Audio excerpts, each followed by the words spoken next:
Ja, es geht nur über das. Okay, kann man auch funktionieren jetzt? Okay, das ist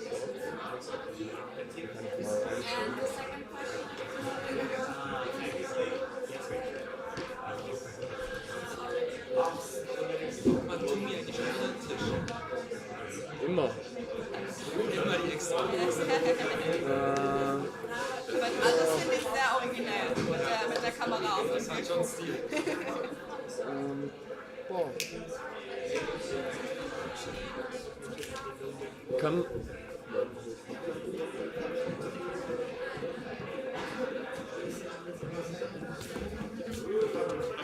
Ich wollte kurz überlegen, ob man nicht den Tisch an diese beiden Stellen statt da.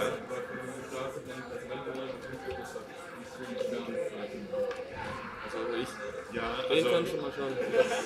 wir könnten es versuchen. Das Kabel dürfte für den Laptop dürfte lang genug sein. Außerdem würde ich lieber hier sitzen, statt so im Zentrum. Ja, nee. Warte, ich schau mal.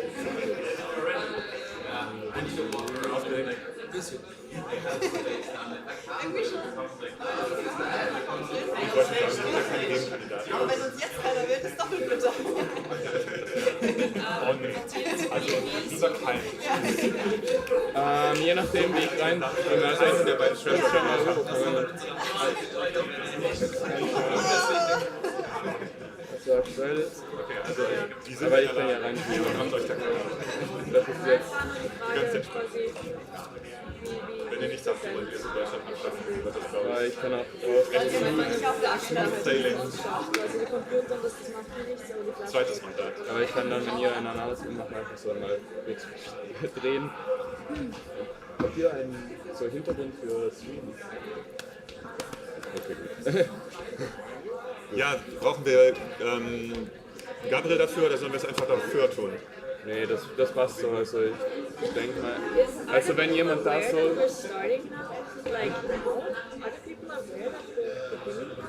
don't know.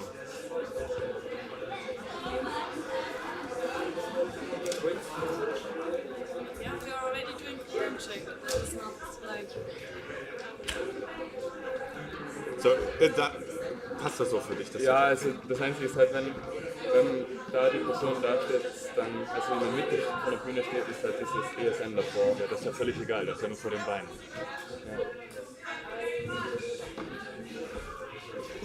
Er ist ein bisschen zu weit. Naja, nee, aber du kannst ja den Podium kannst ja in der Mitte vom Podium abschneiden. Die Person ja. wird ja maximal bis hierhin gehen. Genau.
quorum check.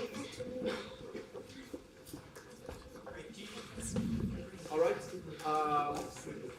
Very short hello from our side. Good morning. I hope everybody made it here well. Nobody's tired at all. As you see, we are in a different building today. It's very nice. Also, very nice. Like they're caring for us. But that also means like there's some additional rules compared to yesterday, and that is most of all no food or drinks down here at all. So yeah, if you want to drink it, you can go to the upstairs area. But yeah, they told us not to do that here. And yeah, then I hope we will have a nice day, nice presentations, nice discussions, and I would give the floor to MC for the quorum check. Thank you. So first up, as we said, Are the mics not working? no mic's not working yet. What? They worked before. I know they worked before, but we're on it. So we will start with the quorum check. So everyone who has delegated votes. By the way, thank you very much for everyone picking up their voting devices today. So we have the full power of legal Gierse in Germany. This is the quorum.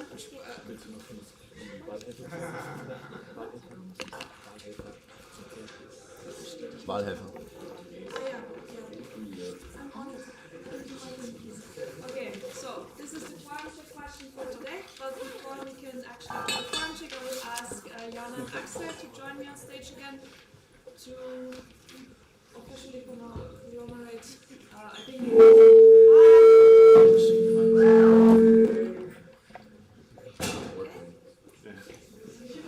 If you go upstairs, you can come better because it's angle. No, I can do it. Okay, yeah.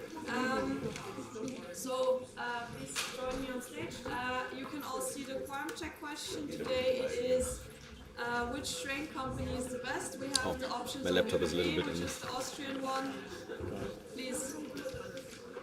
We have a lot on the agenda today, so please stay with me. ÖBB, which is the Austrian one, DB, which is the Deutsche Bahn, as you all know, and then SBB, which is the Swiss one. I did a little DAF thing here. For everyone who knows what DAF is, they will appreciate it. Everyone else, don't mind. So the question again, which train company is the best? Everyone who is for ÖBB, please raise your voting devices now.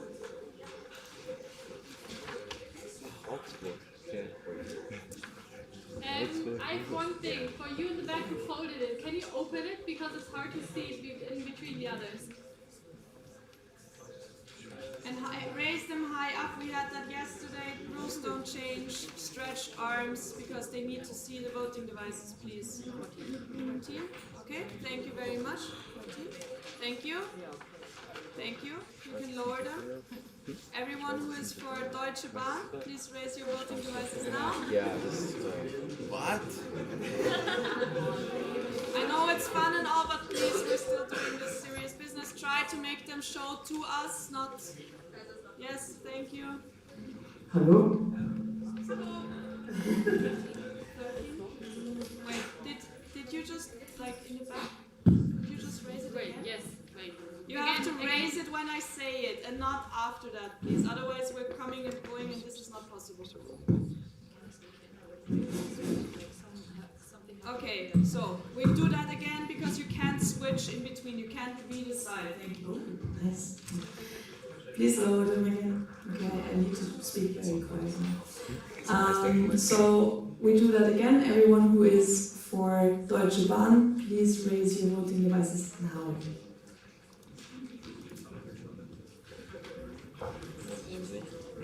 Up high now.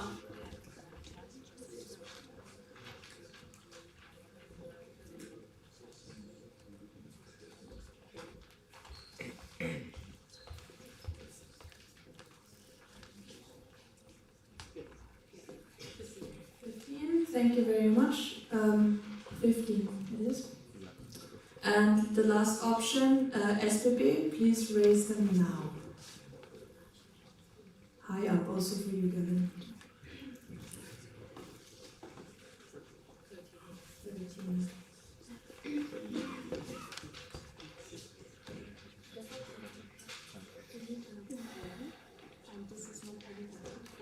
got 42. Okay, people. After we had too little votes now, we have too many now. You can only vote once. Please remember that. And we do this again because we need to come to 40 and right now we're on 42. And that is not possible because I know that Patrick has 2 vote delegations in his little folder thingy there. So there's a yes. Is there something that can be done about the loudness of the microphone? I hope so. Because we're sitting right under the... Yeah, I'm trying to stay very quiet, but it's difficult. Yeah. No, kein Echo. Better? No. Did you do something? Sehr schnell auch neue Okay. Is it better now? Okay. So for everyone who didn't understand the concept of a quorum check, you can only raise your voting device once. This is just my natural volume. Testing the microphone. We need to know what it's... You can only raise your voting device once, please, and one answer only. And when I say now, you do it. You don't decide afterwards. You don't raise them before, but on now, because otherwise it's impossible to count. Okay, so we do that again. Quorum check question. Which drink company is the best? First option, ÖBB. Everyone who is for... No, did I say no? Please. This is very difficult, I understand. Okay. ÖBB ist auch nice, das sind ja auch die einzigen, die Raise your voting devices now. Thank you.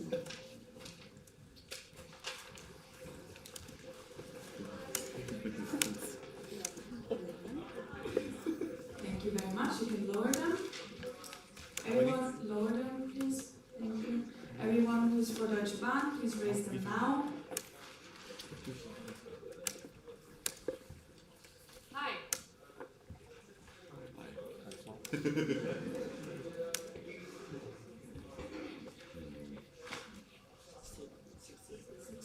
thank you very much. You can lower them. And then last but not least for SPB. Now, okay, thank you.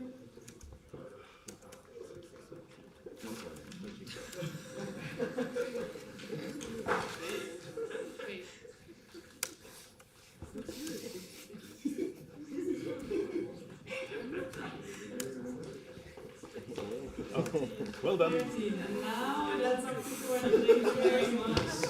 I've just been informed that due to fire precautions, you have to put your backpacks in the locker room, so please don't do that now. Please do that in the coffee break. And without much further ado, I will ask Gavin to the stage to present his candidacy for President of User Germany.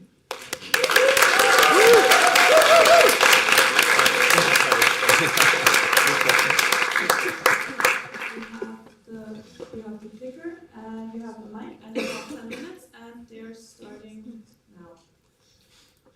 4 years ago, I visited with my father. We had a look at the university to see if I wanted to study there. And now, if I had known what fun, friends, and family lied ahead, I would not have been so nervous about moving to Germany. And that is because of USM.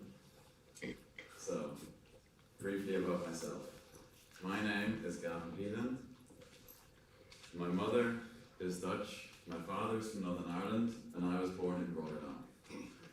Rotterdam, coincidentally, is the hometown of Desiderius Erasmus Rotterdamus, or Erasmus for short. So knowing that, I went to the Erasmus school, where teachers always found a way to praise his folly, but criticize our folly. Nevertheless, we still learned about the Erasmus values, which are global citizenship, social commitment, and open and critical mindset. And these values have stuck with me to the day today. Then I went to Amsterdam to study mathematics because I love the logic and the reasoning. But I missed the social commitment that I strive for. But luckily, I found a way to get this at the student council. And in organizing events such as a symposium, a career day, and a study trip, I found this fulfillment and convincing the university that we were important and we deserved funding provided me with a wonderful learning opportunity. And then I decided to go international, this global citizenship. So I went to Singapore, and I had amazing cultural dialogue with people from all over the world, which meant that once I came back, I couldn't stay. I had to leave again, and I decided to go abroad. And this is why I arrived in Munich. So upon arriving in Munich, my first point of social entry were events by Gierse and Timo. They were ideal for an international student like me to learn the city, the surroundings, and other students. But then COVID happened, and everybody went into hibernation. But as things opened up and people showed up, I decided to join Timo again, but this time as a member, organizing events to help other international students find their footing was an amazing way to give back. And in doing so, I met friends. I met Matthias, I met Samuel. And when they joined the local board, I decided to as well. And now I stand here. So why, what exactly am I applying for? What exactly do I want to do as a president? I will highlight the 4 main pillars of the job description of presidency and see how I view them. First and foremost, the president represents you. He's in Germany. And in doing so, we can cooperate because we are not an island. There are many like-minded organizations that strive for European values such as we do. And there are ways to cooperate, for example, with the VDSI or with the DAAD. And I believe we can achieve this. The first step here is structure. I want to rebuild the education team because Germany is big and we have lofty goals. We can't be everywhere at once. We can't be in Berlin and in Strasbourg in the same weekend. But I believe that you want to participate as well. And I want to offer you the chance to engage yourself for advocacy for education, regardless of the level of commitment that you can feel comfortable with. Then, once the structure's in place, we can start cooperating. There are some amazing initiatives out there. For example, I know the DA about our survey that's coming out on the 29th. And I want to spread this far and wide together with you, offer a chance to see the results, and then advocate further for our needs and for the needs of our students. And lastly, in the terms of external representation, I want to get recognition, because you are doing amazing things. I have seen the events that you are doing, and I believe they deserve to be recognized. I want to reach out, for example, to the municipalities, to the ministries at the WEP or at Spring Break, so that they can see what we are doing, what you are doing. And that is, I believe, how we can face ourselves to the outside. The next type of representation is internal.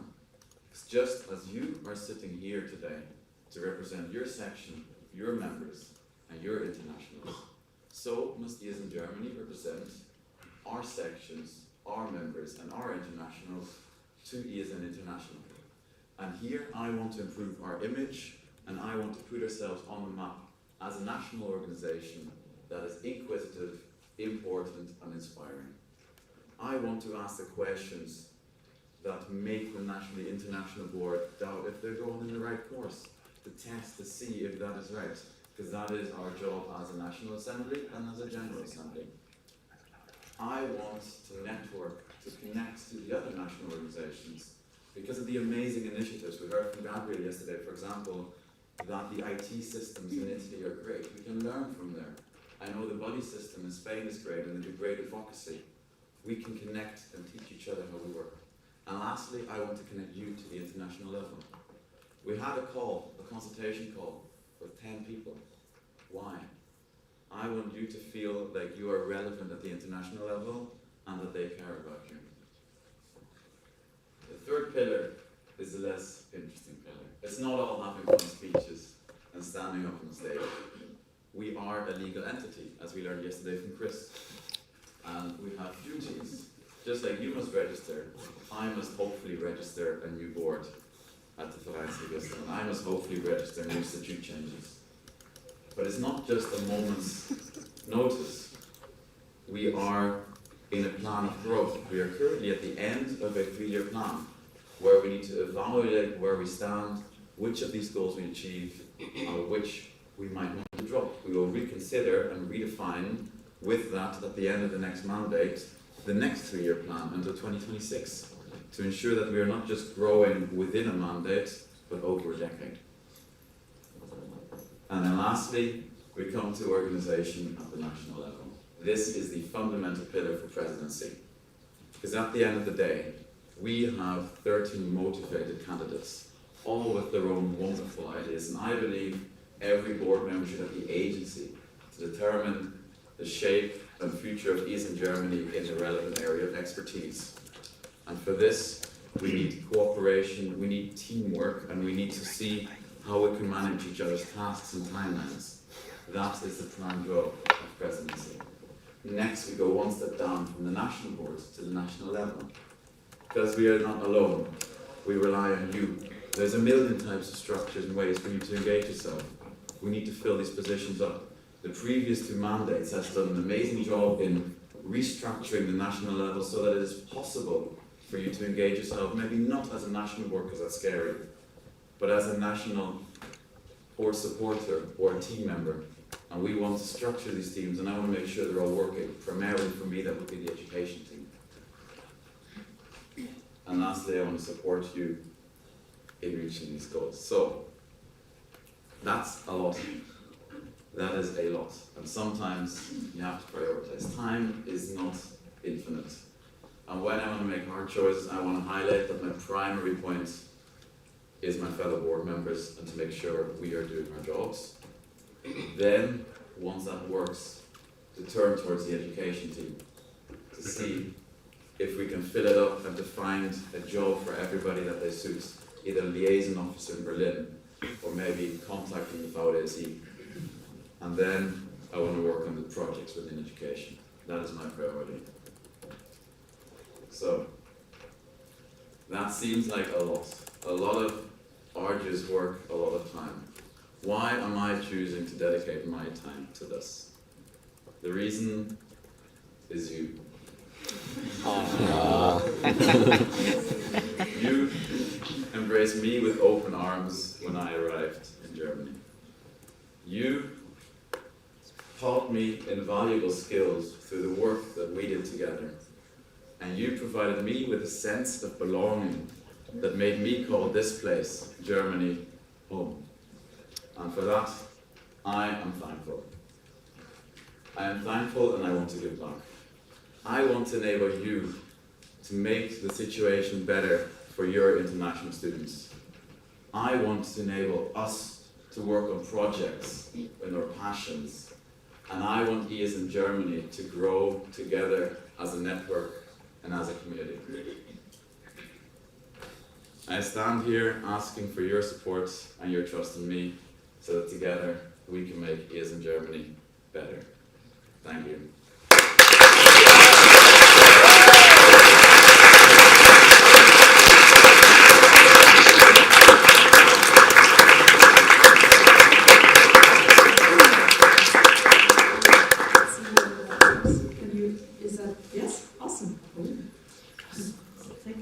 Thank you very much for your presentation, Gavin. We're gonna continue with, as you have guessed, the question and answer round. Today, I want to ask you again, do you all have internet? Yes? Ish? No. No? How many fingers? It's a comment, yes. That's 2 fingers. Go ahead. Webcam. I think I'm web. Yes, always. There's a mic. Thank you so much. Yannick, as an HTML student, also president, here is Italy, so this is working, but I don't know if there's external Wi-Fi for all of the students and others who don't have the possibility to connect to it. Thank you. Okay, thank you. I'm going to turn the question around. Who has like 0 internet? There's a procedural, yes. Yes, also Antonio Hannover. Antonio Hannover. I also can't use video one because I'm not a student yet. What do you have mobile data in general? Like, no, okay, why I'm asking is because we would use the Q&A tool, we have that room, you could put your questions up there, we have someone running around with the mic, not just someone, but Milan. And then we could do it that way, that's why I'm asking. So please, just tell me if that's not good. Okay, yes, Margarita. Margarita is it's just for putting our names in the speakers list. It's putting your names in the speakers list and giving them, like, putting the question there as well. Okay, so and then it's easier for the question. And then we have to repeat the question. Yes, just say it to have the conversation, but then Barbara can also copy. No, actually, we don't have to do it. Anyhow, yes. So if that's possible, we're gonna do it that way. Yes, awesome. Then could we have a chair for Gavin so he doesn't have to stand? And I'm gonna change location, and we do the same thing as usual. And we'll proceed with the question round. So I will open the speakers list. Please scan, and then we'll see about the questions. Okay, the QR code does not work.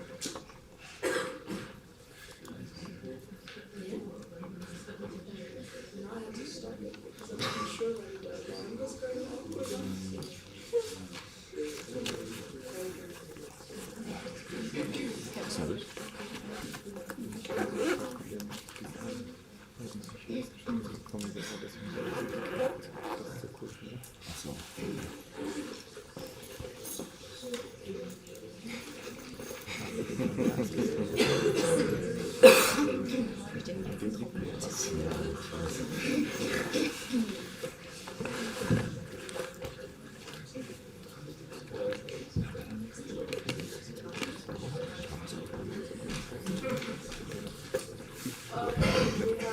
First person in the speakers list. So, Catherine? Yes, you go. If you, there's a mic. And please stand up so Gavin can also see you, and go ahead. So, thank you so much for the presentation. It's still the same procedure. Catherine, RCS. Thank you so much for the presentation. It was very nice but different. My question is that many senders want to remain on the local level, because when you ask them why they do participate in LA or on the local platforms, they say they want to remain on the local level and organize this stuff for international students, which leads to the problem or issue that, say, people over to LPs or NAs. Are you planning to push or change that? If yes, then how?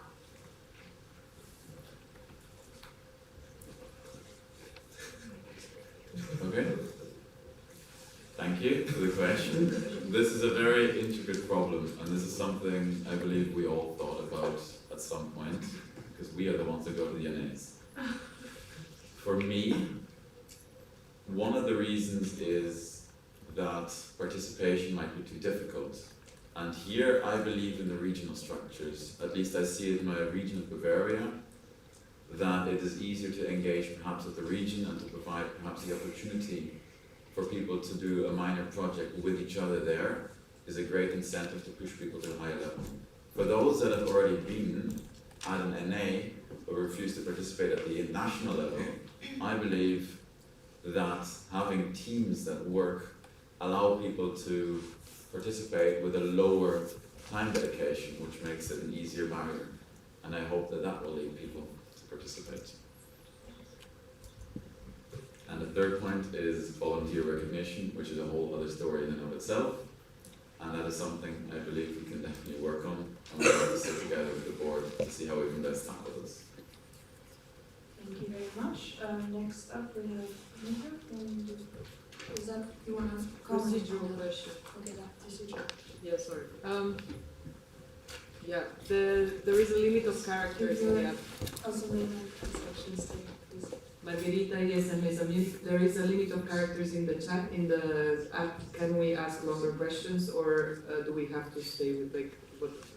I mean, for Barbara's sake, I would say stay in the limit, because I think you can limit it to that. If you have a second question, as usually, please put it in the second column, like in the second comment. But you also have the gist here. You can still elaborate, like Catherine did anyway, so. Yes. Okay. Yes, Michael from VDSI, go ahead. Okay. Yeah, thank you, Michael, alumni for the whatever. Yeah, what's going to be your approach, or have you already thought about your first steps in a better recognition of student volunteering by universities? By universities, yeah, is the most tricky point. For your individual university, it is important to have a strong relationship on a case-by-case basis, because people can advocate for their own types of recognition. So there is a list for this. For example, you can ask for a beurlaubungssemester, so you might be able to get extracurricular credits, you might be able to get some costs covered by the university. This depends on the university, but I believe that in advocating, being stronger and having more cards to play with makes the job easier. So if we at the national level strengthen our cooperation with the EIAD and are able to put our name on that a lot, and at the international level of the European Commission, it might make it easier. For example, there's a document in the ESN wiki from 2014, I believe, where the European Commission supports ESN. If you show up with that document, you have more weight than if you show up as 10 people with a WhatsApp group who like to go to drinks once a week. And realizing that you have this network and advocating it is, I believe, one of the steps.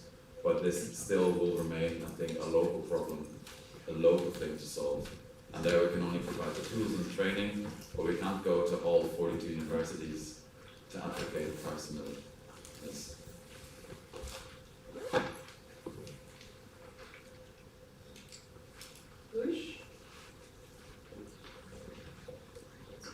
Please also raise your hand so Milan has an easier job to knowing where you are. Luís, ESN Quorum President. This is a follow-up in your answers on Slack.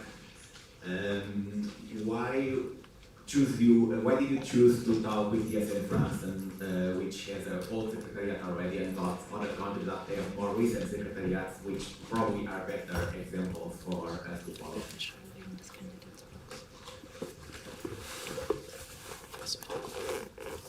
One is because I met Nathan and I decided to ask him. And two is because in between Strasbourg and Brussels I will drop by Paris because I don't feel like traveling up and down through Munich and I can visit them. So logistically, I can however ask the other secretariat countries. Okay, thank you.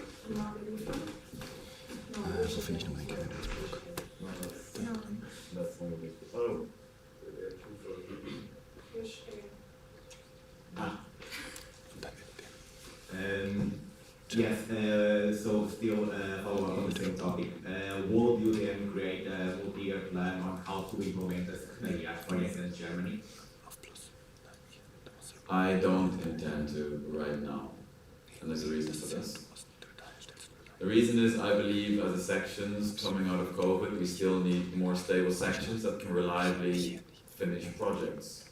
Because we talk, so for those by the way who don't know what a secretariat is, there are countries in ESN that have full-time employees. They have an office and full-time employees. How do they pay them? They apply for national grants, and then the national grants are completed. And if you say perhaps you get a grant for 300,000 euros, and you complete it, you might be able to keep 40,000 euros, and you can pay the person with that.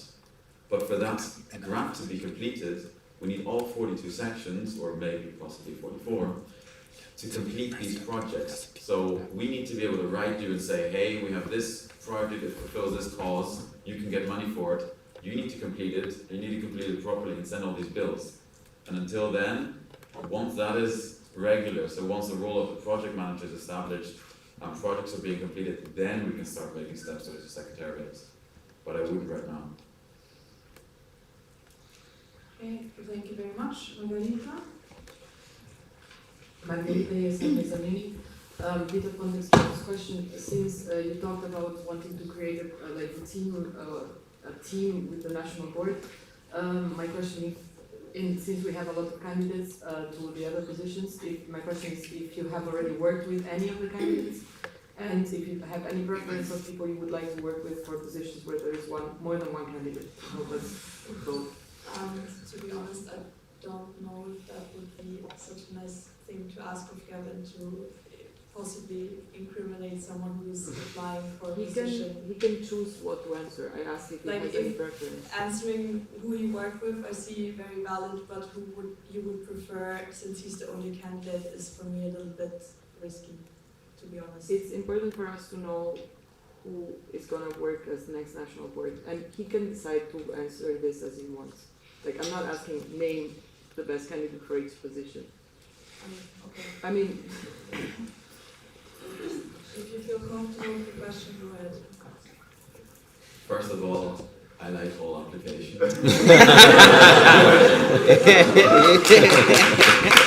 No, genuinely, I enjoyed reading all of them, and I considered asking all people questions in Slack, but I thought I would read it. I have worked together with Samuel, and we were in the same board, let's be honest. And I enjoy working together with Samuel because we can meet up within Munich and sit together face to face in person. But I'm sure that whoever gets chosen to whatever position, we will be able to work together. Is that okay? Yeah. Sufficient? That's the answer. Alright, Gavin? Do you need to say that? Okay. Can I see this?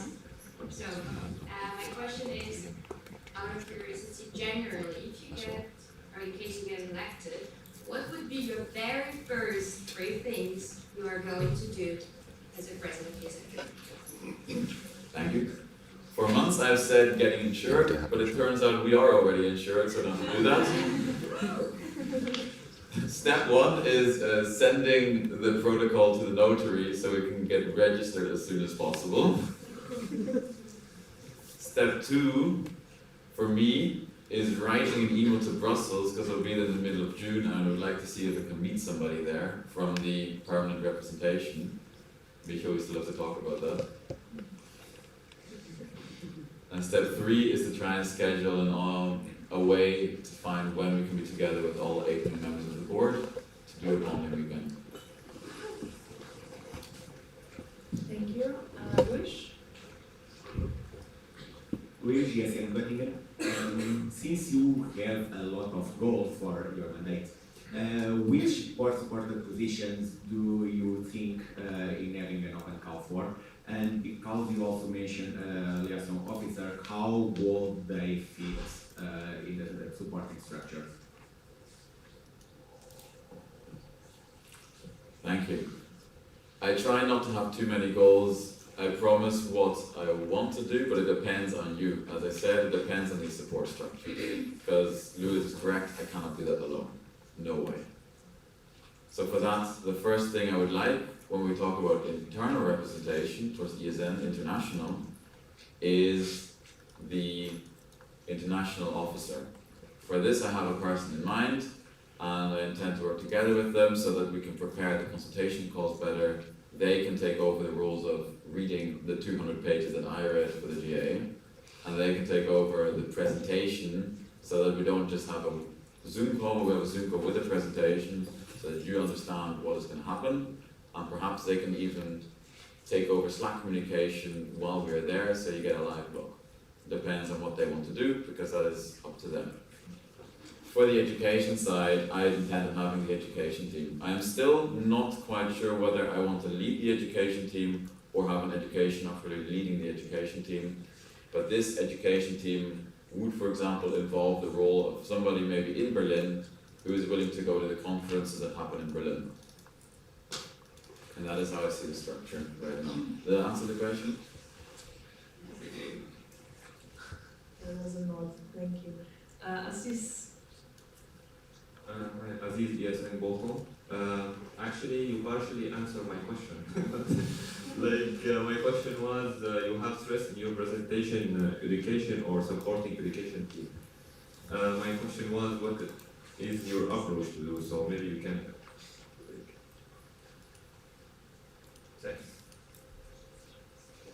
currently the education team is quite we tried to start it a year ago, but it didn't quite take off. I want to make sure that we find what people want to do, and this is where the voluntary work comes in, right? So neither I alone can do all of this, nor you alone, but I want to structure it in tasks that people can do depending on whether they feel they have maybe an hour a week, or maybe a day a month, depending on what the task is. And then together we can split these tasks. And if nobody wants to do a particular task, it means they won't be done for a year.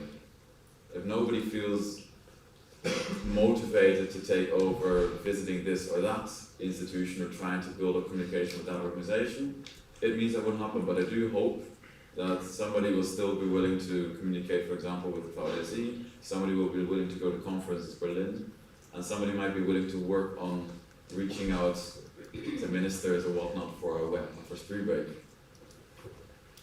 And that way we can support them by giving them the documentation from IS International. They have a lot of experience with advocacy, and we can try and educate them to fulfill their tasks. Thank you. Just before you go, Margarita, just because I see that we're generally already at the end of the 15 minutes, I wanted to ask if there's someone who's still adding themselves to the speakers list. Otherwise, I would propose to close it. Are there any objections to closing the speakers list? No? Okay, speakers list is closed. So everything after Assis will not be, please don't enter yourself in the speakers list anymore. Okay. So,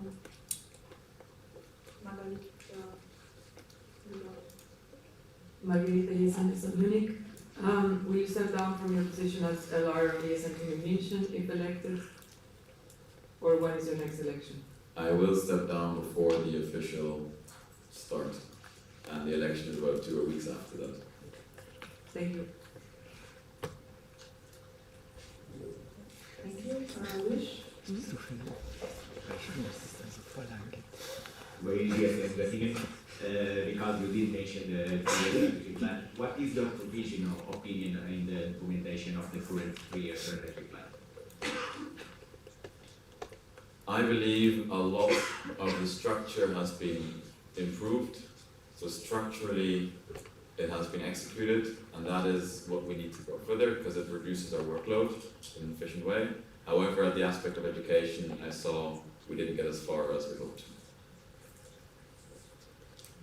Thank you. John? This is working? Yeah, okay, great. John, yes, and Nena. So I actually wrote the question in more detail at first, and I hit the word limit. So basically, earlier in your presentation, you mentioned that obviously on the international level, there's a lot that ESN Germany can learn from other ESN countries like ESN Spain, ESN France. And so in terms of at the international events that you've been to, such as the EGN, what are some personal examples of this that you've seen, that you could take, that you've been to an international event and you've seen that you could take something back to ESN Germany as something that we've learned? I think it's a bit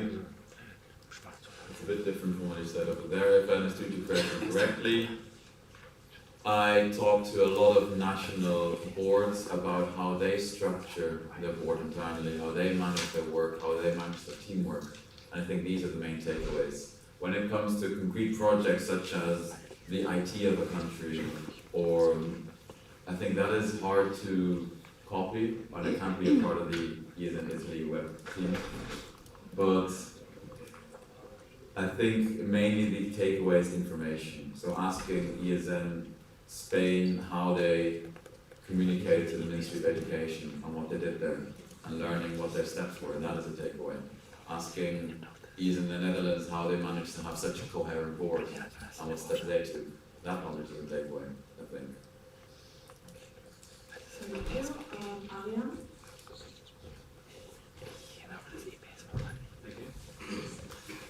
Arya, local treasurer, ESNT Dresden. So it's not a pleasant topic that I want to talk about, but nonetheless, just as talking about prenuptials before marriage is probably a good approach. Therefore the question, what would be your plan or your approach if you realize, as the president of the national board, and if you realize that in the national board altogether, that a certain member or members of the national board are not fulfilling their duties, the most diligent ones at least, what would be your plan or approach in that case? You're right, this is a very difficult question, so thank you. It is important here to always stay on the ball. Cracks happen when we don't check in for a month and we let things slide.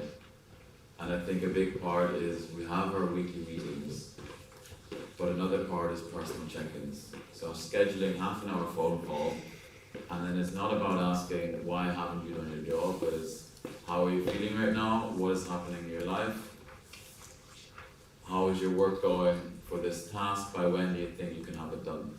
And that creates a sense of accountability on their terms, and at the end of the day we are volunteers here. So if that step doesn't work, we have to think further, but the first step is to allow them to define within their voluntary life and their life next to it when they have the time to complete this. And obviously if it becomes a systemic thing, we have to talk about it again. It's communication. You can't just ignore the person for a month, ignore them for 2 months. It's about reaching out and trying to work together. If we need to redistribute tasks because a specific task is too much, that is fine. We can. And also it means maybe cutting back on my own task, cutting back on somebody else's tasks.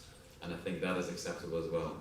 At least I hope it is acceptable for you, because then without approval we can do that within the board as well. We can reduce our workload if we feel like 2 people need a workload reduction. Thank you. Aziz. Aziz, ESN Bochum, local president. One of ESN causes is employability skills. How do you think we can work more on that and apply this better? Skills and employability is the hardest of the 6 causes. I agree. Personally, I think when I think of skills and employability, I don't think of the internationals. I see this cause related to the volunteers. I see skills and employability as something that you can do. So you can learn.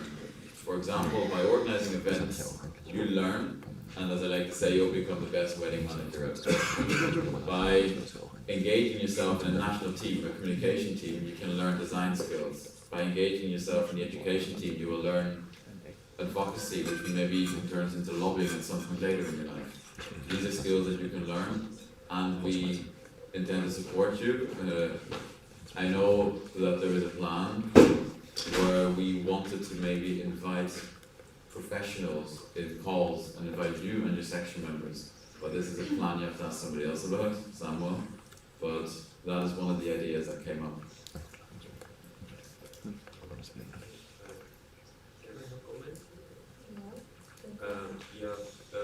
Thanks for the answer. But I will. Yes, right. I'm not enough again. Aziz, ESN Bochum comment. I'm talking about, for example, skills, for example, getting from training or education for people career or members career kind of stuff, and something regarding maybe actually LinkedIn. That's what I meant most than soft skills. I'm talking about stuff for member future career. So if I understand correctly, you don't want to hear more ideas on how to expand your soft skills. You want to hear about how to convert these soft skills into job-relevant prospects. That again, I believe, is something that we can solve, or I would like to solve by maybe arranging for a professional trainer to give a Zoom call, which we can all log into at Germany level, and also send our members to. And that again ties in with making our members more connected with the national level. Because if you disperse that link, that is digital, it might be the first point of contact people have with these in Germany, and they think, ooh, that's interesting, I can learn it. That's the approach I have in mind. Alright, I think that was it. Thank you very much, Gavin. Thank you for your questions. And a big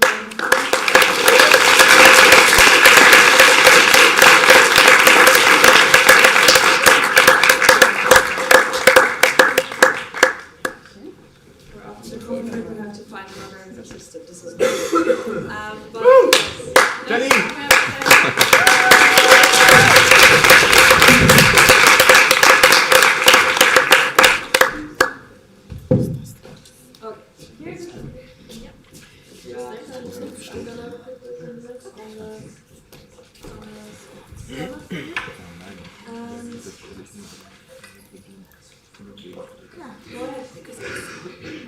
Yeah, a little bit unlucky to go after this amazing presentation, but here we go. I'm Jenny, for those who don't know me, and I'm applying for the communication manager of ESN Germany. And a few basic facts about me. I come from Siegen, in a really small village over there. It's in North Rhine-Westphalia, for those who have no idea where it is. It's right there. And I study social sciences and European politics. Still in my bachelor's, writing my bachelor's thesis right now. And I did my Erasmus in Italy in Bologna. And I also have a student job, a student assistant job at the international office of my university, where I mainly do the communication part. And a few fun facts. I traveled to 28 countries so far, but I'm still counting. I speak a little bit of Greek, and yeah, I love to be outside. Let's go all camping. And personally, I think it's a crime pasta for bread is not socially accepted. Here's my ESN CV. In 2020, I was seeking for international contacts, and I became a member of ESN Siegen. And I started to become active there, and I really enjoyed my time. Then I went on my Erasmus in Italy, and during that time I already was an elected communication manager. I was able to do everything remote because it was COVID. And when I came back, I was more motivated than ever. I again ran for communication manager, and additionally, I also became the vice president. In 2022, I continued those two positions, and that's when I started to look a little bit out of my little Siegen and attended some LPs, NAs, also the web in Ireland. And we were so hyped from our first LP that we started to organize it at Siegen. In 2023, I was vice president and communication manager till I think March. Then I stepped back, or we had new elections, I didn't run anymore. And we went to Romania, and now I'm involved in two big national events. I'm part of the Rhine Rhapsody team, and I'm organizing the flag parade there. And I'm also the head of the communication team for the next Hohlweck. And right now I'm standing here applying for the communication manager. Who would have thought? And I just want to run you a little through my vision. I think communication and visibility are key, and I would personally like to concentrate on increasing the visibility and the communication structures, especially in ESN Siegen, and and especially in each section, because I think the sections are the important core of our organization. And those should be strengthened in our international network, but also outside of it. And I personally would like to have a special focus on our two causes of the environmental sustainability and social inclusion. I can elaborate on that later on if you want me to. And the two pillars I like to concentrate on is section care, to professionalize ESN Germany from the bottom, that our sections do know what they can do and that they are confident in what they're doing. And also, I really think we can simplify a lot of work and information flows. And how I want to reach those two pillars, the section care is really important to me, and I would like to do monthly communication calls, and there every issue can be talked about. Every problem can be solved, and we can get to know each other a little bit better to also strengthen that feeling of community as well. And during those sessions, those calls, I would like to create some how-to guides together with all the communication managers that are interested, that everyone can put their input in, and that we can create guides like how to set up Canva Pro, how to use LinkedIn, how to write a good email, stuff like this, so that everyone in their sections can always have a quick look how things could be done, so that you have a little help. And same goes for email templates. We just talked about that every board needs to be introduced to the network and to the board, for example. And if you have templates for those kind of emails, everything goes smooth and faster. And especially, I think online workshops are a good idea. I love that we're coming together at NAs, at LPs, and you're able to get a workshop. But I think it's also important that the whole team of yours has this option. So giving workshops on especially the visual identity of ESN and how to implement it, how you could use Canva in a clever way, are some things that I would really like to do for you. And another big point that I talked especially with ComCom about is the pre-screening of merchandise, since we still see a lot of merch going around that is not BIM conform and could have looked a little bit nicer if someone checked it maybe. So I'll be available if there are any questions, where to get your merch, how to get it printed. I know there's so many offers, so many different print options, and also about the design, of course. And last but not least, I would like to be as accessible and reachable as possible for every contact, for every question that you have. And on the international and national level, I would like to reactivate a communication team, a PR team, which in my best case would be around 5 people. I would, of course, highly like to work strong together with the social media officer, but 2 or 3 other people in their specific fields, according to their wishes and according to their strengths, could be a good asset to I think our national level.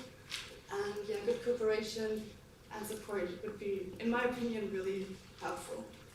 And I would also have a more and stronger cooperation with the national and the regional press and media, because I think we're lacking there a little bit, and we could improve definitely. And it's about the visibility, and other countries do it so fine. So I think we can look how they're doing it and maybe increase our visibility, and so also our power if we're negotiating with some partners. And when I've been at the web in Ireland or the EGM in Romania, they always invited politicians or employees from the EU that gave great speeches that were available, and we could see that I have a good cooperation going on. And I think that would be really cool if we also have someone in our contacts that helps us if we have urgent questions, or that just shows up and increases our professional image as well, I think.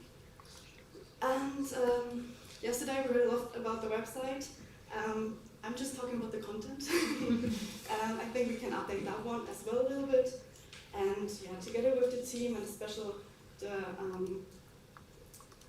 the social media officer, I would like to coordinate social media campaigns, just as we have the social impact packages a few weeks or months ago. I think that's a great idea. And do you have any questions? Oh no, it should be working. It should be a meme. Thank you.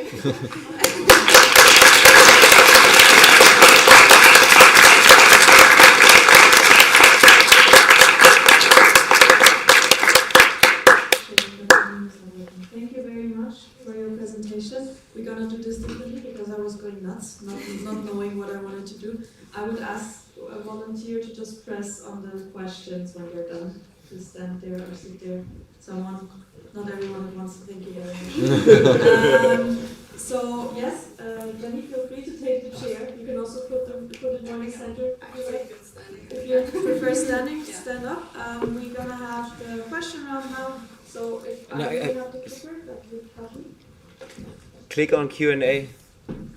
Full screen and Q&A. Unten. Ja, Full screen erstmal. I was faster. What are you doing? Ich raste aus. Okay, now you have to let me actually. I'm not communication or IT manager.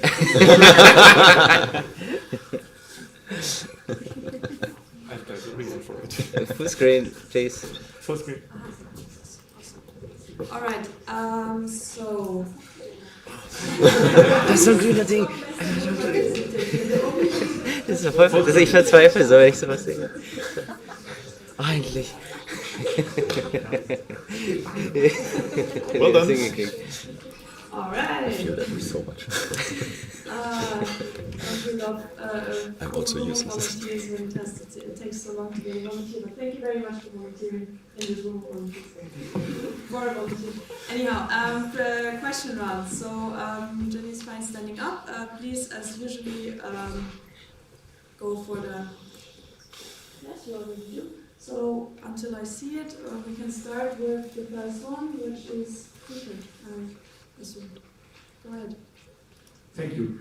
Michael, alumni, have you thought about to hand over your spirit communication responsibilities in case you get elected to reduce your workload?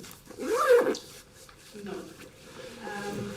I have a team of people, it's not only me, I'm just coordinating, and I think so far we're doing a great job in this team, and I'm positive that we can manage to have a great spirit communication team, a great communication outside and inside, and I'm positive that I don't really need to step back for doing both, handling both, and yeah, I have a great team that I can count on, so I'm positive.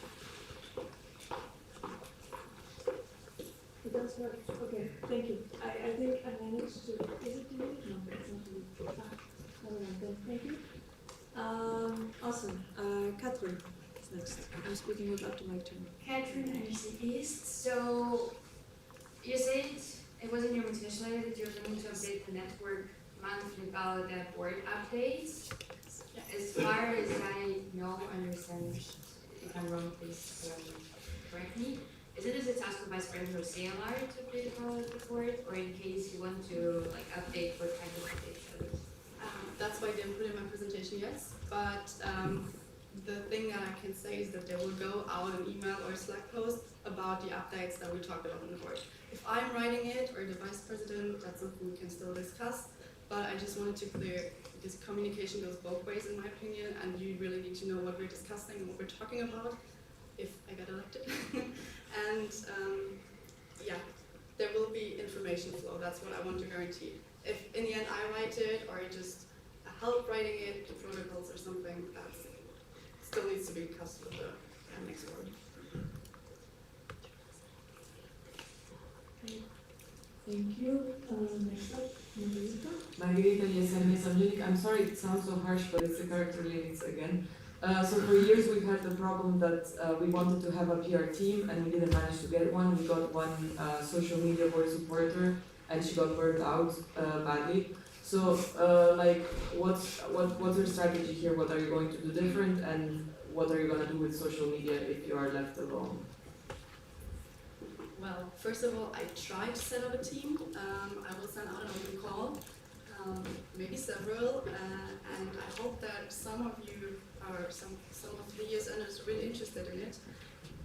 And yeah, I talked to a few people. I think there are some interested people, but I can't do more than just asking for help.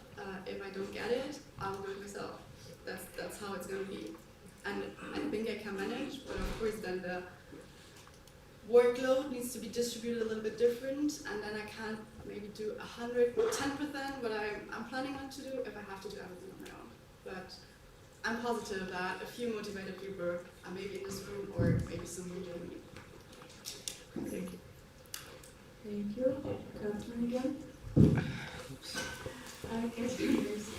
Sorry, I'm just a social media manager, that's what I'm doing. So, what kind of regional press and media do you have in mind, or if you already thought about this?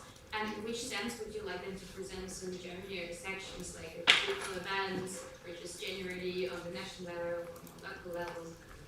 Yeah, thank you for your question. I think especially, of course, what comes to our mind is this Hohlweck and the Arenthold, the big international or national events that are presenting our whole network. But I also think that cool events, for example, the ones that are get awarded with the awards that the board gives out, or the teams, that those are something, I don't know, the local university could benefit from, or if the cooperation with the university goes great, it could be sent out a newsletter from the university side, or from the, I don't know, regional TV, whatever, and I will get in contact with them. I would like to talk to the section, of course. Are you interested? You have this great event. Should we try to figure out how you can present it to your whole city? Maybe on a local radio, I don't know. And then, we could try to promote it, to push it a little bit, that you reach more awareness for this. And I think that's also great if some people are searching for movies desperately. I think I can do it. Yes, thank you very much. Finally, I'm sorry, this is all very to me as well. Right. So, my another question is, in your motivation you wrote, given workshops regarding the vision from time to time, what does it mean from time to time? In my head, I had a time span from 3 months, each 3 months, but I can do it if you ask me, if you see the urge that your section would be benefit from a workshop right now in the next weeks, you can set it up. This is nothing really fixed time frame. And I also have to see how it's going. If no one's showing up, then I see, okay, maybe every 6 months of them, or I don't know. That's the time span I have in mind. So, can you comment? Is it? Yeah, that would be procedural, but yes, going to go. So, does it mean that you would do this based on the demand from the section? So, if the section reaches out to you, or you want to do it more organized? That would be a follow-up question, which is fine, but please label it as a follow-up question. So if I get your question correct, I think in the beginning I would start to do it in a time span, I don't know, maybe every 2 months, every 3 months. And if I see this is too often or this is not working out or it's not often enough, I will change, adjusting to this. I have to see how the audience is accepting those workshops. And then I adjust according to that. Thank you. Aziz? Aziz, ESN Bochum. Nice presentation, great ideas, but my question, what are your first 3 prerequisites to do as community manager? Thank you. I think the first step would be, I didn't prioritize it yet, but right now I'm really involved in this free break, and I think this is something we should work through as well as the communication manager in Germany. There has to be a new logo, there has to be a new advertising strategy. So that would be something. Of course, internal stuff like checking the merch, and this is stuff that comes up from time to time, every time. And the Vim got updated. There was a presentation from Quorum, but I would also like to address the network according to this.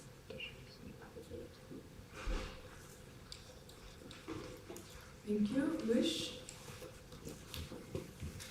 Wish, yes, putting it. The first part of my question that already covered.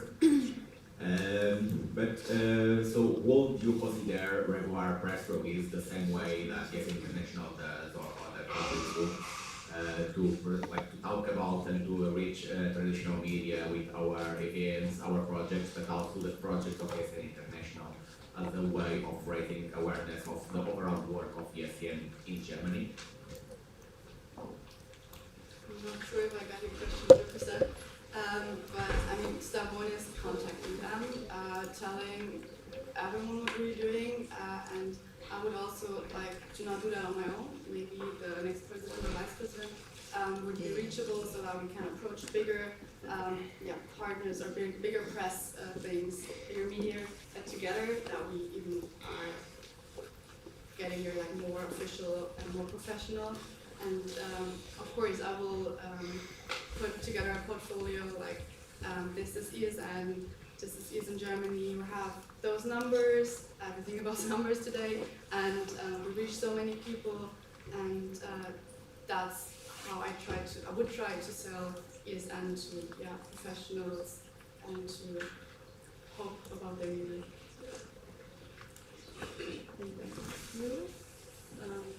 Yeah.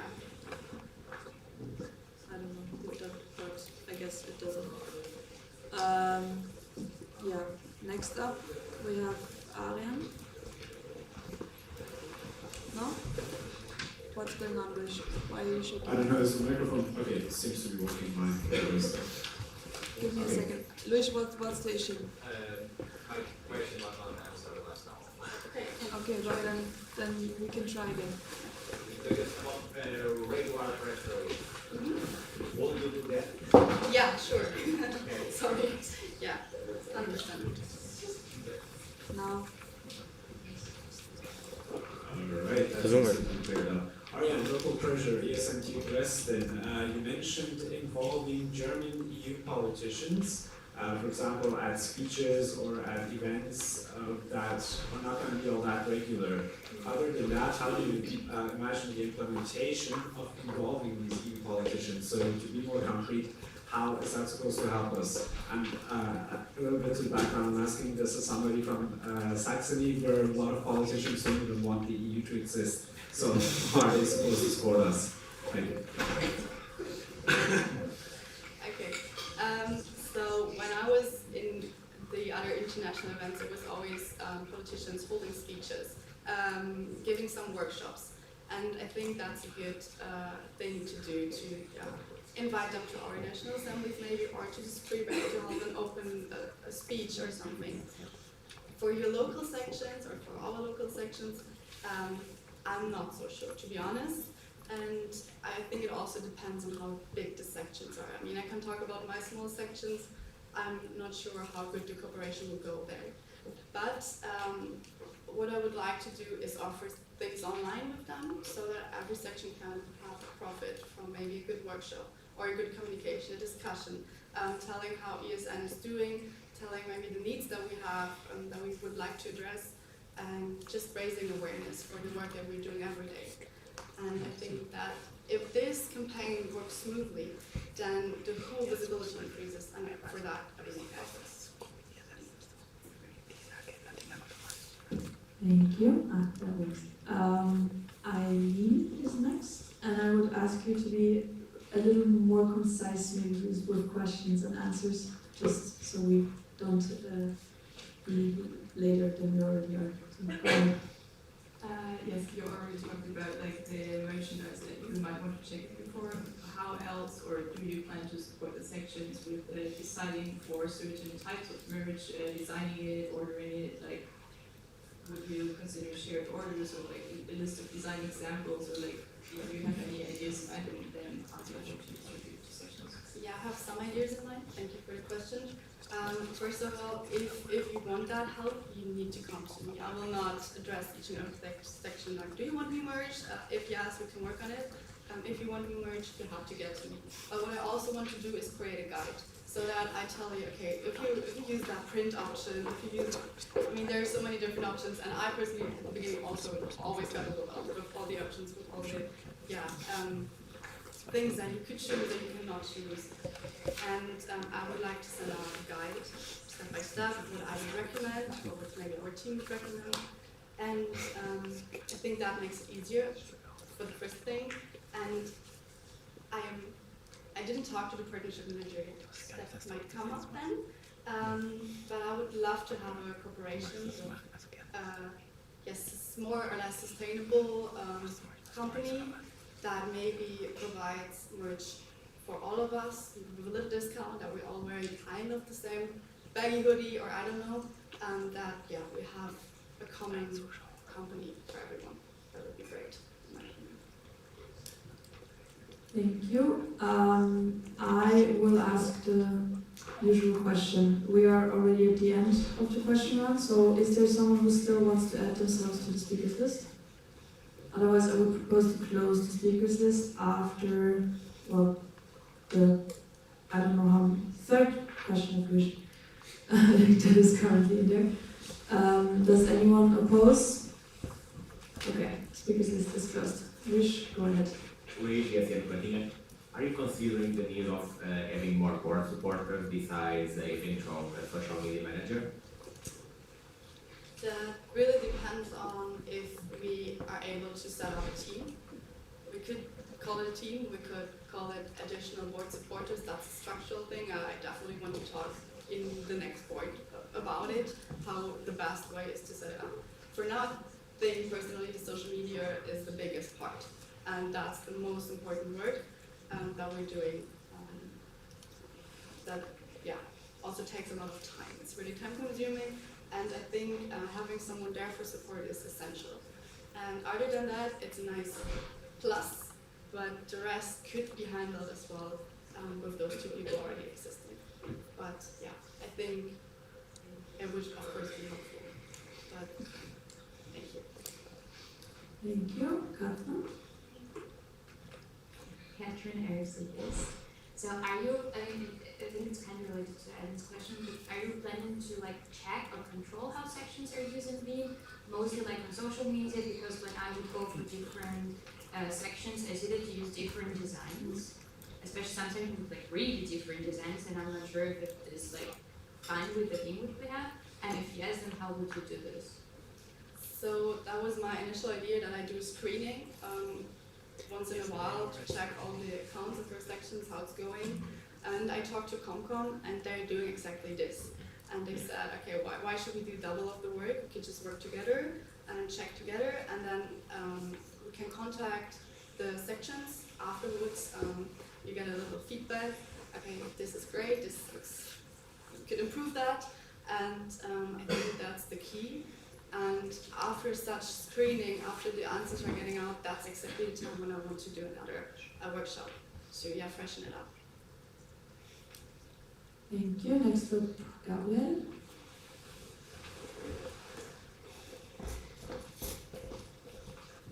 Thank you. Gabriel is in Augsburg. You mentioned you use Canva to implement Vim-conform designs, or like you mentioned Canva at least. Are there any features that help section in designing quicker or better that come to mind to you? Yes, I personally use Canva, and I just started using it when I joined DSM, so it was also a process of learning for me, but I think I'm quite advanced now, and there are really good options. You can set up a brand gadget where you have all the essential colors and also the fonts already applied, and then you just have to click on it and it's there, and it makes things really easy. Okay, thank you. Luis? Luis, yes, in Göttingen, and I can already say I will have the same question for the partnership manager applicants, because this is for both positions. Do you have any plans for a marketing strategy and how we can reach more students and give more visibility to our partners? It's not figured out 100% yet, but I have a few ideas. For example, what I see what other countries are doing from time to time is that you have to fill in a survey or something to win something. And that always gets a lot of attraction. If you see how much views those stories have, it's incredible. It's way more.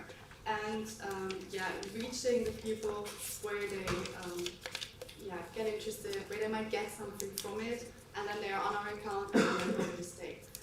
So that's a good way to get them. And of course, this is the more and the better partners, it's easier. And yeah, we have to work closely with the partnership manager and team to increase this. Yeah.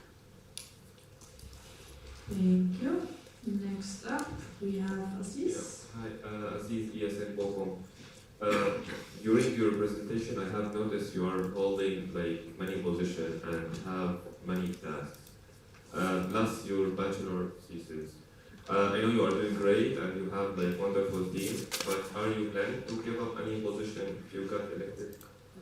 So in my local section, I don't have any position right now. I'm just an active member.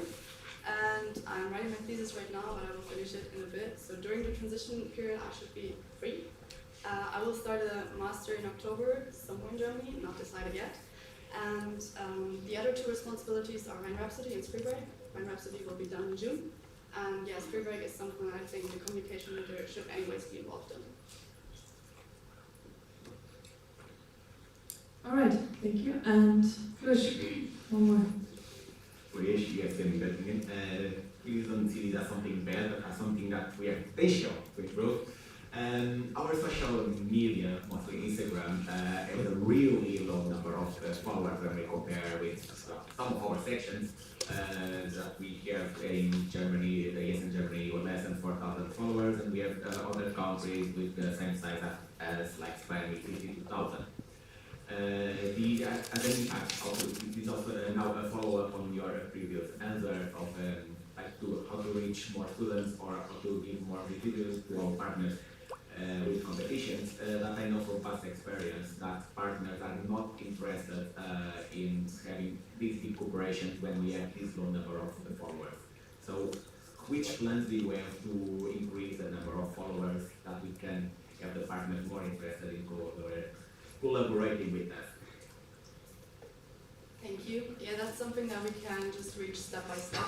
So having a good new partnership, then doing a good social media campaign, getting more followers, and then getting more partnerships because our follower numbers increase. I think that's something that really goes together. And other than that, I think it's important that we post more regularly, that we have more updates, that we also post more photos from our events and videos. Those always go really well from my experience. And I would love to have more interactive stories. For example, when we just talk about social media and Instagram right now, because that always holds the people if they have to click on something, if they're interactive. And I think that would be something step by step that we definitely can increase. There is a reaction from Gavin. So the reaction of the question Catherine Gierse is, as a social media manager, I can tell you that in March it's important not to explain partnerships and to have good negotiation skills in order to tell them that it's not about number of followers, it's about their quality first. Second, in order to increase more followers, we just need to focus on Reels, and we want to go on TikTok and we can more interact with us there. By this we can increase the traffic between Instagram and TikTok. And then we could also do with the small partnerships and with other sections as well as because this will help us to also exchange the followers from different sections and from different platforms. Thank you.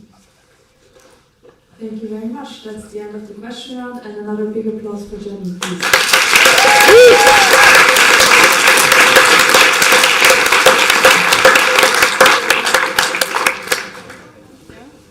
Next up, we have the audit board with the... Audit board? Just... Okay, not the audit board, the working group with Patrick for the proposal number 1 that I teased on yesterday about the NA sharing team. So there you have a mic. You have to turn it on. Yeah, you have the bigger. And then you have 15 minutes, which I would very much ask you to make it 10. It's somehow possible. Not possible, and we'll try to stick to the 15 minutes.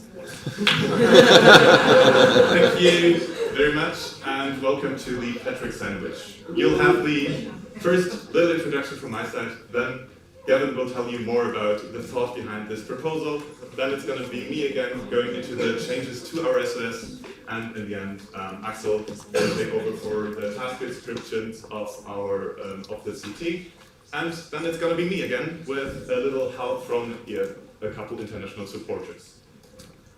Alright, so what are we here for? Before we start, this whole idea started a couple years ago with the 3-year strategy working group, where people like Pedro, our previous president, was involved, where Jana, our previous national representative, was involved.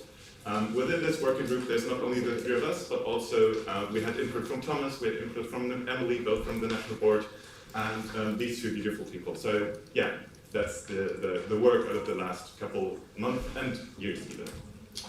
So, we are here to propose a new concept for the chairing team.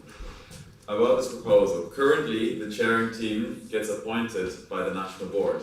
We want the chairing team to be elected by you, democratically. We're going to give you the advocacy to say who you want to chair. And for this, we decided it would be better not to have the chairing team for one NA, but for an entire year. So we have a mandate and we set it for December to November for 2 reasons. First of all, it will be parallel to the AB, and second, it will be opposite to the National Board.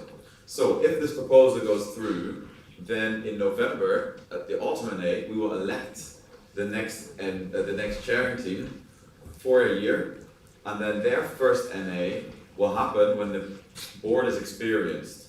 And on the other hand, after the board swaps, their last NA will be when the board is new.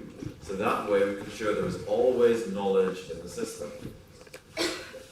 It is not going to be a separate body, it's going to be part of the National Assembly, so it's going to be a part of you. It's not going to be like the audit board or the national board in that way institutes.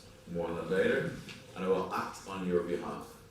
So, as Patrick said, this idea came up in the 3-year strategy. This is not something we just thought out, this is something that has been in the plan when we said we wanted to professionalize Germany. He is in Germany. So,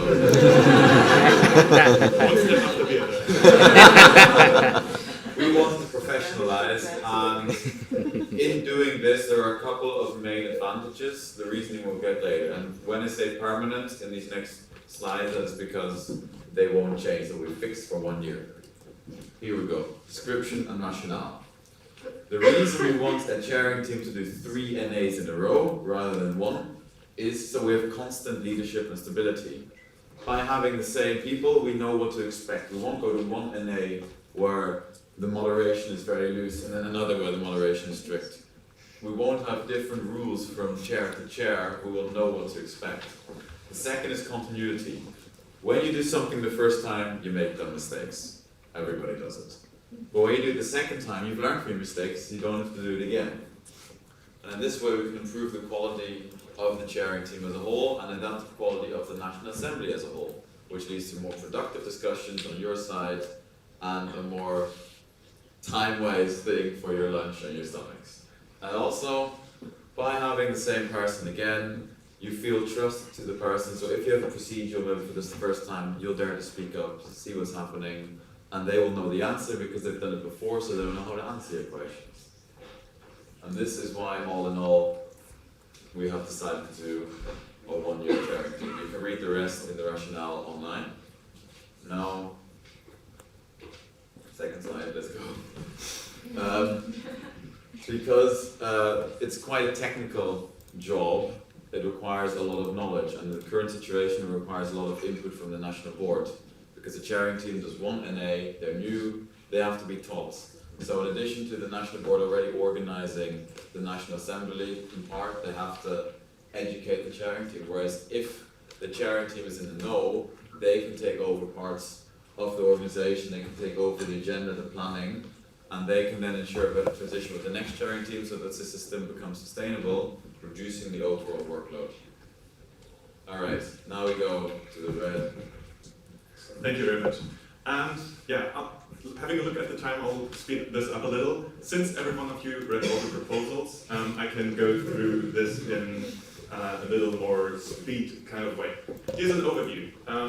Affected documents are our statutes, our standing orders, and as part of our standing orders, the event policy paper. COC and CO are not going to be touched by this proposal. General changes include, as we already established, introducing a chairing team that's responsible for 1 year, that you elect the CT, and also redefining the responsibilities and tasks a little. And this didn't work as I thought, however, there's quite a lot of changes, so let's go through them one by one. Change to our statutes. Transfer and distribution of tasks from national board to chairing team. That's a very important part of this proposal to lift the workload from our national board and especially our president in the run-up to our national assemblies, because if you are more experienced as a CT, you can take over more and more responsibilities. Then description and election of the CT by the National Assembly, that's covered already by Gavin. And lastly, official definition of the CT and its positions. Currently, we have a very broad description of our chairing team in the statutes, And yeah, we'll have a more defined way of having a look at the sharing team in our statutes. It's going to be one main chair and 1 to 2 vice chairs. The 2-2 part is going to be explained a little later in detail. Standing orders, yeah, basically the follow-up that comes out of the whole changes to our statutes. Description of the task of the chairing team in a little more detail than defining the start of the mandate at 1st of December, same as we have the 1st of December start of our mandate for the audit board. And yeah, inclusion of the chairing team in the confidentiality agreement, for example.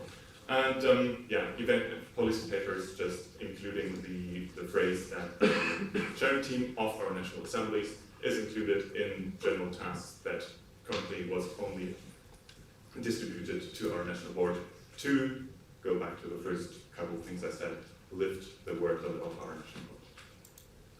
Yeah, and to explain a bit more in detail what we thought about which task for the chairing team, we did a task description, which is still under work. We have basically the same general tasks, which are still preparation of the National Assembly, but in much closer cooperation with the National Board and Audit Board. A new thing for the whole delegation would be checking out the validity of the delegation. So knowing to check really if the person is actual president and is able to give the delegation for each section. And also in the same about knowledge transfer, so to prepare a better transition and prepare documentation on their actual experience as chairing team. And give some inputs for have some room for improvement, to have a constant evolution and not have a static role of the chairing team. For more specific tasks for the position, the main chair will be still chairing the National Assembly as it is right now. And what we want is having much closer cooperation with the AP and the National Board. Yes, and for the vice chair, so there's still going to be the secretary chair, we're still in care of the minutes, assisting the main chair, and we also going to do, like, we have the task description for the technical chair, which something can be be task that can be done by the IT manager, but we can also have the option to elect a technical chair for everything related to technology. Okay, it's really proud, but yeah. Live streams and also data protection for during the NAs. Yes, and yeah, so basically this is just like a general task description which must evolve with time through the different inputs of the experience with the National Board, Audit Board, and the chairing team. And awesome. Thank you very much. And now you might ask yourself, okay, thank you working group for all these thoughts, experiments and whatnot. Do you actually have some experience? Yes, we do. We talked to people from the international level, from other countries where the permanency is already implemented. First example is from Portugal, where Gonzalo, who was the technical chair at our EGM, is active at the national level of years in Portugal, has a couple of words for us.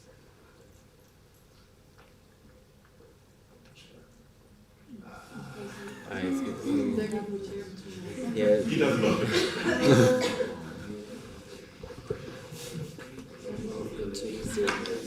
Okay, can we try to hear it?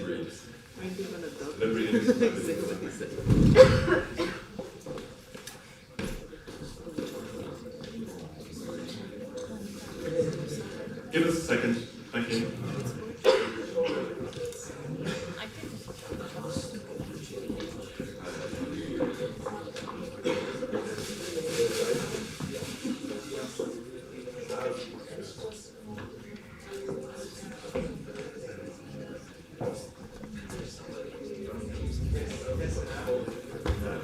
For smoother running and hello zusammen, I'm Mustafa from ESN Portugal, and I'm just here to relay a short testimony. Having a consistent chairing team for all national assemblies of the year in Portugal, well, we call it national platforms, I know that this has many advantages. Firstly, because it ensures continuity, experience, and institutional memory, because it allows for smoother running and easier decision making. The cohesion established within the team promotes effective coordination, efficient communication, and optimized planning. Trust and mutual confidence among members is enhanced as they become familiar faces with the local boards and more accessible. In addition, a stable team promotes the development of skills and growth of its members. Importantly, by avoiding the need for frequent knowledge transfer, the chairing team can focus on continuous improvements and learn from past mistakes, leading to increased efficiency. With knowledge transfer occurring only once a year, there is more time for reflection and improvement, which contributes to the overall effectiveness of not just the current team, but the incoming one as well. In sum, consistent chairing team provides stability, expertise, improved performance, and all of this for the benefit of ESN and national assemblies. Vielen Dank.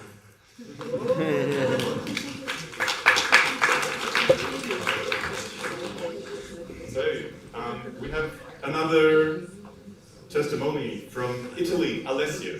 Alessio is part of the membership team, and he is our elected main auditor of the Audit Commission for the next mandate of ESN International.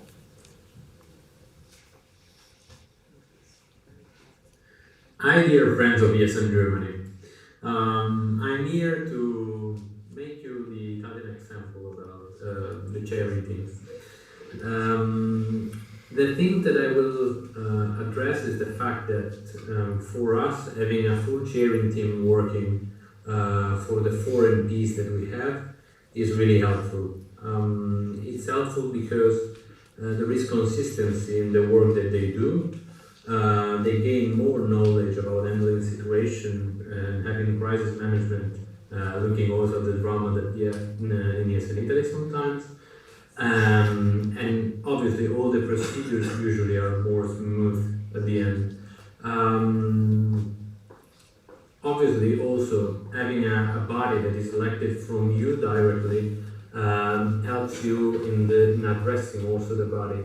They are more responsible about what they do, and you know, they are not appointed any time and like excused for the fact that maybe they are new in the role.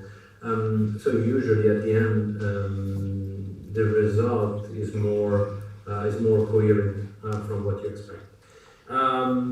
Also added to this, having a stable body that is also like a support structure of the board, but of the sections, helps this in having like an historic added value in what you do in your assemblies, because usually what it happens is that what we discuss, how we discuss, and the topics at the end are recurrent during the years. This is what I would say that is beneficial from having a stable body in your association. But well, best of luck for your MP, and I hope this could be helpful for you. Ciao. Thank you, Alessio. And for this one, we need to turn up the volume a little, because I pulled some international strings of mine and called our current membership team coordinator and vice president for Network Elect of ESN International to say a couple words about Greece, which will be promised the last example from ESN International. Hello, beautiful people of ESN Germany. My name is Gavin, and I'm invited by my friend Patrick in order to explain to you some stuff about the host of an elected chairing team, the way that it works in ESN Greece. So, we elect 3 members of our chairing team, the main chair, the vice chair, and the technical chair, during our nationals in December, and they have a mandate of 1 year. And then they take care of everything that has to do with the national assemblies, with the open calls for the national positions, and all the discussions that involves the participation of all the sections. Of course, if there is a need, they also take care about extraordinary national assemblies that may happen online. More or less, they work like the GACD of ESN International. We decided to elect the chairing team during December and not during July, like the board members and the positions of ESN Greece, in order for them to have a period of 6 months with the new board and keep the knowledge of how a National Assembly is being organized and everything that it has to do with the level of ESM Greece. They have deep knowledge of our legal documents, and they help the new CT to be also familiar with these documents during a transition period in December and June. In the same time, they also give advices to the board on how to handle situations that they need to involve the vote of the sections. So, it acts like another statutory body of ESM Greece, that it helps the internal governance of the national organization. If I can say that there is a disadvantage of having one stable chairing team, is that you do not get to know so many people that they are invited from other national organizations to be the CT, and in the same time, in some cases, because it's a position of the national level, sometimes you struggle to find people to be like in position of the CT. But right now we are going also a bit better with our HR in Greece, and we have a full GACT, that NACT in this case, in order to regulate our national assemblies. So I would like to invite you to discuss about this concept of an elected stable chairing team and decide if that works in ESN Germany.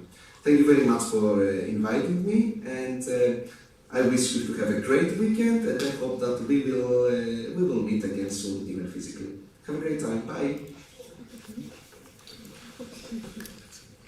Thank you very much.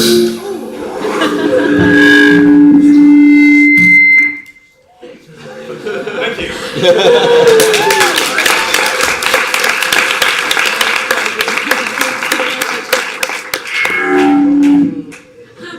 We'll just meet them. Okay, so, yes, can I have the clicker, please? Or you can click as well. So, thank you for the presentation, which was too long, just for the record. We have a Q&A, surprise. We already have questions, even though I didn't open the speakers list yet. Several just can't wait. So I open the speakers list. I will ask you to be very concise. We are already a little bit behind time, and this is something I don't like so much. So yes, please be concise with your questions, and speakers list is open, and Severin, go ahead. Severin, Neza, Bavaria. So although the CT gets appointed, it still gets elected by the NA. That's first of all. And the problem with stability is the lack of flexibility. So in case we have a chairing team which is elected for 1 year, when I got that right, but like it happens that 2 of them get the flu, and we have always 2 persons, then we can't just or maybe there is, maybe you have that in, but if we have 3, 1 main chair and 2 vice chairs, and 2 of them are out, then there would sit only 1 person, and we couldn't just elect someone spontaneously in that chair position. So, although someone already has the experience because he did the chairing already, we couldn't just get him. Thank you for your question. First things first, yes, you're right. You elect the chairing team while in the beginning of our National Assemblies currently. However, if there are multiple applicants for the positions of the chairing team, the NB picks who is presented during the NA. In this case, you will have all the candidates, and you can choose yourself as a section. That's what we plan for the future. Secondly, obviously, currently, if MT and Barbara would have had the flu 1 week before the NA, same problem. So that doesn't change with introducing a chairing team for 1 year, in my opinion. And also, we still have the possibility to elect or even appoint chairing team positions for 1 NA if for some reason people of the elected chairing team can't make it. And I also would like to ask Thomas to stage if that's okay with him, because he is also part of the working group. Thomas, take your way to the stage. Severin, you have a second comment, right? Well, go ahead. You're the speaker. But in this case, the CT had to step down, wouldn't they? So they had to step down. Wait, is this an additional question just now? Yeah, it's a follow-up question to understand the Okay, situation. yeah. Because it is to my understanding that the CT then had to step down in order so we can elect a new CT, and then their mandate is definable until November or like wherever the new election is again. Yeah. Okay. Maybe I try to understand the point. We have this a similar situation with audit board and national board currently. So if they can't make it to an A, we need to find a solution. For example, preparing the elections of our national assemblies is task of the main chair of the chair team and the main chair of the audit board. So if these two people can't make it, they need to look for and appoint a person that does this job for them in case they can't make it. So I think the same logic might apply if I understand the question correctly. All right. Simon, you technically have another comment in the speakers list. Yeah, that was actually good. Yes? Done? Covered? Yeah, covered.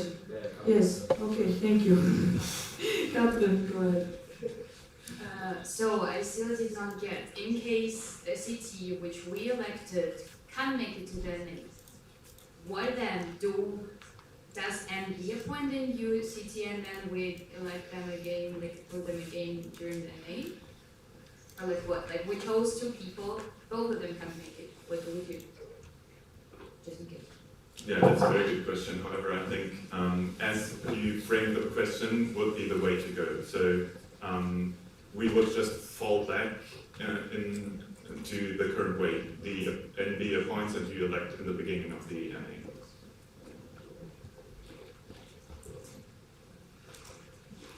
Yes, I'm too sorry for representative. So the training team is a great way also to attract international guests and experienced people from our national board Q&As. So I was wondering if it removes the opportunity for international training team to apply, or is it still possible? It is still possible for the international chairing team to apply. They have to provide the commitment. Not everybody might do that, but for example, we have an Austrian chair who's been at these NAs 3 times in a row, so it is feasible in that way. However, we thought about this as well, and internationals bring contribution in the plenaries. The way you are asking this question right now is your contribution. Unfortunately, in the chairing team, you're supposed to remain neutral, and you may not bring out these opinions. So in fact, we thought that as a chairing team, you can contribute less than, for example, as a workshop host or as a member of the plenaries, and that's why this was not an important downside for us.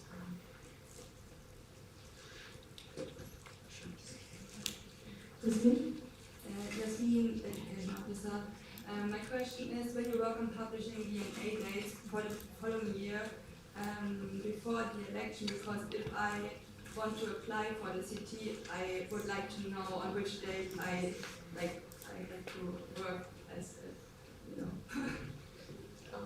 Yep, Thomas, National Board, I think that's more a question for National Board side, and I think that's not always possible to publish the exact dates all the way through the future. What is possible, of course, to have the dates, like the several weekends, like the time frame where the NAs are supposed to be, because it also depends on the OCs and when they can actually host it. Because first of all, you need to find an OC, and if you set one concrete weekend a year in advance, that might be a problem. But yes, it's definitely something to work on to set these dates earlier. And of course, it's the priority, the most important people to be there. NB, yes, but probably even slightly higher would be the charity. We have a comment. Mittal alumni.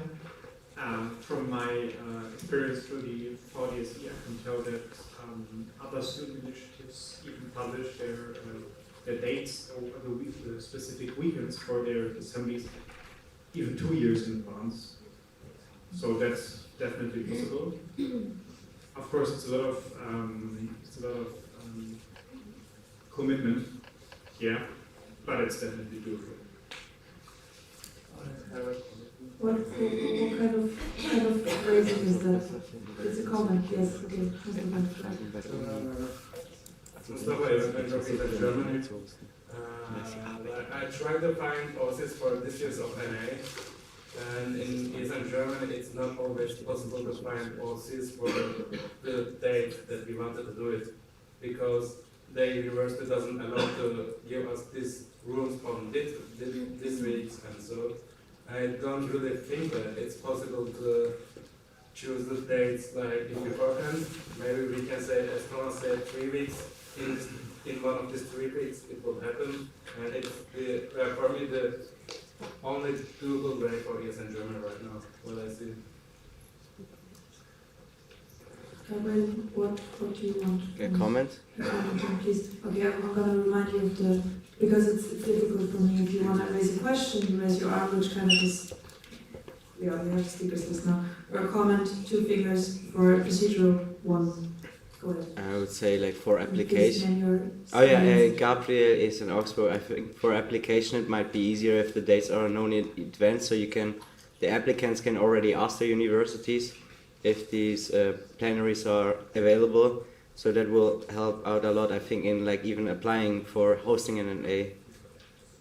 I think that's why I don't understand why we do it like this.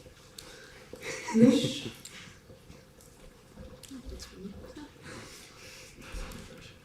Yes, and I think yes, this question is for you. Because you are now sharing your third second. Okay. Still, because you are now sharing multiple in a row, so you actually have experience. Would you be open to the idea of helping possible future permanent CT with some transition ideas? I mean, I was at 3 NAs, but I'm chairing the second one. So like I was in contract, but I was there as a participant and workshop holder. And I would definitely be open to transition, which was something that I expected to do anyways, because you have that system where the previous chairing team transitions to the new chairing team. So I had a transition with Tanya before I started for Quorum, and I didn't, like, I abstained from the transition to myself because I kind of remembered what it was like last time, but I see it vital because the experience that I had from the previous 2, where I experienced it and where I actually facilitated the meeting, was extremely important for the work that I could have done now.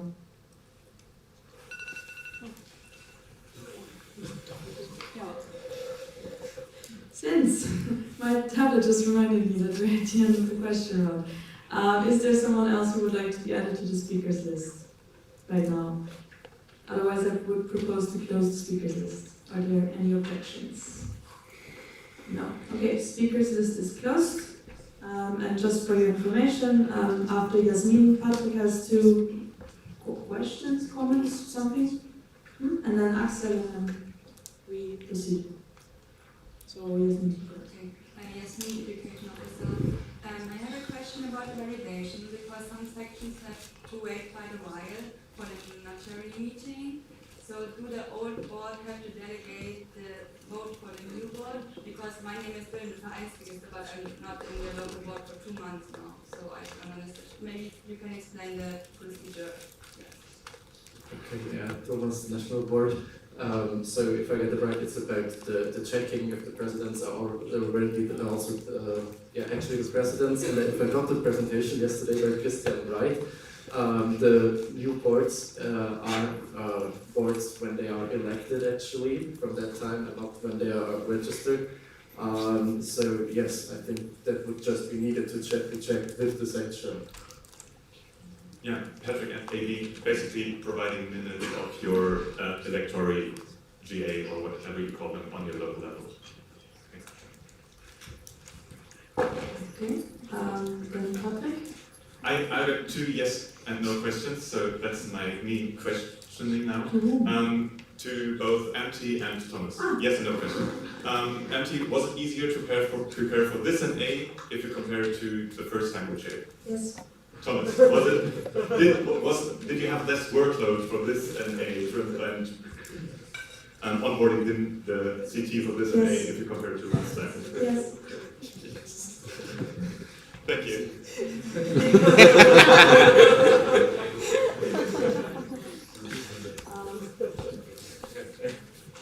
Can I ask one of the a follow-up rhetorical question to that round that we did just now?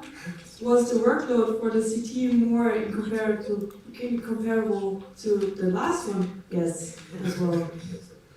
Coming to that, that's our whole point of this proposal. There's one more question. Yes or no? Is that was that the second one already? Yeah. Okay. Then Axel, where's yours? Axel, yes, I'm Sahil, the national team ticket. So if a joint team member will get motivated to join the NB, is it possible for this person to apply, or does it mean that they need to withdraw from their position as city member? Well, if you want to be national board, then obviously you need to step down off your position of chairing team. However, if you want to join the national board after your mandate of chairing team, you can apply during the mandate. That's totally fine. I need to get the timing straight, but if you want to join the ND while being chairing team, that's a no. You need to have one position or the other.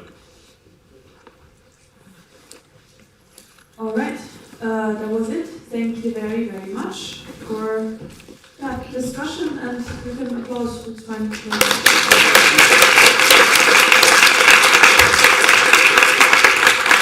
Next up, we have the OC Autumn NA, Autumn, however you want to call it, application.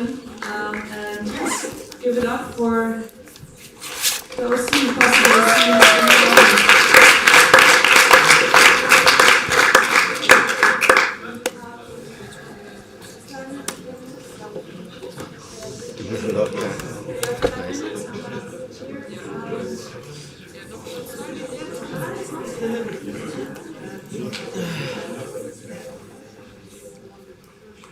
After this one, we have the coffee break, so don't worry about it.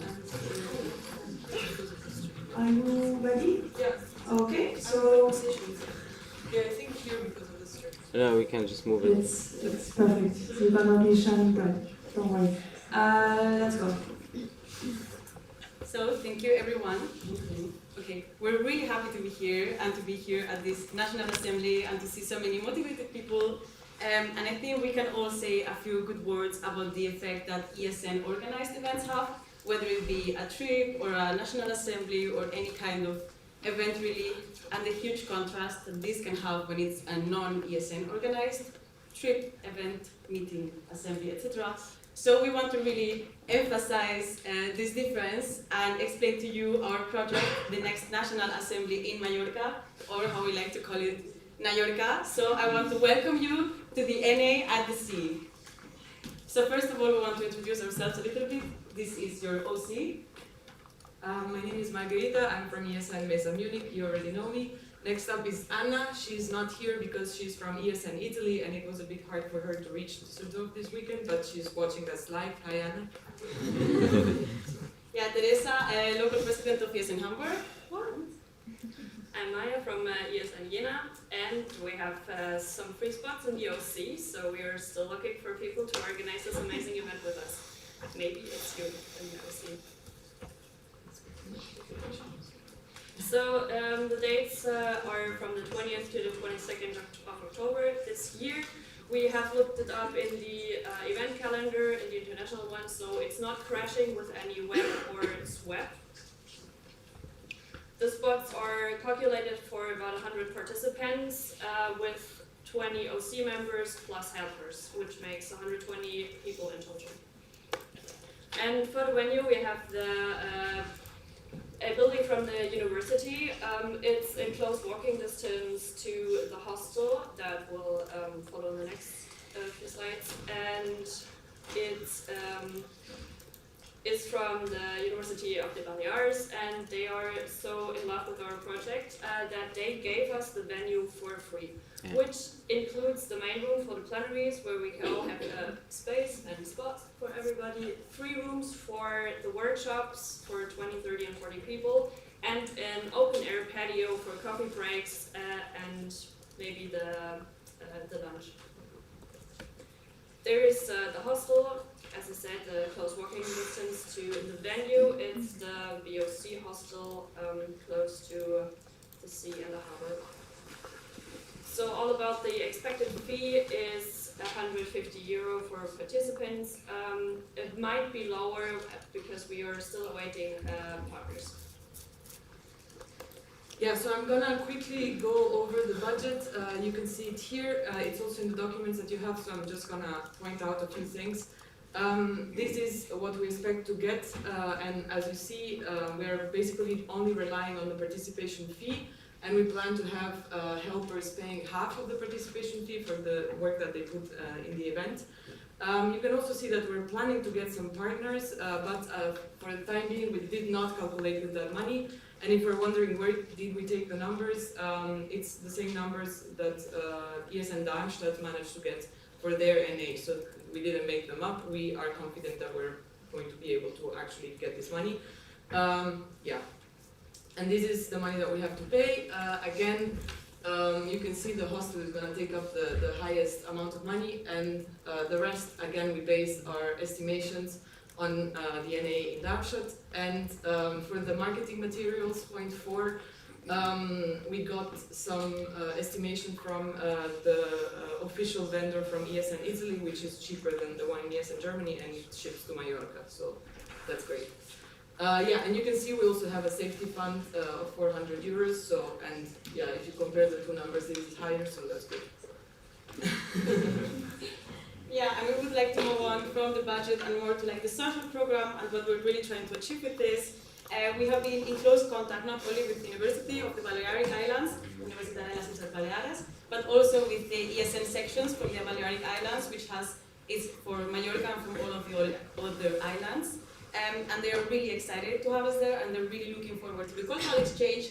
So we have been in contact for example, city tours and so on, but I think the highlight of our collaboration would be an international dinner with them. So it wouldn't be a regional dinner like we have it right now, just with food from ESN Germany, but we would be bringing our food, and they would also be participating with their local food, not only Spanish, but specific from the Balearic culture.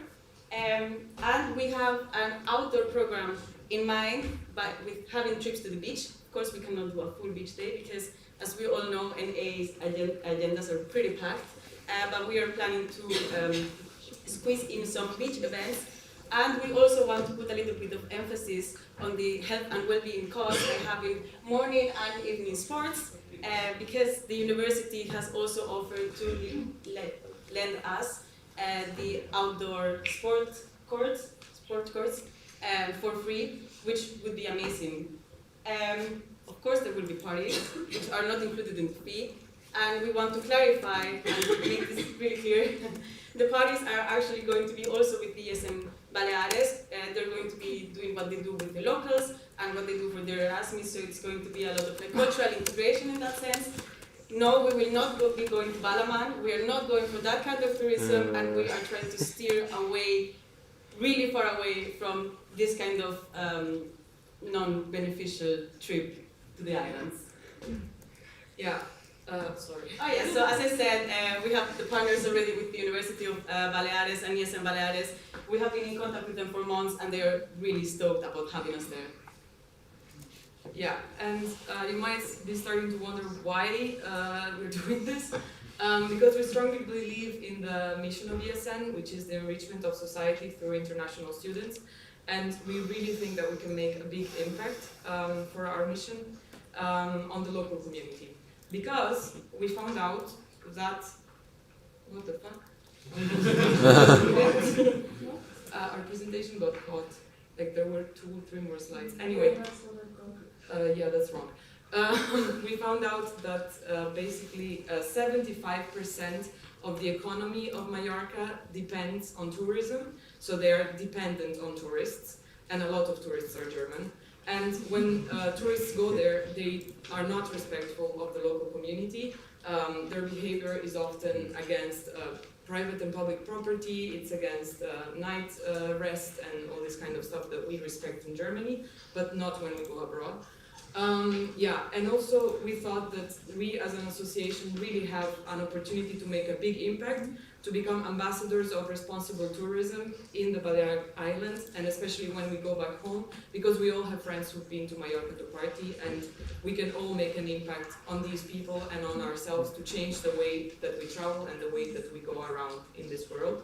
And also we think that this event will be beneficial to increase volunteers' motivation, both on the local level and on the national level, because of course we hope that people will be motivated for such an event. Yeah, I think that was it. I don't remember because we don't have a presentation here. Yeah, there was one more thing about, yeah. Yeah, so you cannot see the slides, so you're just going to have to pay attention to me, unfortunately. But everything that we have said so far is what we really have in mind. However, we're super motivated, we have so many ideas, and we really think this has so much potential of really like breaking so many new like milestones for us. And we are really excited to also say that we want to offer alternatives so people don't have to fly to the island. So we want to organize an ESN bus departing from Germany, probably from Frankfurt, going to Barcelona. Then in Barcelona, we are starting to get in contact with the 3 local sections that they have, so we can get couch surfing spots. And then from Barcelona, we can take the ferry to Mallorca. So that way, we within the cultural exchange going through Barcelona as well. And we avoid traveling by plane, and we also want to make a post-event program a little bit more unofficial, but we are aware that the culture that the islands can offer and the nature is too much for just a weekend, especially when we're going to have a packed agenda. So we want to also speak with, or we are already speaking with ESN Baleares, and they are going to offer more in-depth city tours. They're going to offer a visit to museums and nature excursions, so whoever wants to stay a little bit longer will be able to really jump in depth into what the island has to offer. So of course all of these ideas are amazing, but we need you and your motivation and your happiness for this project and your amazing ideas and your time to make this happen. So yeah. That can be your picture. So thank you very much for your attention, and we are really looking forward to your questions.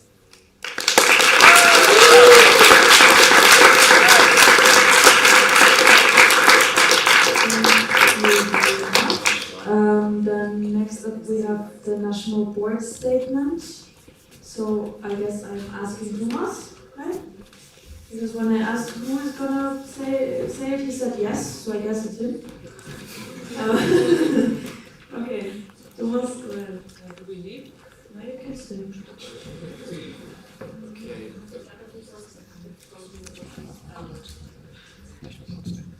Hello. Yes, before I read the statement, I have to say, first of all, thank you to you all. It's a very difficult topic, also a very hot discussed topic in the board. So we wanted to state the people who are actually signed and standing behind this topic out of the board, for which I'm reading the statement now, which is me, Alicia, Sahil, Sarah, Gabriel, and Emily. Please forgive me if I'm just gonna read this. It's not that easy. Dear National Assembly, as National Board, we are delighted to see volunteers from different sections and even different countries coming together and showing initiative to organize an event for youth in Germany. This is amazing, and it could be a model for events which we would like to see happening in the future. However, in this case, for this specific event, we don't find that model suitable for the future of our organization. As Erasmus Student Network, we have dedicated ourselves to the cause of environmental sustainability and are trying to trying to work on making the Erasmus program as well as our own events more sustainable. Having an event as the National Assembly, which is usually reachable by train for all the participants in a place where in the end almost everybody will go by plane, is not really in accordance with this goal. In addition to this general doubts, I'm sorry. There are some practical doubts as well. As National Board, it is also our task to develop the organization, and we've been trying to establish ESN as a serious player in German higher education, like it is already seen in a lot of other countries. The future president and education team will have to talk to public institutions, explaining why our network is worth supporting and advocating for better funded, more inclusive and greener exchange programs.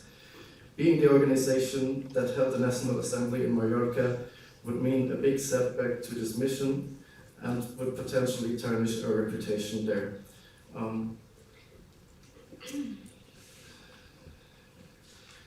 Putting an additional burden on the soon-to-be elected National Board. We therefore wanted to share these concerns regarding the application, and we also want to stress that in case the application would be rejected, we would be opening another call for an OC for the Autumn National Assembly, which would still have some time to organize an event. We still would like the OC presenting now really much for all the work they already put in. It is really amazing to see that, and we hope to see some of the ideas and the practices to also being transferred to future events. Thank you very much.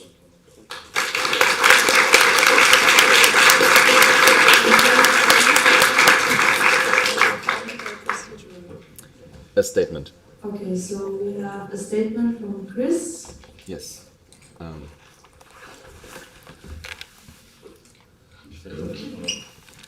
can also go up there.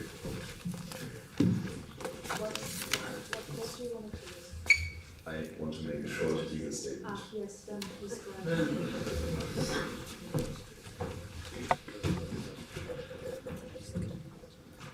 So first of all, I want to... German or? It's not going to be German. It's going to be English. Okay. I spent some time in this. So first of all, I want to thank you for your enthusiasm and for the work you have put into this. And I think maybe I could have come to you guys with these things earlier, but I did this research yesterday, and I think I didn't go to the social program, I did this research until almost 1 AM, so I'm sorry that it's happening now, but I also found some very interesting things that maybe will help us in the future. So first of all, this is completely only about legal stuff. I do not care about our, I care about about sustainability in our image and stuff.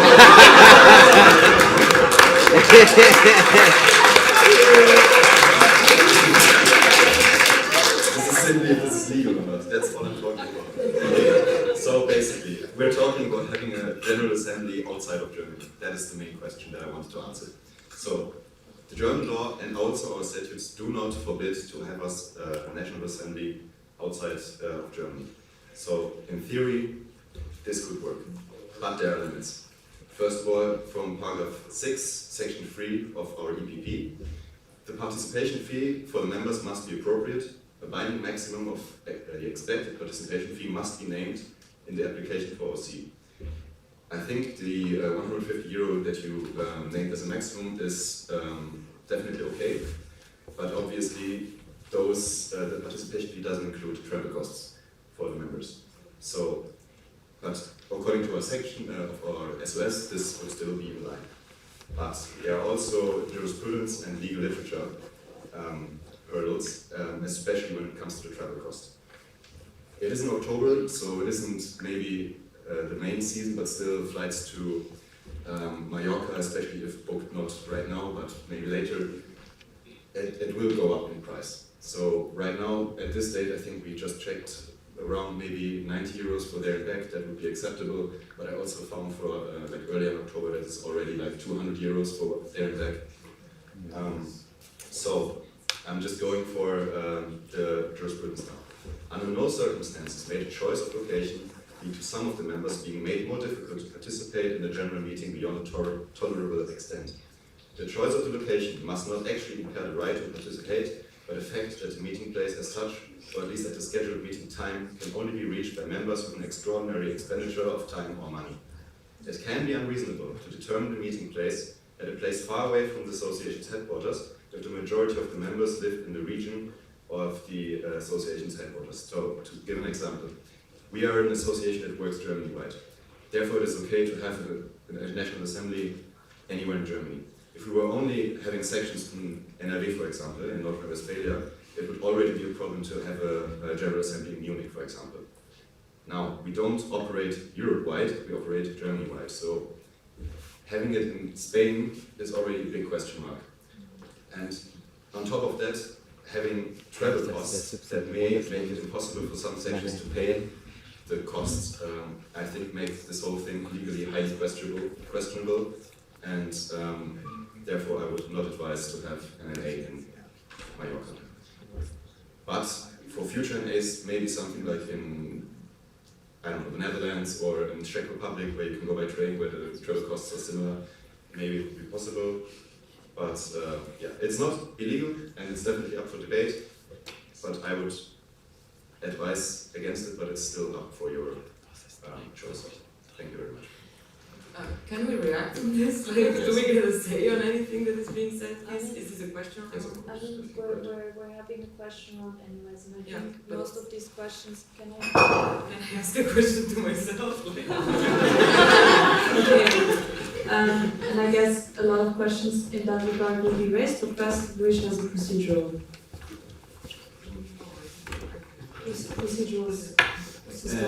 We yes, working. Because we know that this discussion will be complicated. I would like to propose voting first, accepting or no the application. Yeah, I agree that. Okay, another procedural. Audit, is that like a thing? Yeah, the name and section. Yeah. Am I having the word? Yeah. Yes. Yeah, okay. So, Severin, Mesa, RC Bavaria. If we are voted, like, I think the application already got accepted, and that's why we're having the presentation. And if we're voting about if we reject the application now, which doesn't have any sense because we already heard what's going to be here, we would have had another discussion on whether we are rejecting it. So procedurally, in my opinion, it doesn't make any sense to go with this proposal. Okay, that was a comment to the procedural. Yeah, comment with one. Procedural covered, like what the fuck? Okay, please stay respectful. Yeah, We're sure. trying So, to make the best yeah, out of it. procedural question covered by Gavin. Okay. Comment, if I can answer to the concerns that the legal... We will have, I already have 11 questions in the question round, which I guess will cover a lot of stuff that Chris just said. But here But is you some can, specific yes, points. if you can concisely say what you want to say to this, please go ahead. Yeah, so we are not here to propose an NA abroad because we want to go abroad. So, in our opinion, it wouldn't make sense to go to the Netherlands or to Czech Republic because there is not a problem of unhinged German tourism there. So we identify the problem and we want to make a positive impact to tackle this problem. So, and then regarding the cost of travel, it's actually cheaper to fly to Mallorca from many German cities than to reach other German cities by train. And also, Chris mentioned that they check the flight prices now, but they're gonna be the price is gonna raise. We plan to have a little bit of a different model for the registrations. So the registrations will be earlier to account for increased cost of traveling that the members might occur if the registration was as late as we are used to have it. So we did think about these problems, and we don't think that we're going to ask the sections to cover unreasonable travel expenses to get there. Yeah. So I see 2 comments. Is that okay? Yes, which I guess then. Okay, okay. Please raise it high. I will hard to see you. Okay. Yeah, Mittal, I would like just a short comment. Cheap flights to any city in Europe is a symptom of a problem we need to abolish, and it's our solution to use them. Flying is to a certain distance, in no way green to travel.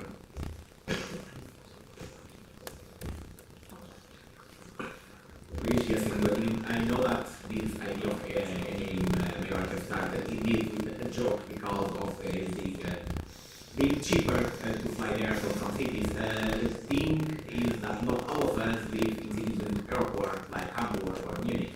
So for most of us, we will have to add to the actual already typical cost of having to travel to that cities, that is what we're doing around anyway, plus the cost of the flights. So for us, that don't be the main city, it's more expensive. Okay. So since we're already in the middle, I guess I'm opening the speakers list, which the program already has, because we have quite a big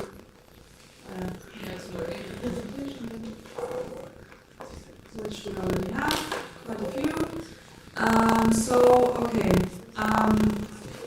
I once again want to remind you that we are all here for the same reason. We want to hear out the C and want to ask them questions. We want to be respectful, all of us, to each other, because we're here for the same cause. Okay. So I don't want to hear non-respectful rhetorical questions about something that we all know. Okay.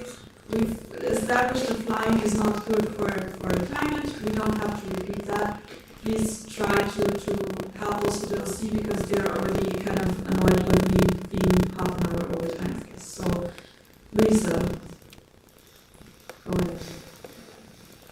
Luisa is Nena. This is actually not my question. I just had to put it down for technical reasons. But I guess it doesn't matter that I asked the question or someone else.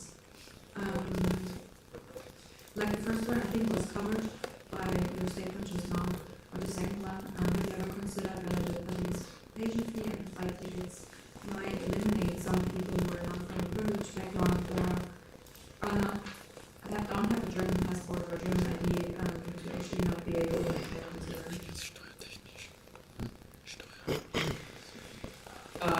Yeah, thank you for your question.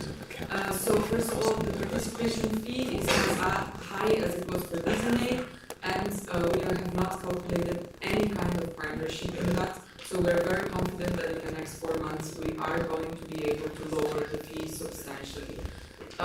Again, the flight tickets is debatable, but we know that for some people it will be cheaper, and for some other people it might be more expensive. And we did not run a cost-benefit analysis on this. Everybody here knows whether it will be, or can check if for them personally it's going to be cheaper or more expensive. What you mentioned about not having a German passport, Mallorca is still in the European Union, so if people have a residence permit in Germany, they're still able to go to Spain. We are aware that there are people with a less privileged background. What we think is that ESN already has some structures in place to ensure the participation of these people. Sections sometimes refund some costs to their members if they know that they need more support to attend these kind of events.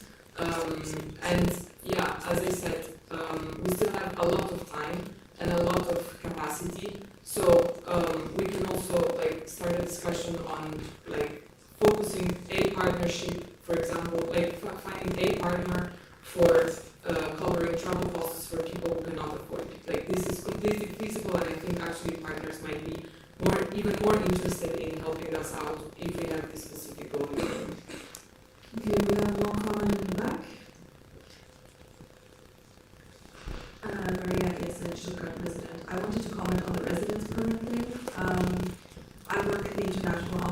at my university with exchange students that come in, so I think I have a bit of a different insight on this because we work a lot with the Ausländerbehörde, and unfortunately, it's hard to say that people won't have trouble getting into Spain just because they have a residence permit in Germany. This is super complicated, and depending on which country people are from, they have certain hurdles that they have to get over, even if they have a permit, even if it's absolutely illegal for them to travel, because unfortunately the world is the way it is.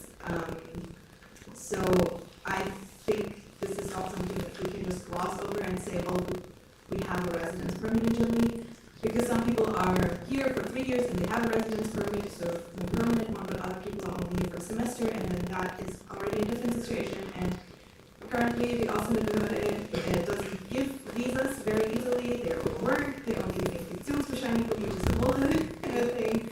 So I think that is something that we have to consider more if we want to go forward with this proposal.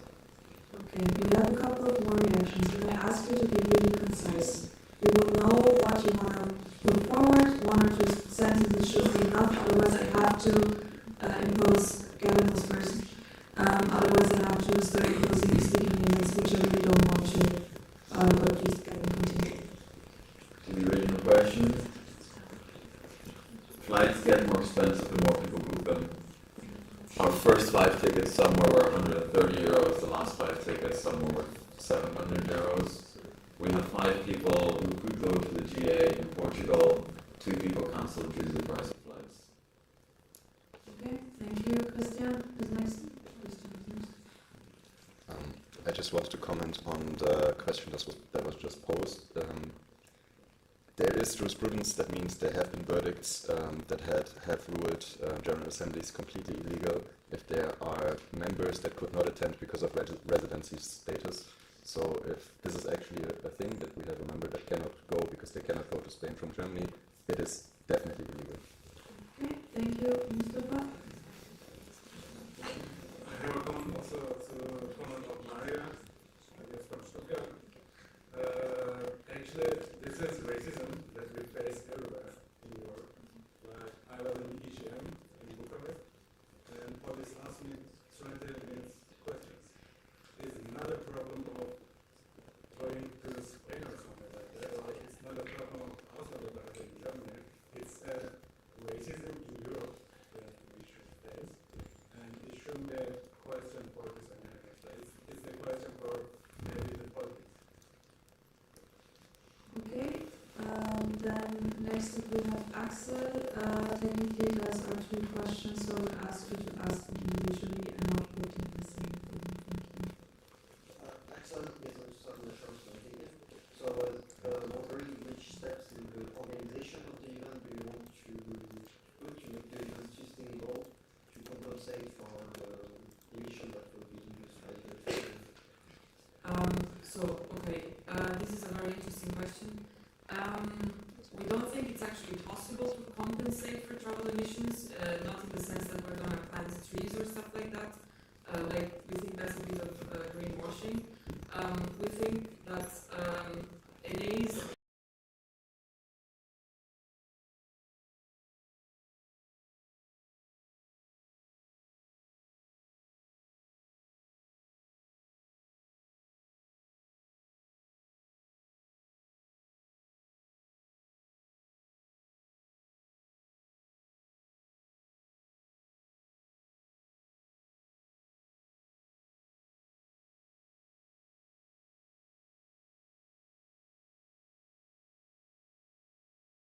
impact on the local community, so for sure we will pay super extra attention to reducing the amount of trash that we will produce and the amount of, I don't know, disturbance that we bring to the local community. So yes, we are aware of this problem. No, we don't think that we can actually compensate it in a mathematical way, but for sure what we want to take care of is the people who live there and the people who are on exchange there. So if I'm not mistaken, the second one is covered, right? Yeah, thank you. Okay, that one next. Thank you, Franziska. Excellent presentation. It's very clear. I had a question. So that cultural change is important, and it's important to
group of the ESN alumni in Germany.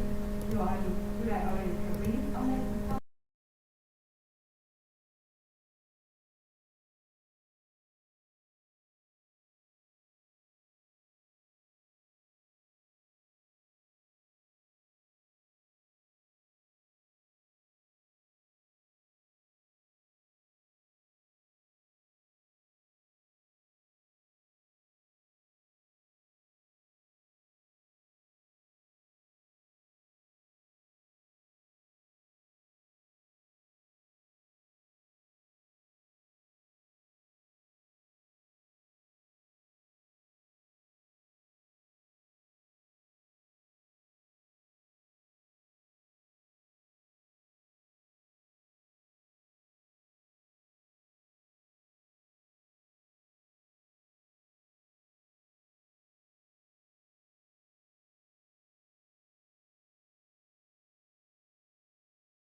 Thank you. Lush, I think have you been covered? Yes, the 11 has been covered.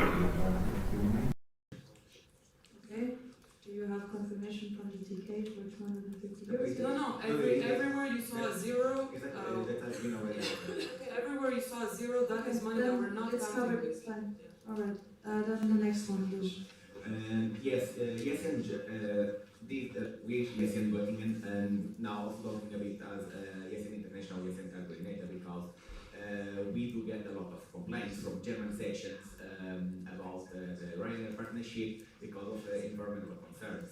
So if we are organizing an NEA that most of us need to fly to get there, if we consider that Yesen Germany might lose some credibility in the rest of the network when we are talking about environmental sustainability. Yes and no, in a sense, like I think we already answered this question multiple times. We think that cheap flights are a symptom of a problem. However, we also think that we can use them to generate a big positive impact on a local community that is an advantage. One more thing I would like to mention is that in talking with people from ESN Baleares, we mentioned that the event might end up not happening because in ESN Germany a lot of people don't like flying and don't want the partnership with Ryanair. And they were very surprised about this. They are living on an island without flights. There is no mobility, there is no European Union for them. Yeah, so like. Okay. Luis, since your first question was covered, you were lucky, so you can ask the second one. But first, before you do that, I see just someone added, but is there someone who would still like to be added to the speakers list, then please do so. After that, because we're already at the end of the question time, I will propose to close the speakers list. Are there any objections? Okay, then Luis objects. We can put this other question. Anyone else? So I'm expecting 2 more, and then the speakers list is closed. So, yes. Luis. Luis, yes, in Göttingen. Have you also considered that because traveling to Mallorca will take a while, that many people will have to take basically an entire week out of work or university, or that they might not be able to get that week off? Yes, we consider this.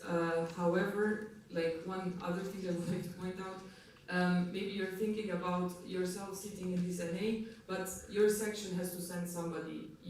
It's not like you have to be in the next NA. First of all, like it's important that somebody from each section is there. It's not important that you personally who are sitting here is gonna be there. Like I'm sorry to say this, but this is an important point. And also, I don't know, like the pre and the post programs are not mandatory. So like the NA is still gonna be 3 days of program with 1 day which is traveling day. This time it will be 2 days of traveling day. So that makes it 5 days, and 2 of them are gonna be over the weekend. That doesn't count. That doesn't add up to 1 week out of work or uni. Also, people can work from home, from abroad. Not everybody I know, but like again, we're not talking about each individual like I will have to take vacation days to organize this event. So we have considered this.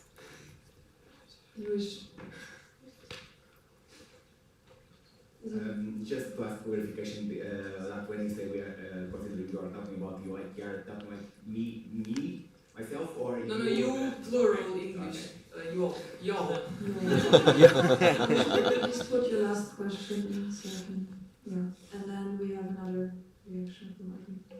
Yes, I just wanted to add to what Marija said. Please say your name and section. I mean, yes, of course, like, just that the members of ESN Germany, as far as I know, are the sections. So even if not from every section, there could be multiple people like joining the NA. Just because we were talking about legal stuff, that it would still be like legally covered, I guess, because the associations would need to go there, and not the individuals. Because so it would be enough if like from each section one person would go. Just technically. Okay. So I guess we're in the next question. Yes, Marija. Marija is interpreter. What's that to that? Yeah. Okay, sorry. This one. Take mine.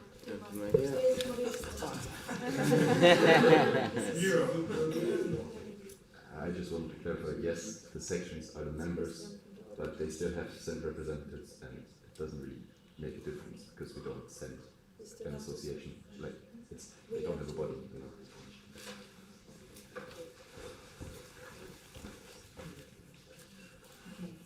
Marija is the president.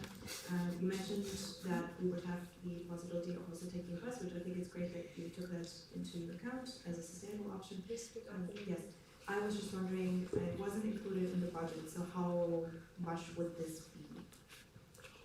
We haven't asked for a budget from the buses yet because we think it's a little bit early on in the organizational progress to organize it, especially because we were waiting to see how this weekend went before we actually dive into all the specifics. And it was not included in the budget because the travel costs are never included in the budget. So even if we organize a bus, it would be travel cost for each person. Okay. All right, Gavin. Hello, Gabriel is in Augsburg. If the NA falls through, could you think about like maybe transitioning it into something else? Because I know it's a double-edged sword. I really like the idea about the cultural thing, about like basically showing like the culture of the Balears, and it's not just like a party destination, but also like the city tours and everything sounds really, really good. But maybe if we cannot do an NA, can we do something else out of it from all the work that you've done, like the past work, that it's not in vain? Yeah. So, yeah. So first of all, the university is really interested in, let's say, the institutional aspect of this event.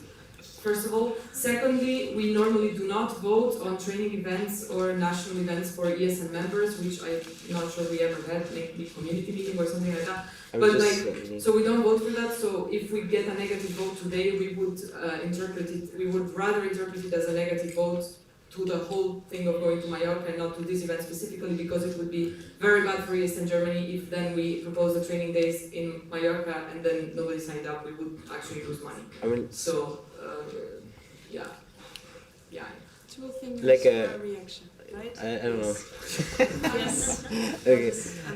I'm not saying like it has to be a training day, but just rethinking like what kind of event can we do out of it. I was just like saying something. It's just like, hey, how can you like restructure it to make it like happen, but like rethinking basically it. Yeah, but it would could be a totally new event, like a spree break type It thing. would still be an event for the sections, and if the sections don't want it, like we have to have a feedback now because we have to book the hostel. So like if the feedback is no, it's no. If the feedback is yes, it's yes. Okay, thank you. Luis? Luis, yes, I think NA is a statutory meeting where the infants should be on the plenaries. But even earlier you mentioned that it's like it is a trip. So how are you going to avoid that the people resisting because they are already planning in not going to the plenaries, that they are just using the chance to go to the beach? the exact same way that we do it in every single NA physical party in every city in Germany. We trust that our volunteers are here for the plenaries, and that's about volunteering. We trust each other with this process. We have also made it very clear that we're not in for the party. We're steering clear away from that. We're in for the plenaries, the cultural exchange, and the cooperation with the local sections from there. And there's just really nothing more than I can say. I think we're all here today. Thank you. Okay, Katrin. Katrin Ersi is. So we just checked the flight tickets because we were wondering. And for now, the cheapest direct flight from anywhere in Germany is 170 euros. I have no idea what that is. We got the rooms like 20 something, but that's not the question. The question is, so if the flight tickets are right now and then people who are interested in going, when approximately the registration, most important, the spots will be approved? So we want to start the registration process already in June, and also like plane tickets are usually cheaper, like around not 4 months before the date. So we trust that they're gonna be cheaper when they get it. Like if you get a spot, you will find a cheaper way to get there. Yes. Also, if 20 people in this room check the flight tickets right now, the next person is going to be more expensive. When 2 days they're going to go back to the flight. Also, if you're switching mics, please also tell us who you're speaking to. Oh, sorry. We can't see you. The edit is down. I know who you are. But Barbara is trying to keep track of what's happening. Sorry. Katrin, reaction. You didn't respond to my question regarding when the spots will be allocated. June. Approximately. June. Allocated.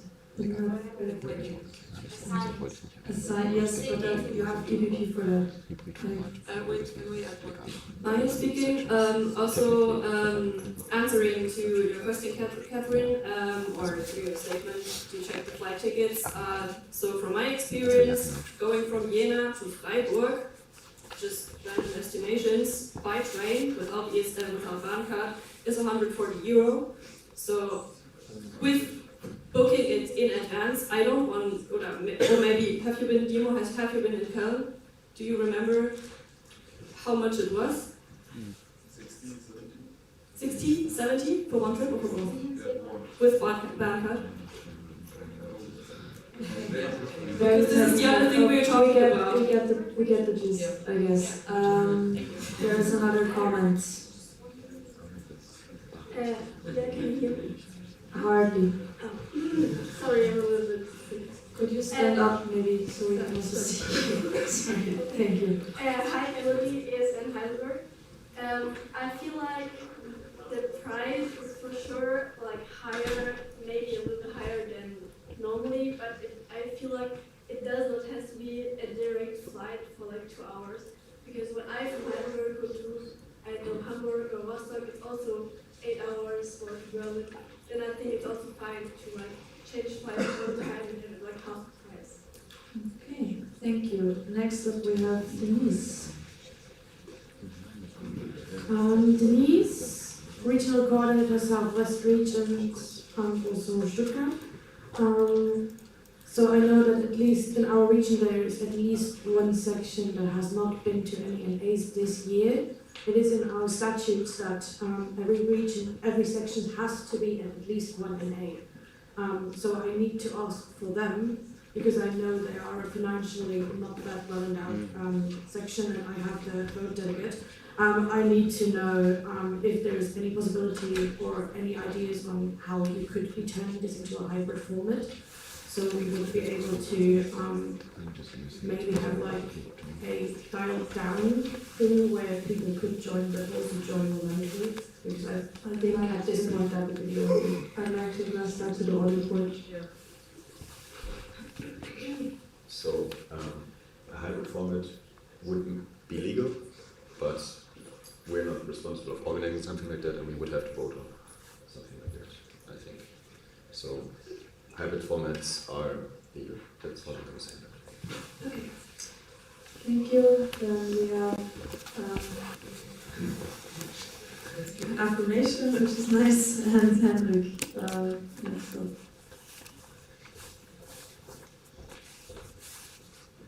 Henrik, we you see this is more common, and it might be some good news for the discussion and for the planning. Since I work in the international office at Bielefeld University, I thought about which possibilities there might be for funding. But still, before you all go crazy, I am even not sure about it, and you definitely have to research more on it. But since you would go abroad as a student and for a student initiative about student mobility, which is also funded by the Erasmus program, there could be ways to declare it as a student mobility and therefore apply for funding in international offices. Yeah, this is maybe just something for the further planning, which could help. We looked into this. So first of all, we don't necessarily need money. We have, like, the budget is positive right now. I think it was for the sections individually, so yes, it is not necessary. If I can comment that directly. You want to comment on your comment? I would like to give further explanation. I thought about the individual costs of traveling. Like people who go there could apply at their international office, for example, for funding, when you declare it for as a student mobility. Okay, thank you. Next up, we have Nena. Marina is in Munich.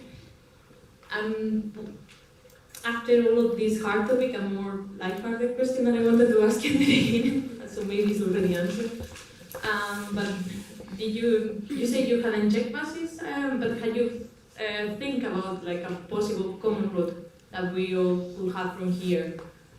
Yeah. So yes, the idea would be to have one bus that goes from Frankfurt and then goes down France, Barcelona.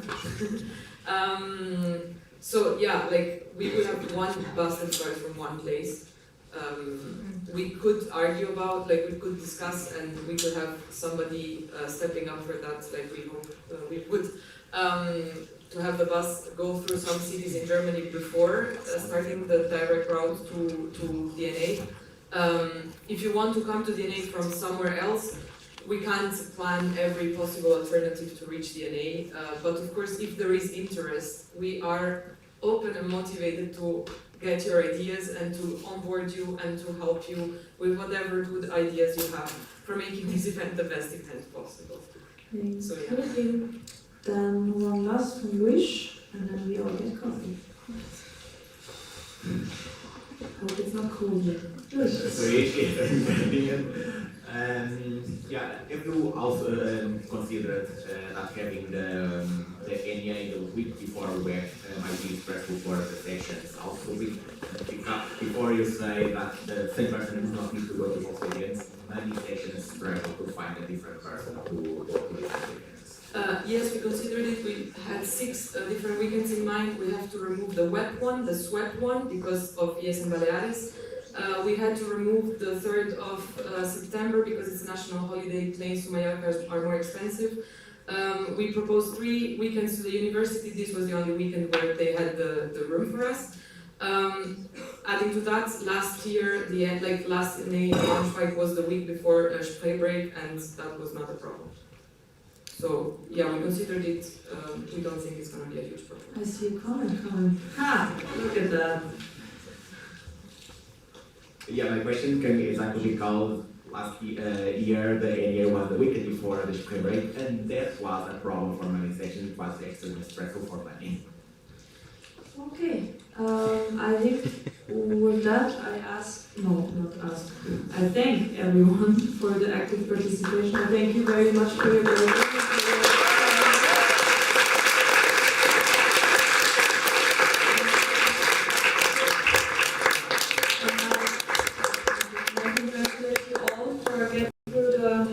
first part. You have your well-deserved coffee break now. It's before you leave. It's only, sadly, only 15 minutes. But afterwards we have the candidacies for the project managers. So I would ask the 2 candidates to find me in the front so they can look over their presentations. And yes, everyone else have a nice coffee break. See you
fasten your seatbelts and all of that crap. Please. Still up there. There are some people still up there. I'm gonna, yeah.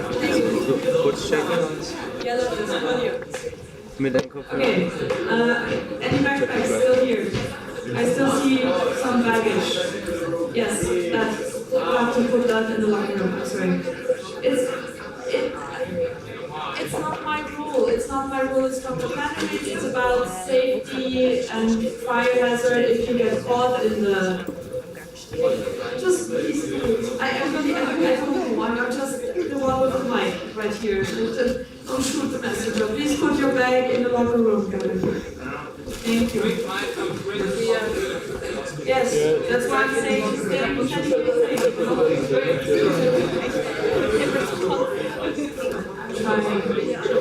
Have to all put your bags in the locker room. It is a process. As we learn in educated trust process. No.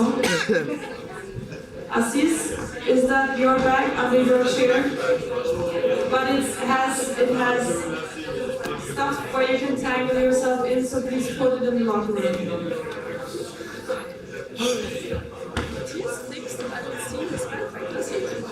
What? He gives that I don't see his backpack. Mine? Hä? Matthias? Nee, das ist okay, wenn er unter dem Tisch ist. The thing is, why we're doing this, as I understood it, in case we have to flee from this building, you are all gonna get tangled in all the straps and all of that stuff hanging from your backpacks. And then we're all gonna die. If you go to avoid that. Please put your bags in the locker room. And in case you're not taking it from me, I have Mittal from the OC here, who's in touch with the people from the venue, so you can tell her again as well. Just tell you, trust her, she's telling the truth. If you don't take care of it like that, we all die.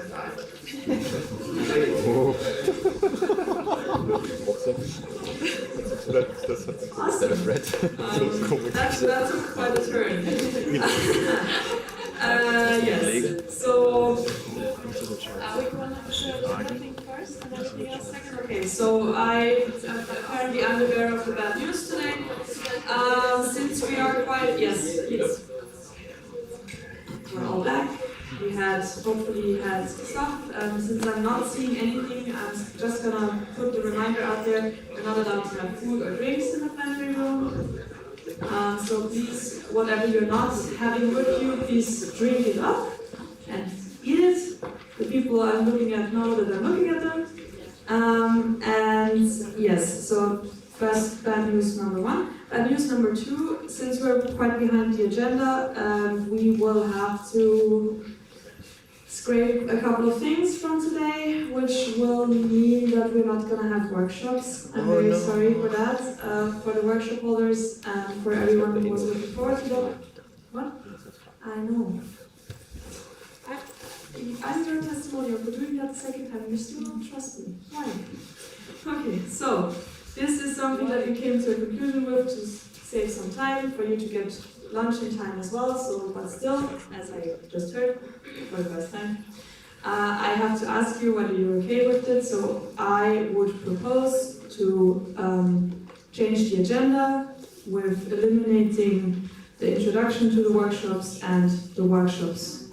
Is anyone opposing? So you are opposing, okay? So we have to vote on it then, if someone's opposing. How then you do that, please? Okay. So we have a comment from Sahil as a procedural. Okay. So you have time until Christian looked it up whether we have to vote on it or not. So it's just like we already ran against some time yesterday from taking some things from Sunday to yesterday, so maybe we can just switch from today to tomorrow. Okay, this was something that we also discussed. The thing with tomorrow is that we're not exactly sure when we have to leave the venue. It could be that we have to leave the venue already at 12 p.m. a.m. 2 p.m. I don't know. At 12, huh? At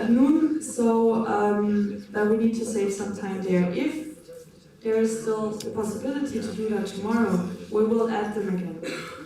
But we cannot promise anything in that regard. So, Christian, do we know something about the procedure? Yeah, no, I'm gonna ask again. Okay, so. Let's, 1 second. Okay, We so can I'm also just vote asking on very it. slowly again. Easier.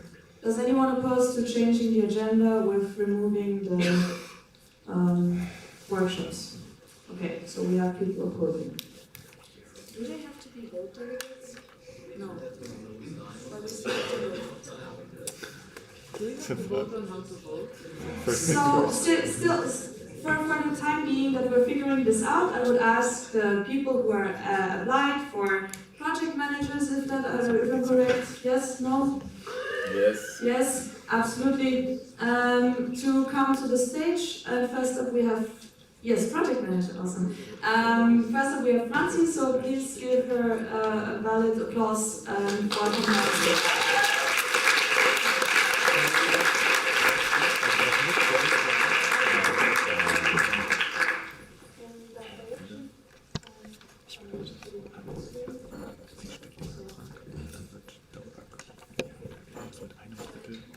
So perfect, thank you very much. Yes, I'm here because I'm applying for the position of the project manager for the next national board. For the ones who don't know me yet, I'm Franzi, I'm 21 years old and I'm currently the local vice president of ESN Karlsruhe.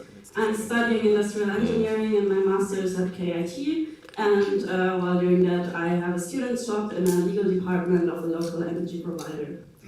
Whenever I'm not working or doing ESN stuff, I'm interested in watching football or Formula 1, and I'm doing ballroom dance.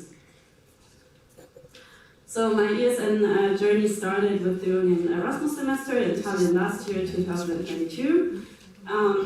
The section there did a really great job at including us and giving us the opportunity to have the most amazing time there. So I came back and I wasn't really ready to give that up and to just go back to like the normal day life. So what I did was joining ESN Karlsruhe, and yeah, they welcomed me like very heartily and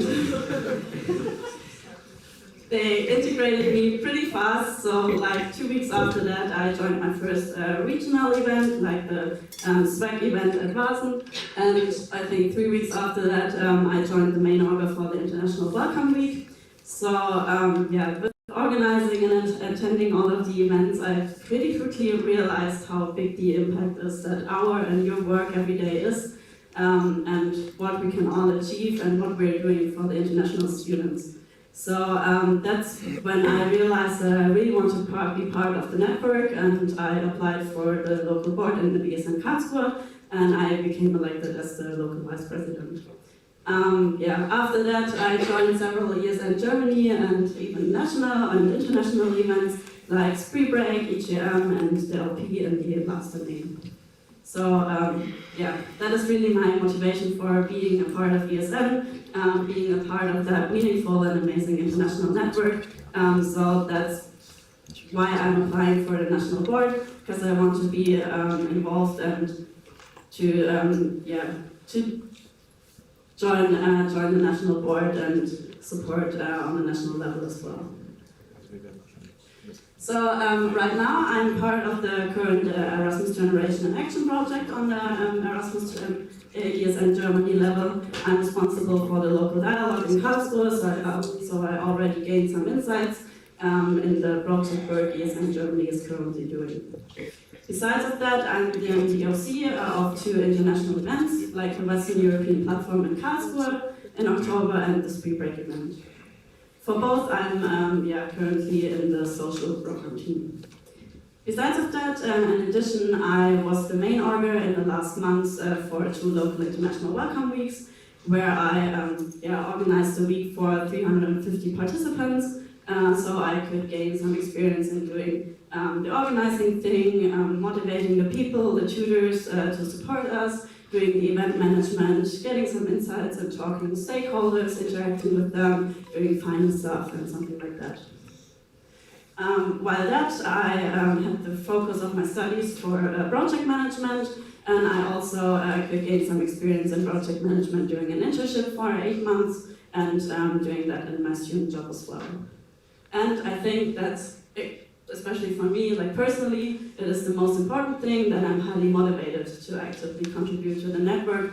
I'm doing that on the local level now, but I'm really motivated to do that on the national level as well. So what are my goals? What do I want to do if I would get elected to the national board? The first and the most important thing for me would be like the active continuation of the project management at the national level. So there would be 4 steps for that. First of all, I want to manage and take over like the currently running project, the Erasmus Generation in Action project I already mentioned. The next step would be the implementation in case of approval for running approvals like Novus boards. And then to review all of the recurring applications like open calls on the international and national level, like Erasmus Plus or the ESA, to just look what opportunities we have, work together with the national board to see what they have for ideas and to support them and to create and come up with some ideas for the project. In addition to that, after all of those 3 steps, I want to have some exchange with other national boards who are, a lot of them do have more experience in doing projects on a national level, for example, like ESN France. So I want to come in a dialogue with them and to get up with ideas how we can do that in Germany as well. Besides of that, other goals, like I don't want to, or like not do it in the beginning. We all have full calendars, so I don't want to create new events, but I want to focus on generating funding for existing events we already have, like an ACE, Pre-Break, Rhyme Rhapsody, to generate some funding for that. And in another step, we can think about doing new projects and new events. Then I want to create transparency for the project work at national level, because I think not every one of you, and especially not the people on the local level, are aware of the project, what are going on a national and international level. So I want to increase that transparency. The 4th goal would be the support of local sections in project management, because I think most of the local sections don't have project management positions or any experience in that. So, but there are a lot of projects that can be done on a local level as well. So I want to engage them, and I want to increase the support they can have from the national board for projects on their own. And last but not least, since the causes team would be part of my work, I want to increase the structure they have, and especially specify the task definition they have, and again, give transparency to the network about the work that they're doing, and to increase the motivation for people to join the team, so they can work in the next mandate as well. So thanks for your attention, and I'm happy to answer all of your questions in the Q&A round later.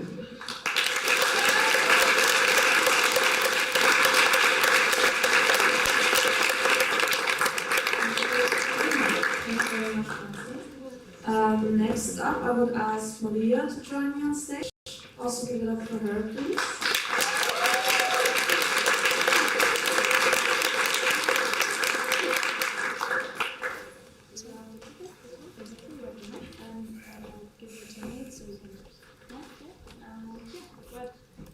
So, hello everyone, my name is Marija Nikolić, and I'm applying to be the project manager of the National Board of ESN Germany in 2023-2024. So I'm going to start with a little bit about myself, and then I'll tell you a bit about my ESN experience thus far, and then I'll tell you about my vision for the role of project manager, including my vision of the projects, the teams, and what my priorities would be if I were elected, and basically tell you why I think that I would be a good fit for this position. So I'm going to start with a little bit about myself, since some of you don't really know me that well yet. So hi, I'm Marija. I'm originally from Belgrade, Serbia. I'm 24 years old, and I'm currently doing my master's in English literature at the Freie Universität Berlin.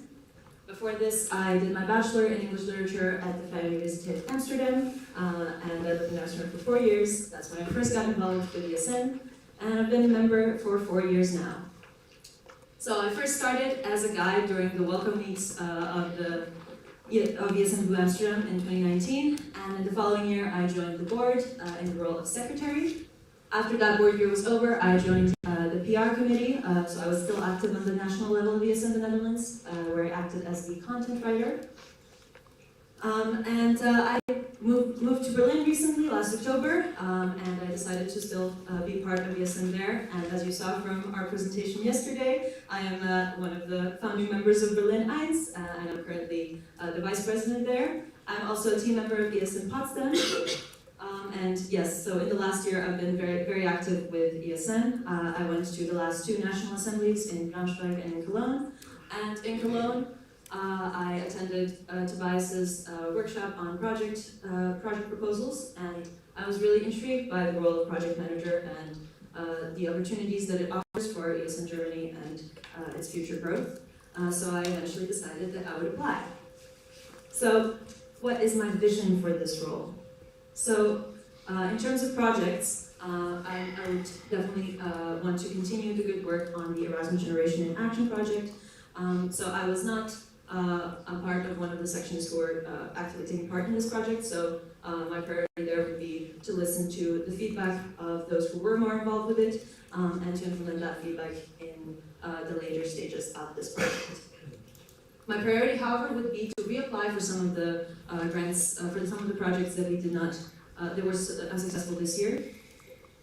So I would reassess the applications from this year and figure out how to make them more appealing next year. For example, with the Franco-German project, there was very, very stiff competition. So I would try to find ways to make the proposal stand out more this year because ESN Germany was urged to reapply for this grant. Also, because I'm from Berlin, I have to talk about Spring Break. So I would also reapply for the Key Action 2 grant for Spring Break 2024. And I think the key to this being more successful this time around is to start with this project much earlier. I will do so at the latest this October. My idea is to potentially sit in on some of the meetings of the OC of this year's Spring Break to see which parts of the project would be most appealing in the project proposal. And to see which aspects of it we still need to improve. On top of this, I would consider starting some new projects, and the one that I currently have in mind is related to the National Erasmus Games. So I think this is exactly the kind of initiative that a lot of organizations that offer grants would find very appealing. So I think this offers a lot of potential. For example, again, the Key Action 2 grant, I saw that they offer grants for not-for-profit European sports events, which is exactly what this is. Of course, as project manager, I would do more than just projects. I would be in charge of the causes team. So I think this team is very, very important to the network. And from what I've gathered, it needs quite a lot of restructuring. So I would work with a suitable social impact officer to create a more sustainable long-term structure for this team. Moreover, I think that, again, this is a very, very important team for the network, but there seems to be a big lack of awareness for it within the sections. So I would want to be more in touch with the individual sections and raise awareness of the team and its importance to the network. On top of the causes team, I would also want to start a project management team, a couple of people helping me with some of the tasks of project management. And I think this is also another way to raise awareness of the projects within the network, because this is something that I really find lacking right now. Just in the last couple of days talking to some of you, I saw that a lot of people are confused about the role of project manager and which projects ESN Germany is really involved with. So I think this is something that I really want to change and raise awareness of. And if I were elected, what would be my main priorities? So first, I would want to select a suitable social impact officer. This is obviously someone that I would work with quite closely and who is very important because they would be in charge of the causes team. And with this person, I would help restructure and reorganize the causes team. And then in terms of project proposals, I would, as I said, examine last year's proposals and see in which way they could be improved. And then I would create a motivated project management team who would help me create a strategy on those projects and how to raise awareness of them within the network. So I hope that I've outlined my vision and my strategy for the role so far, but I also want to add a few reasons why I think that I would be a suitable person for this role. So first of all, as a project manager, obviously you write a lot of project proposals. I study English literature, so I would say that my writing skills are one of my greatest strengths. And I have worked as a content writer before. I was, as I said, the content writer of the PR committee of ES in the Netherlands. And I also did an internship with the Center for Cultural Development in the Netherlands in 2021, where I was also the content writer. I mostly wrote blog posts and newsletters, but I did also work on some project proposals, so I know what they are supposed to look like, and also from being in contact with some of my colleagues there, I know how much work goes into organizing and managing these projects. And finally, I think I'm generally a very organized and responsible person, and the most important thing, I'm very motivated for this role, and I really believe in its potential for the network. I think it is crucial to the growth and professionalization of ES in Germany, and I really want to contribute my time and my skills to helping the network grow and improve. So, thank you for your time, and I look forward to your questions.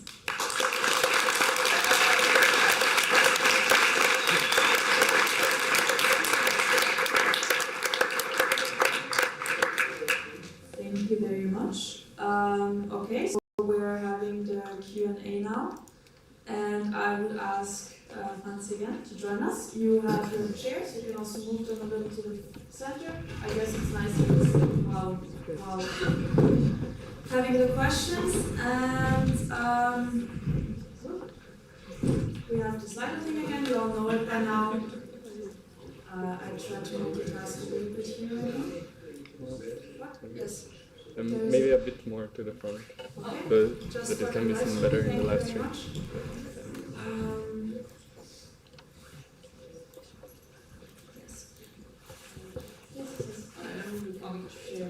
That's fine, because one is not working, one is supposedly in the room. Is someone from the LC here who can run around with the microphone? Not right now, I guess. Would someone volunteer from all the volunteers in the room? Yes, thank you. To run around with the mic. Please feel free exactly to ask your questions. I would just open the speakers list, and the first up is already. Did I? No, okay. Yeah, is Gavin. Go ahead. Catherine, sorry. Catherine. Catherine, RC is working. Did you turn it on? Then why do we need it? Did you turn it on? And now that helps. So, Catherine Erseus, I have a question to Franzi, because also yesterday, I also know that you're the organizer of one of those in the Spare Break, and you were mentioned there in 2 teams, and plus you also managed something at the local level, and now you're applying for the national level. So how do you managing all of these roles, or are you planning them to step back from one of the Spare Break OC teams, or how is that going to work? So first of all, for the web, I'm a member of East Castle, so I would support it anyways. But in the OC for the social program, we distributed the task for the social program, so we are 2 people for that, to change or to do it together. For the spree break, I would consider to step back from one of the teams to concentrate on one, and I would step back as a local vice president. That's already communicated with the local board and the members as well.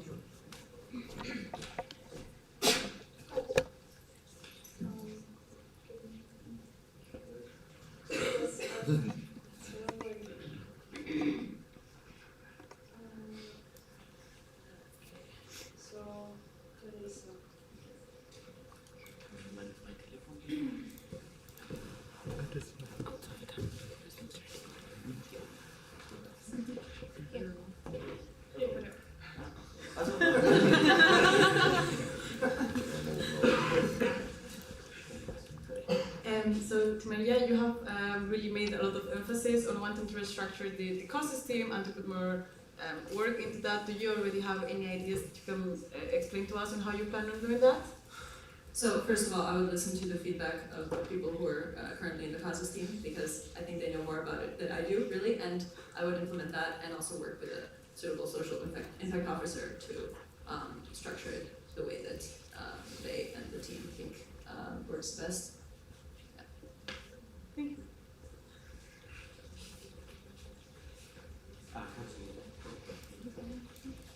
If you could raise up your hands when you know that it's your turn next, then Gavin can see you already. Oh, so, I have a question to both of you. How are you planning to create transparency of the work of project manager? Yeah, thanks for the question.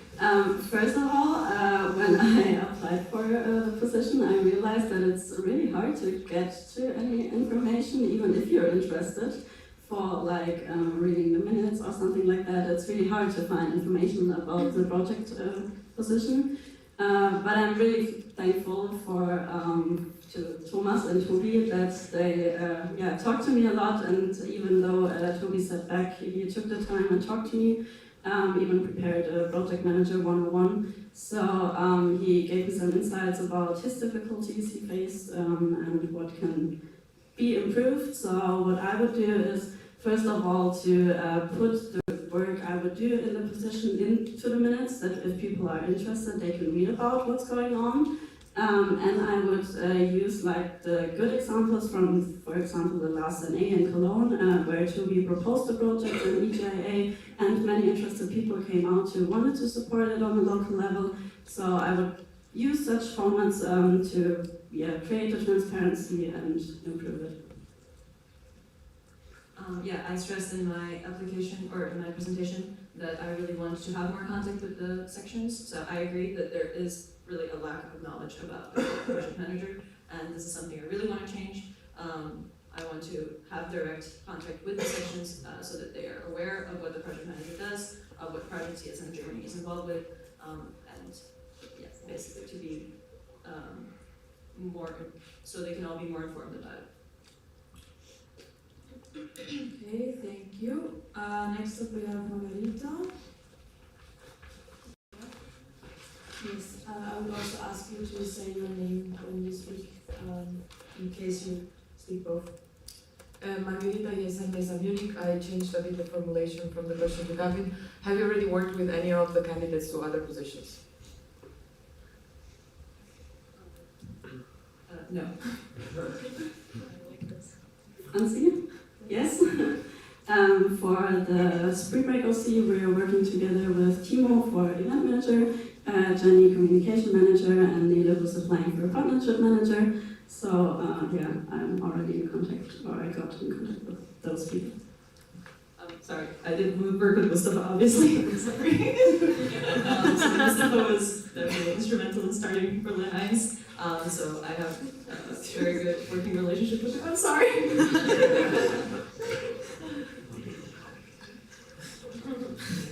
Michael is next.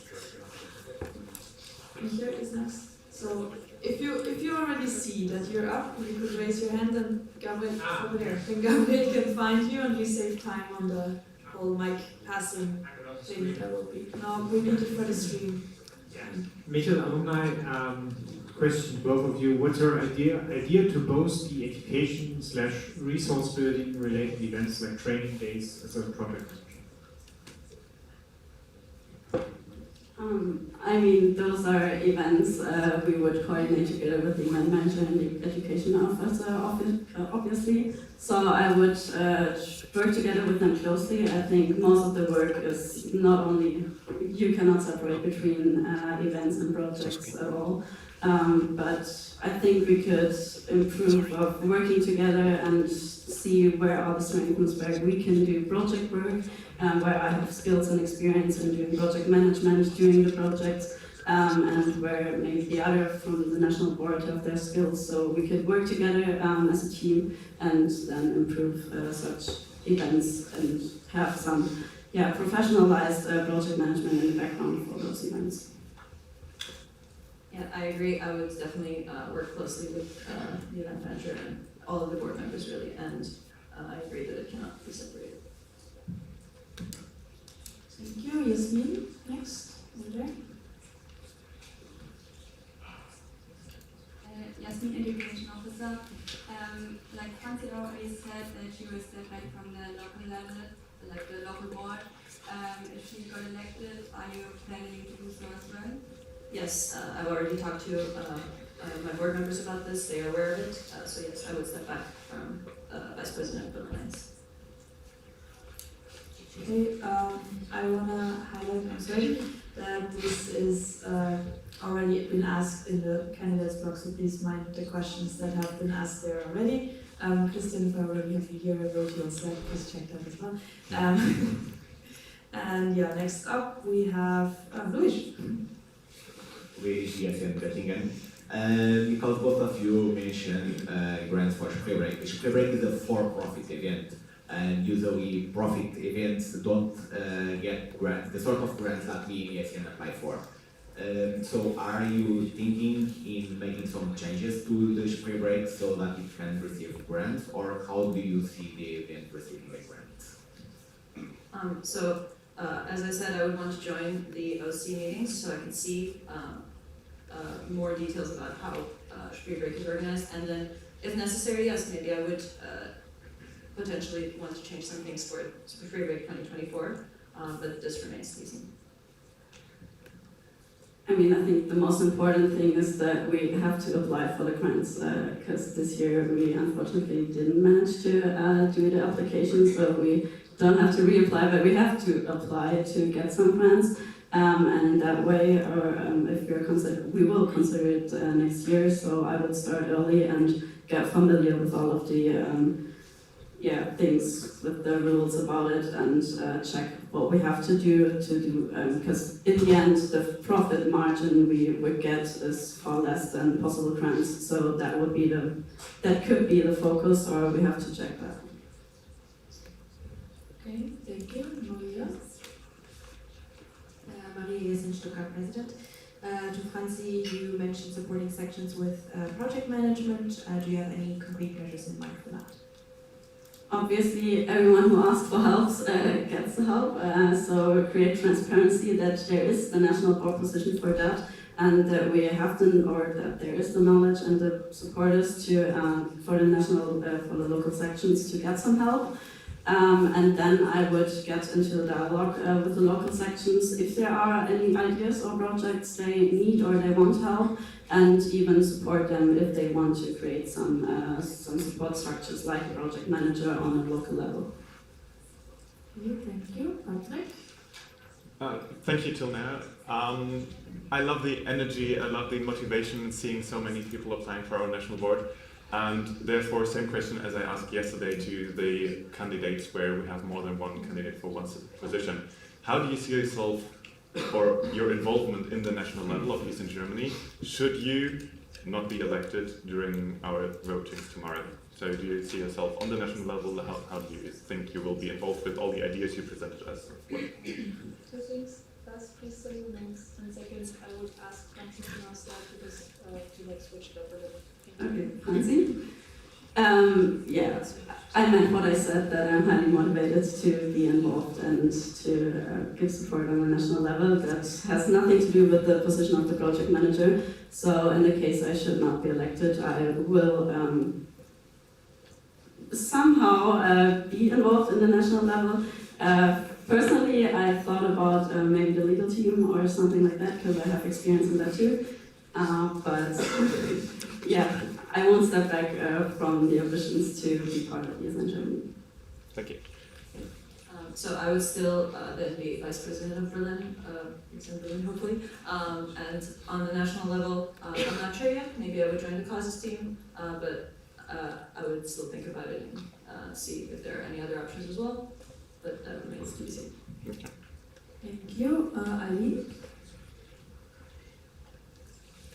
Yes, actually, both of you, do you have any plan to set up like smaller projects in the kind that Mustafa mentioned yesterday, for example, like the popcorns with a shared vision sort of for all the sections to implement like this kind of project work, and if so, how? Potentially, yes. I mostly focused on the bigger picture things right now, but I'm definitely not opposed to this, and I do think it sounds like a good idea.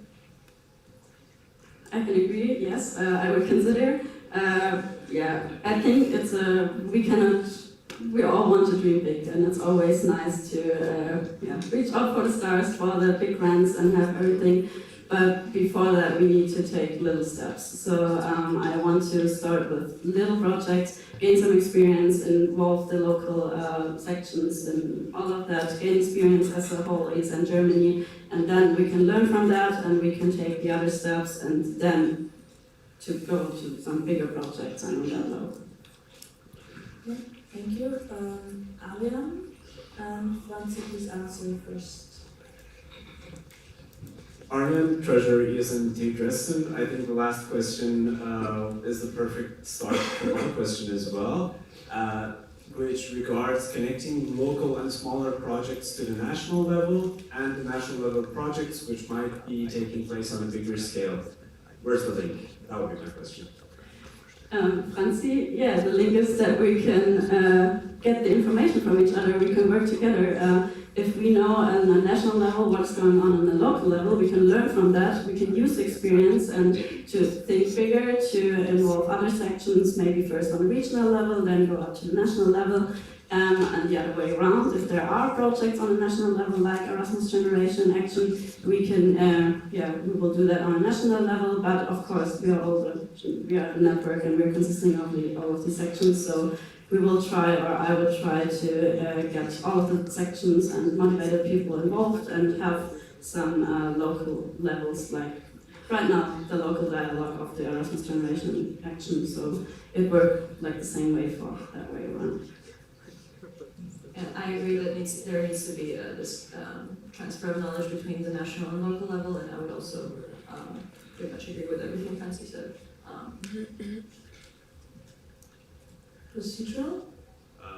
Yes, procedural, concerning the questions. Ariane, Treasurer, ESNT Dresden, the comments that get liked, they get pushed up. So do I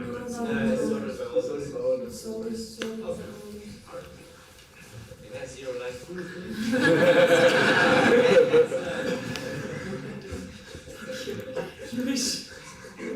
Yes, a question for both. Because you both mentioned National Erasmus Games and applying for grants for that event is always a good idea. But if the idea is to organize the event at the same time of the year, like it was proposed for this year, so around January, it starts to get late to prepare the application. And would you consider also already applying or preparing the application for grants for the National Erasmus Games in 2025, which will happen already after your mandate? Yes, I would consider that, and in that case, I would have a detailed plan to train the next project manager in how to continue my work. I would work closely together with, I think the current national board is thinking about a new board supporting position for the National Erasmus Games. So, of course, I work together with that closely, even though it's in the task description of the event manager right now, but it was highly discussed whether it's been with the project manager or the event manager. But yeah, I would consider that. I would get informed about that in advance. Thank you. Axel? Yeah, partially covered but not quite, so there was both, but okay, now it was to Marija, but I think both people. But like now Marija, so Franzi just talked about thinking about assigning one position for this and for the National Erasmus Games. Will you think about it and can you share your plan, your vision for the National Erasmus Games? So I would definitely create a very detailed plan, which I do not yet have, about how I would want to organize this project. And I would consider appointing some helpers. As I said, I would want to start a project management team, and then ideally they could assist me with that.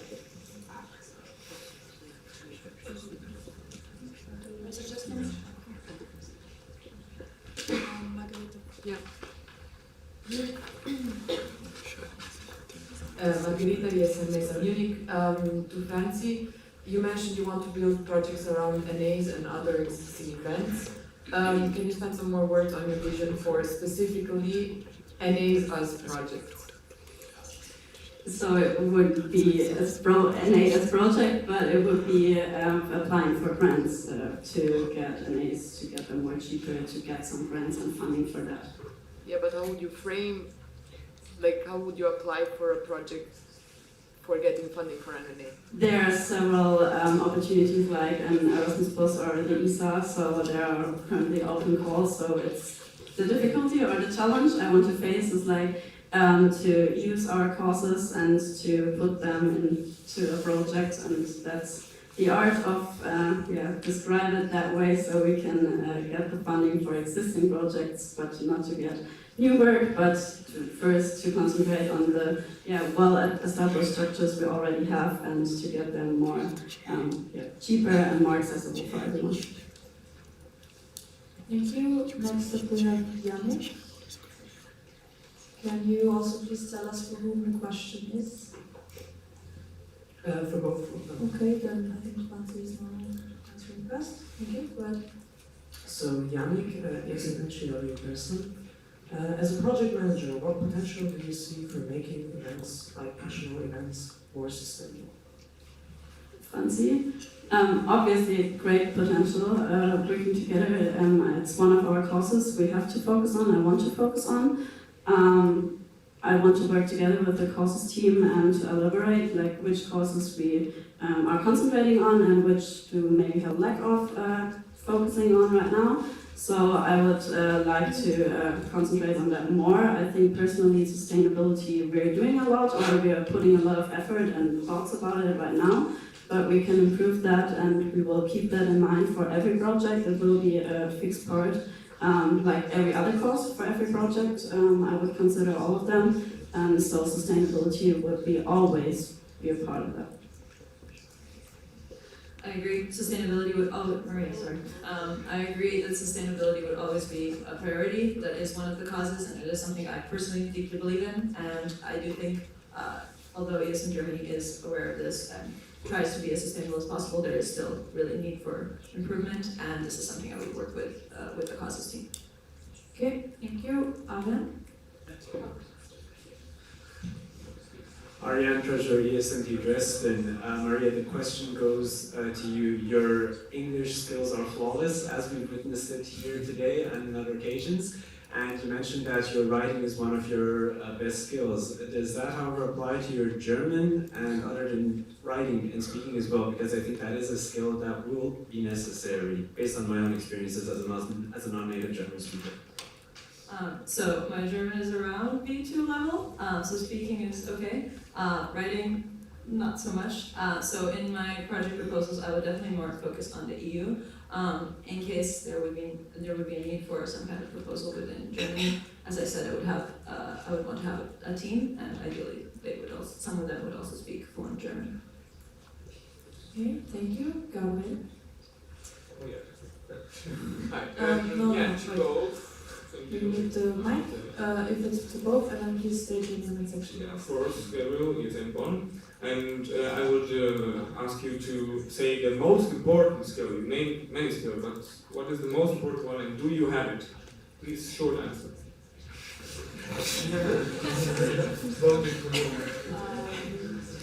Marija, writing skills, and I definitely think I do have it.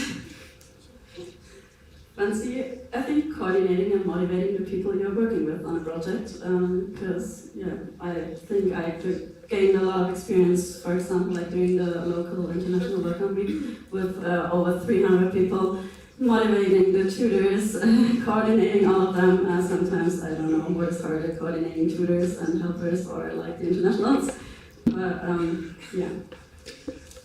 Do you have it? Yes, because I gained experience and it worked very well on our international welcome week. So yeah, and I could get some experience in that too, like on the working student stuff and the internship. I supported a project manager and English too. Thank you, Luis.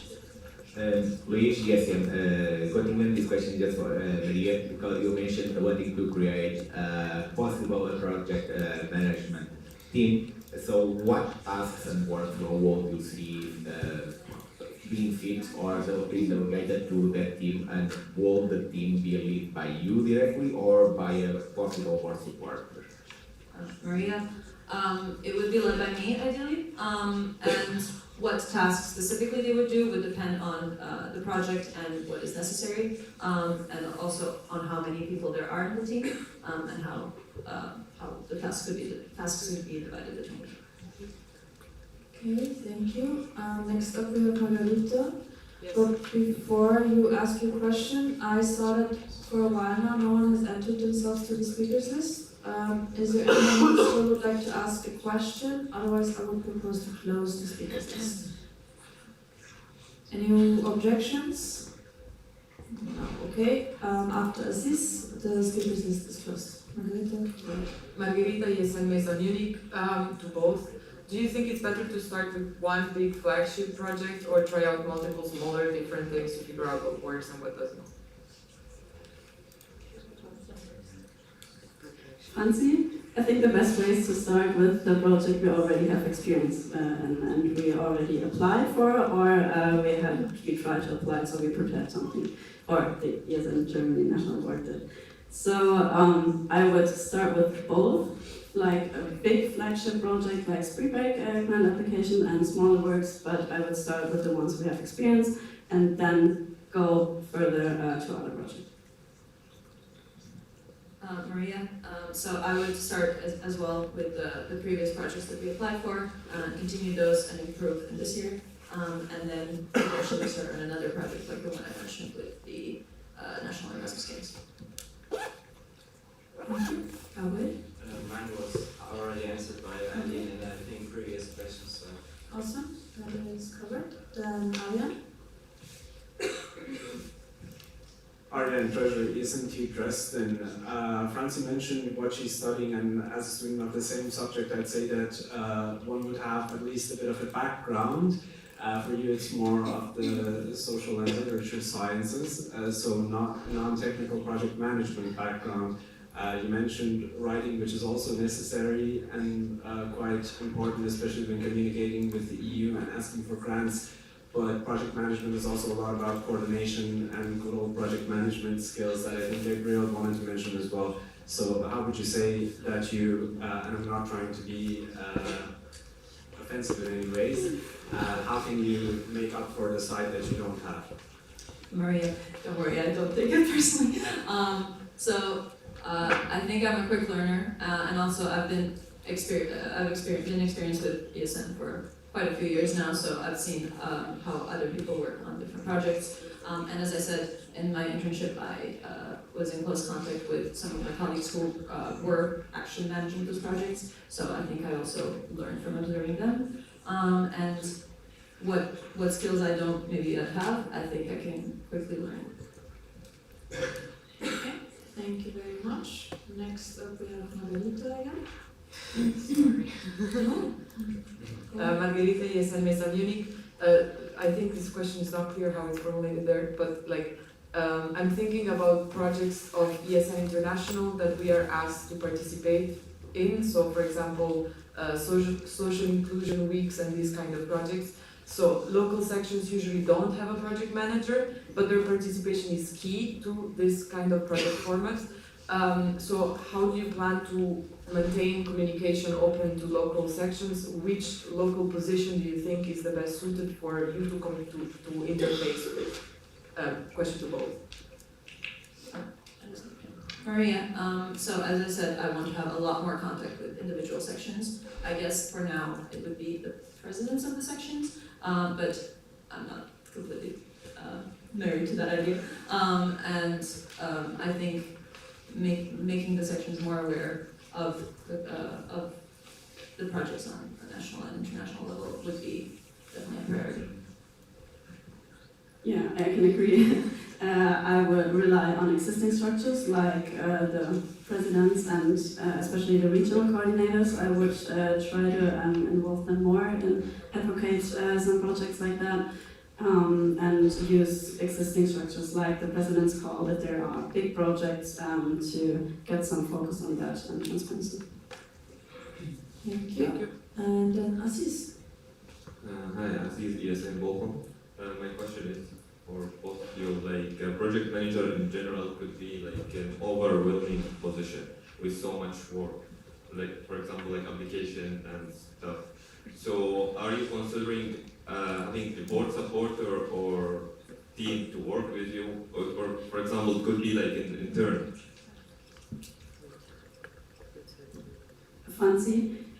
Besides of the courses team and social impact officer as a supporting structure, I would think about projects are never a one-man show.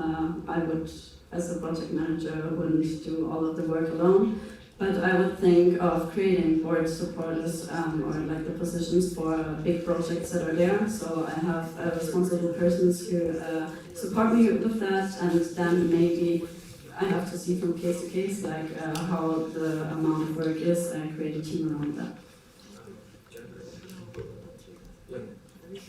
I'm not sure. Like my question, I'm talking about like fixed position or like intern, not like for need for specific project. I don't know. Like my question wasn't clear.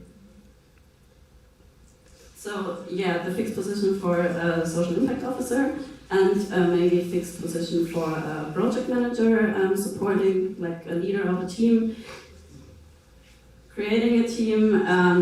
Either way, I could lead it or another supporting position. But in addition to that, I would definitely think about creating new board supporters for big events that are there or projects. Marija, as I said in my presentation, I would have a project management team who would assist me with some of the tasks. All right, that was the question round. Thank you very, very much. A big applause for the question.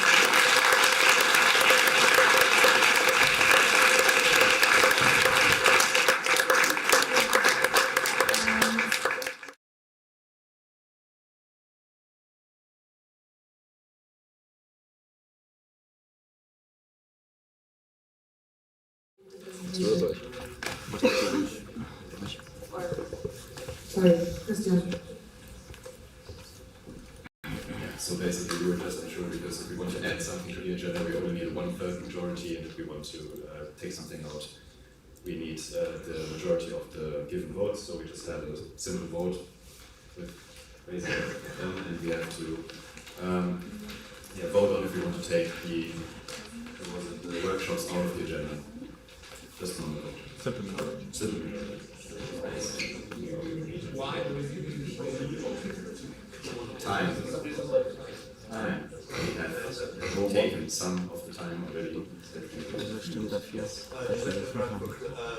Only people with voting devices or everyone here? No, voting devices. People without voting devices are very important.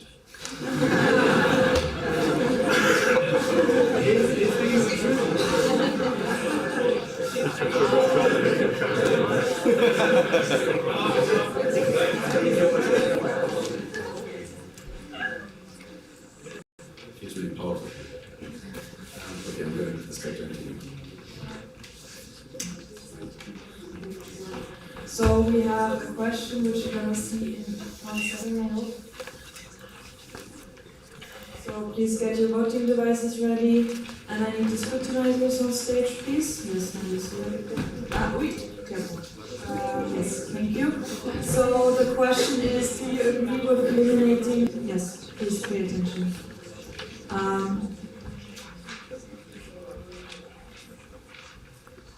Do you agree with eliminating the introduction to the workshops and the workshops from the agenda on Saturday? The options are yes, no, and abstain.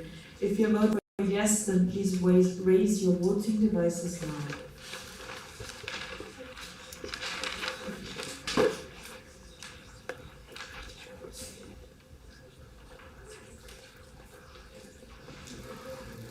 Please make them show to the front so it's easier to see. Thank you very much.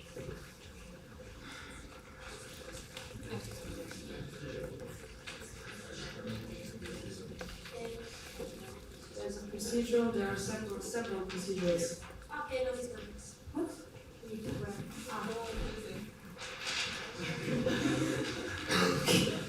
Yeah, So please, everyone who's voting yes, raise your voting devices now, high up in the air, and leave them there until I tell you otherwise, please.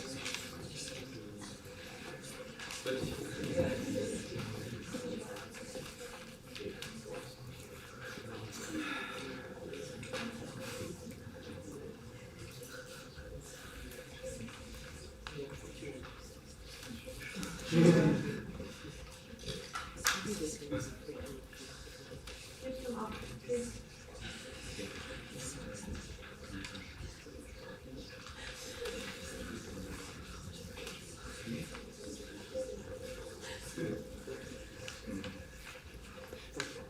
Okay, 32 yes votes, thank you very much. Please lower your voting devices. Thank you. Everyone who wants to vote for no, please raise them now.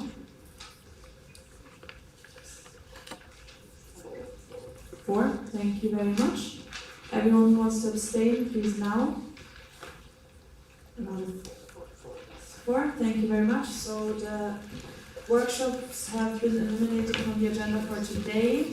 That doesn't necessarily mean that they're not going to happen. It might still be a chance to do them tomorrow, but not today, they're not going to happen. So now, Szepokat, since you're standing, could you see whether there's someone from the OC upstairs? Because that would mean that we're almost on time for lunch-ish. And so we would need an OC announcement regarding that, so I hope that the OC is there.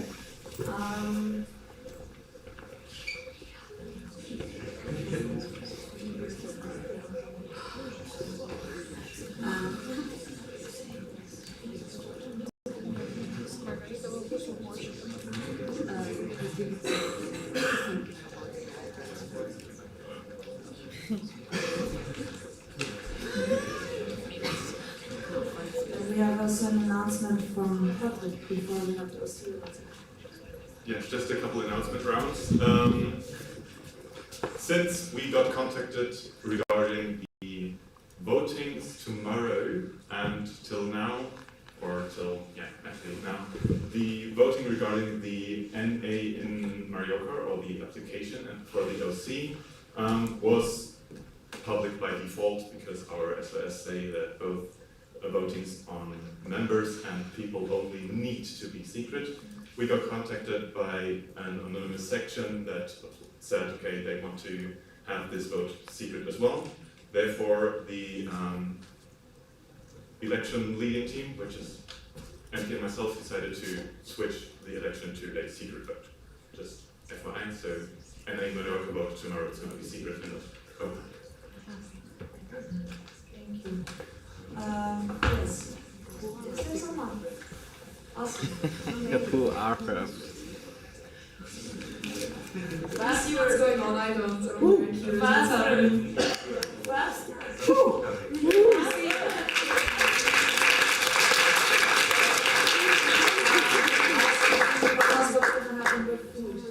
Okay, so food will be ready in 15 minutes. I don't know about the program. I think you're. So yeah, we will be ready to serve you in 15 minutes if you are ready. That means, I guess, if Timo is fine with moving Timo, maybe it's up to him. He needs to have the proper mindset and timing and all of that. Yeah, I can do it. Yeah? Okay, awesome. Thank you, Timo. First agenda, people, first agenda. Just give us more time. Yes. Okay, so you want yes, 25 minutes to adjust the presentation. I have to ask you people. Okay, if you want me to do everything at once, okay. Patrick, can you adjust the presentation? Or the agenda or everything? I can do everything at once. Okay, so change the agenda. Please don't make us vote. If it's okay that Timo is presenting now before lunch, yes, no, other, differently. Are you fine with? Does anyone oppose to changing? Yes. Procedural question. Yes. The question time will be after lunch. No. Okay. Everything will be before. Good. For Timo.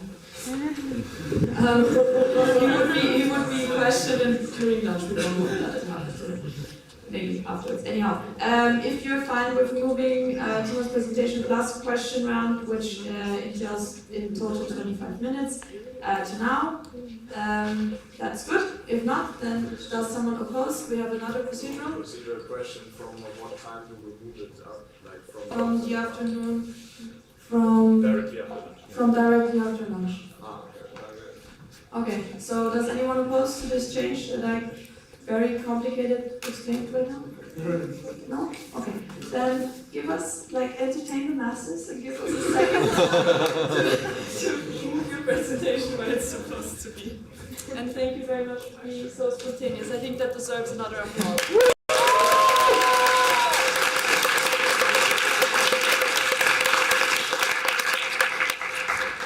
Yeah, I need to entertain you a little bit. So normally I wanted to go through everything of my presentation and what I wanted to say during lunch. So I wanted to skip lunch because I wanted to pay attention to all the other candidates. Yeah, so I improvise now. Yes. But I think that's nevertheless the best way for me anyway.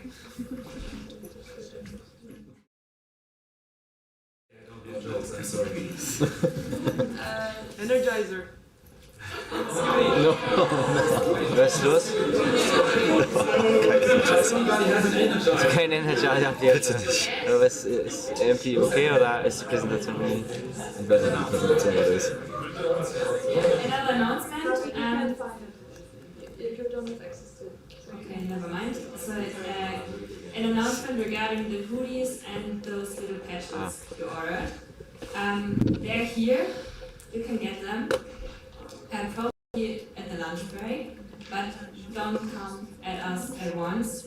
Maybe it would be helpful to send out like one person per section, because otherwise it would be like too much for us. Yeah, we're probably outside somewhere there. Otherwise, look for a pink hoodie or myself, and Emily and I will take care of that. Thank you. 30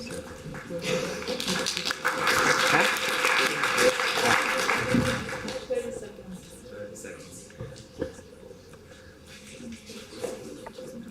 I was so secretive about all your presentations that not even the audit board has access to them.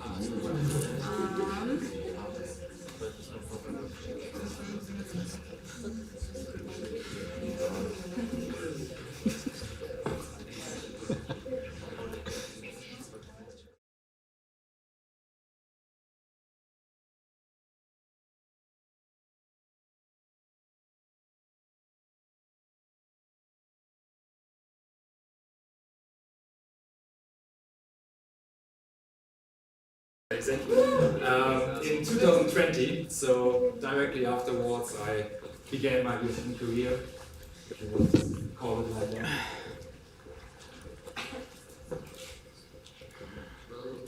Yes. Thank you. Sorry.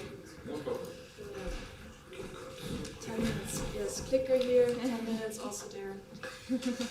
Thank you. Good.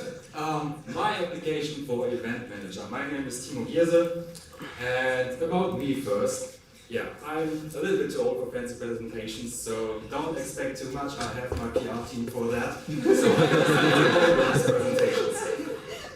But yeah, about me. General information, I'm 27 years old. I grew up on the countryside in the beautiful Sauerland, so Westphalia, yes, thank you.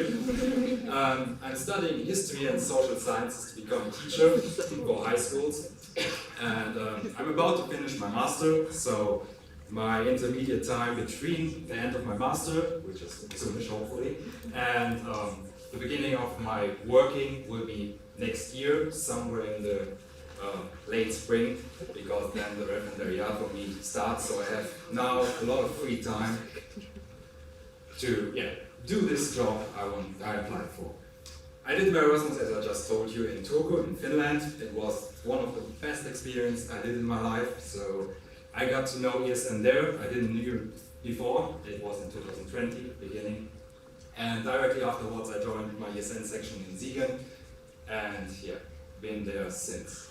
I traveled so far to 23 countries, recently I counted them, It was fun. I'm a proud dad of 150 houseplants in my apartment, and yes, I'm happy with my addiction. I want to increase it a little more, but yeah. It's always problematic to find more space for that. And of course, I'm an outdoor enthusiast. I love to be outdoors. I don't like, I love to be in big cities, but I wouldn't like to live in one. So Siegen is the best city for me so far. But now about my ESN city. It was a really beautiful ride so far. Since mid of 2020, I'm an active member in ESN Siegen. Shortly afterwards, after Daniel forced me a little bit into the presidency of ESN Siegen, but it was also, again, the best decision I could have made. I love to be in ESN there, and I have an amazing team. That's why I stayed there for so long. And since this month, beginning of this month, I'm also a member of the student board of ESN LatiNA Alliance. If you want to know more about this, talk to me later. But this is the first ESN Alliance existing so far. And it sounds like a lot to be a student board member, but it's not. Each section of these 8 ESN Alliance, ESN sections has like 4 or 5 people in that, so I'm just one member and not have so many duties there. Before the question comes up later, I will resign as president of ESN Siegen in latest August. Let's see when we have the next elections. But I already found a successor so far, so this is one workload less for me. So far, I attended events where LP in Koblenz was the beginning of my national journey with the ESN. Before that, I wanted to stay in my little section in Siegen and didn't want to go out. Again, time forced me. And it was again the best decision I could have made. Since then, I attended 4, this is the 4th, national assemblies.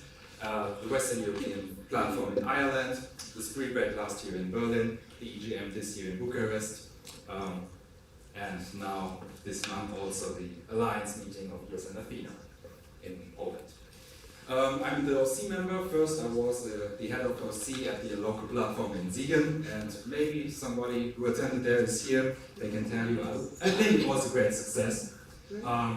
I'm now a member of the culture team of Rhine Rhapsody in Cologne, to get insights there as well. And also I'm the head of the culture and flag parade team of the Spree Break this year. So I already attended other OC calls as well to get insights. I wasn't able to attend the training days call, for example, but I want to get into that as soon as possible if you want to elect me. And I know my way around a little bit in national events so far.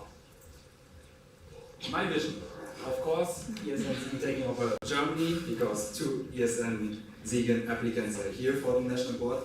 Of course, jokes aside, I want to make the OC more attractive again. So what do I mean with that? I wanted to raise attraction for the OC. How do I want to do it? I want to improve the knowledge transfer, because so far often we have the problem that old OCs couldn't find the time to guide the new OC and to provide a proper knowledge transfer. So maybe I want to do guides for the national events, to have direct and specific tasks where they can just read it through and follow them, so we don't need face-to-face transition. But of course, I want to also have the face-to-face transition and to make it a little bit more necessary to for the OC to also show up and don't just write one message and that's it for it. So knowledge transfer needs to be improved even more. This year for the Spree Break, we want to have the first OC workshop, and I want to continue that and even develop it, because professionalization, you know what I mean, is one big step I want to do as well for our national events. And it's also perfect for the next point, because certificated recognition for OC members is also one big issue, I think, why not a lot of people want to be part of the OC. I want to work closely together here with the next president and also the next communication manager to find a way to certificate in an official and legal way the work of the OC members, and these workshops they attended for that, which may be in finances, event management and communication. So stuff like this that is important for national assemblies, they can be part of the certificate as well. One idea I had, which needs to be heavily discussed with not only the legal department, so the legal board, but also with the national board itself, is maybe to develop a strategy to give the head of OC teams a priority at international events. This is in the event policy paper, paragraph 9. It's just an idea. Let's see if it's somehow possible that they get maybe 1 or 2 extra spots to also raise the attraction of OCs, to be part of OCs and to take action on a higher level even more.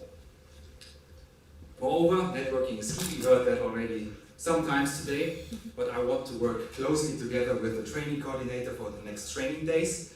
Also part of that is of course the next vice president, and the newest supporting position that was suggested from the old national board was the sports and activity coordinator for the national Erasmus games, because that's also something we haven't done before so far, and I think support in this way would be a great choice and a great opportunity to decrease my workload a little bit and to improve the event itself. So I want the event manager to work in a bigger network of people and with different teams for the different causes. We have here for somebody, maybe you're new here, so you don't know all the events we've done so far. Wine Rhapsody is now our newest national event. It's gonna be in June. The spring break is in November. National Erasmus Games, we haven't done it this last year, so this is something new as well. I also need to look into that a little bit more. I just can say that I have a training license, so I'm legally allowed to lead sports activities and sport groups. This is something that would benefit this as well. Training days, national assemblies and local platforms will be, I need to find OCs for this as well, and I'm really positive to find them with the newest, just talked about vision. Good, thank you.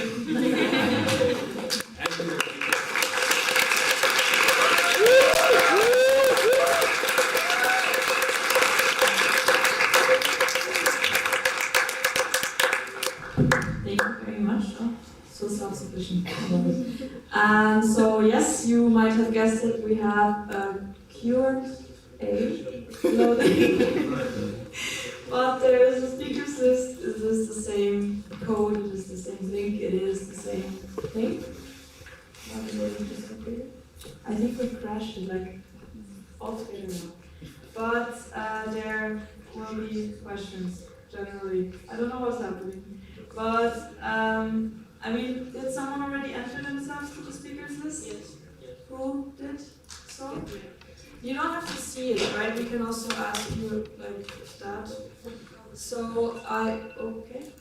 Yes, I got that. Thank you. So, I officially open the speakers list, and Catherine is first. Please go ahead. We don't have a mic yet, but I would ask you go again. Thank you very much. Can you click on Q&A? Yes, yes, yes.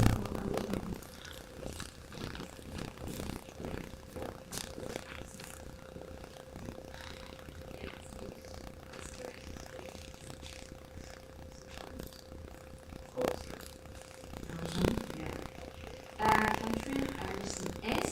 So my question is, so we could notice that sometimes it's quite difficult to get an OC for the names. So do you have any plan on how to improve that, and what should be the involvement of event manager in the organization of the OC?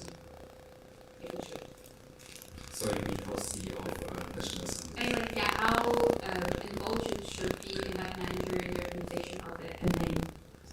Okay, I think firstly the event manager should guide the new OC and be responsible for the knowledge transfer, definitely. And despite support them how I could with everything I got. That was how I can improve finding OCs. As I said, with the recognition, for example, with raising the attraction of it, I think that's the only way so far. I think we have always problems finding OCs for NAs, but I guess this is something we can do, and this is the only way I see so far. But I'm always open for suggestions from everybody else, so if you have any idea, hit me up, write me, and I'm happy to discuss it with you.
Today we had a statement from the National Board that arrived after they did not get involved with any phase of planning of the interested OC until way after the open call.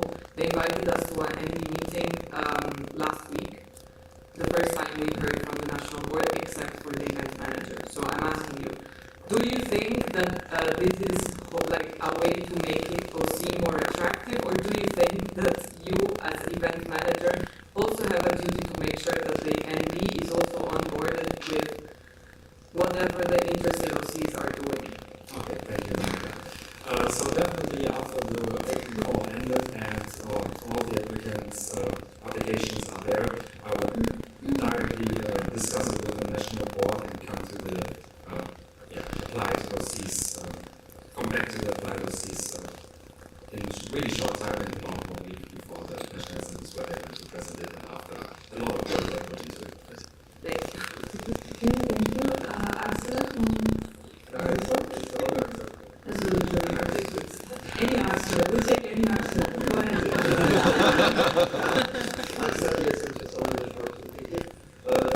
Are you interested in working to create guidelines about sustainability in the organization of events to share with the OC? Yeah, so if we continue with the guidelines for OCs and the guides as well, I want to strongly implement our courses on not only environmental sustainability, also social inclusion, for example, or and when we talk about the Berlin trip, we have a lot of culture there as well, so definitely this would be included. Okay, thank you. So, if you get elected, what would be your biggest goal as an event manager?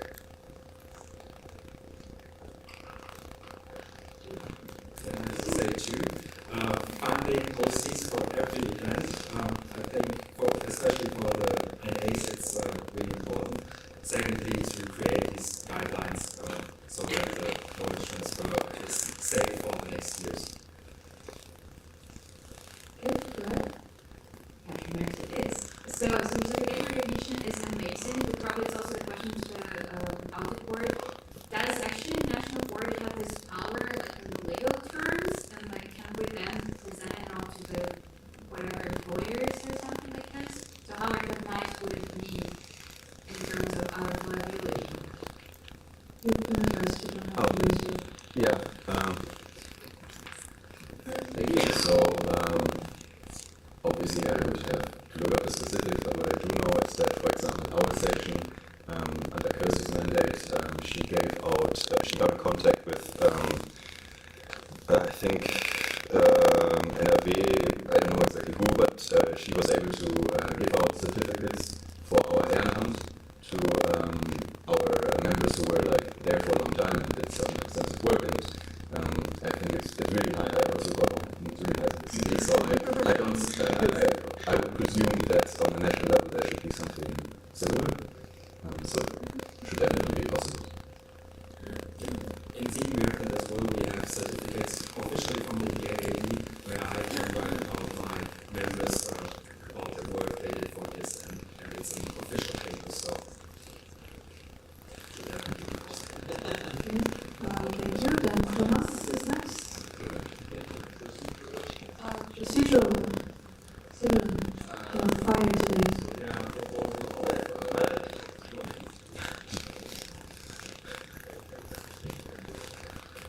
Proposal of closing the speakers list after the next 8 questions.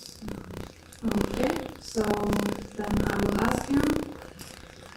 I would then propose to close the speakers list after Sahil. Is there anyone still adding themselves after Sahil? Okay.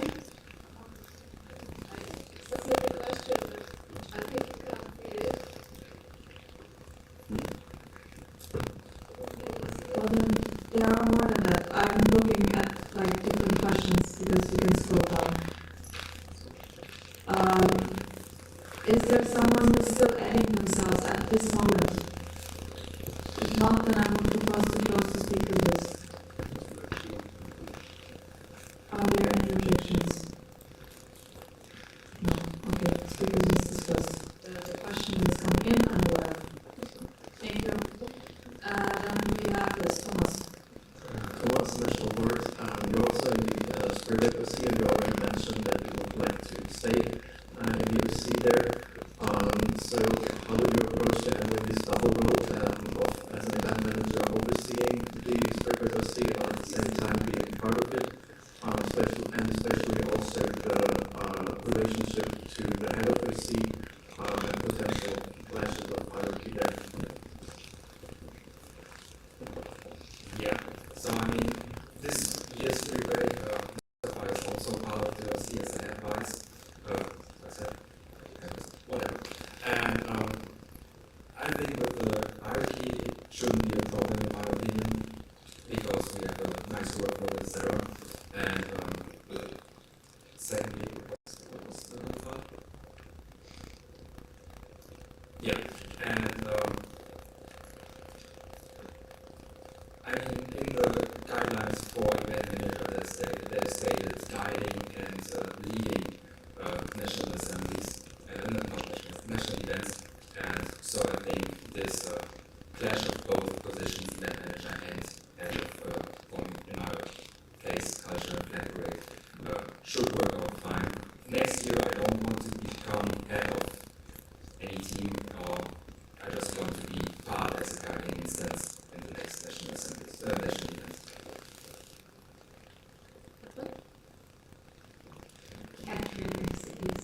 So are you planning to have like a team or something to support local sections, or do you think local sections in general do well, and the event manager role is more like on the national level and integrating local level into the national level events?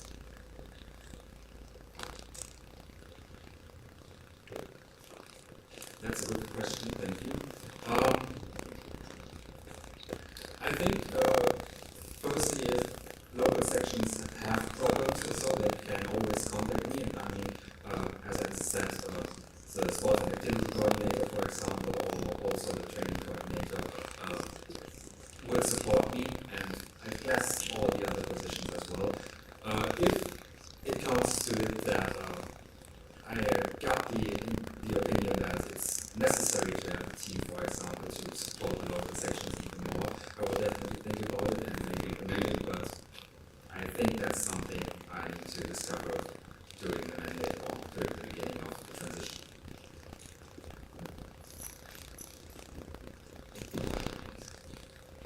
Mustafa regional board. What do you think about having chess in our regional Erasmus games as one of the decisions to make it more inclusive for the people? Why not, yeah? Thank you.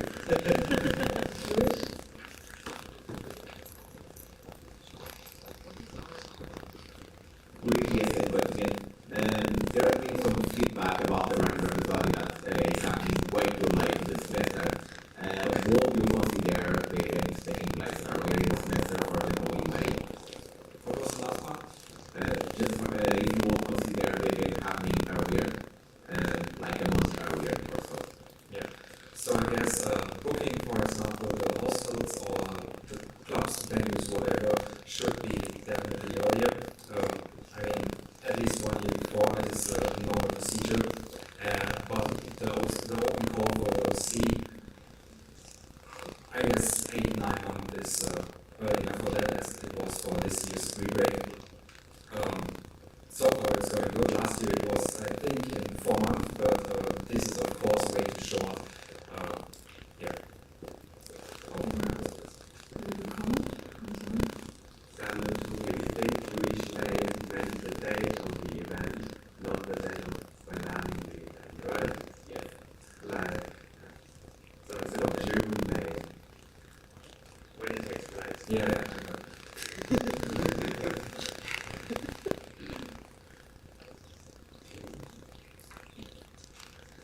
I think that's something that needs to be discussed definitely with the next national. I don't see that much that's speaking against it, and definitely not for this year, and I don't know about next year how far we are with that. But yeah, if it's convenient for the sections, I will strongly think about it.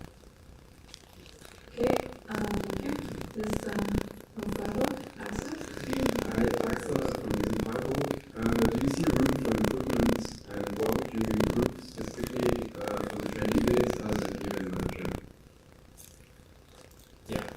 sadly, I haven't been able to be part of the training days so far, and as I just told in my presentation, I won't be able to attend those C calls as well. So I don't have that much to tell you about the improvement. I just got to know that some sections have problem with the fact that they don't know which workshops, for example, will be there to attend. So maybe transparency and visibility would be an option to improve that.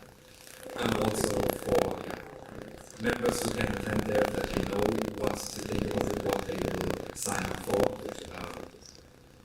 But definitely training days is also something we want to look into, because maybe even training days for local boards would be an option if it's something the sections want, because also their transition and knowledge transfer is something that needs to be improved as well, I guess. Yeah. Before you ask the question, I guess Juliana, the second one from Sahil is yours? Yeah. Okay. Then Tyler, go ahead. Hi, Gabriel is an Augsburg.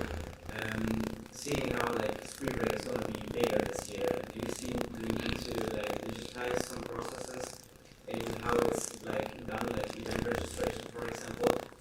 How much work is it for spring break normally for you? Because I think it's just Google Forms, or I'm not sure how it's working. Do you think it's efficient, or do you see the need of improvement? How happy are you with the current solution? I haven't been part of that team of the AC, so I don't know about I think it's Google Forms, the application from each section. Of course, digitalization is always, I think, an important thing to do. So if the next IT manager comes up with a great idea, why not?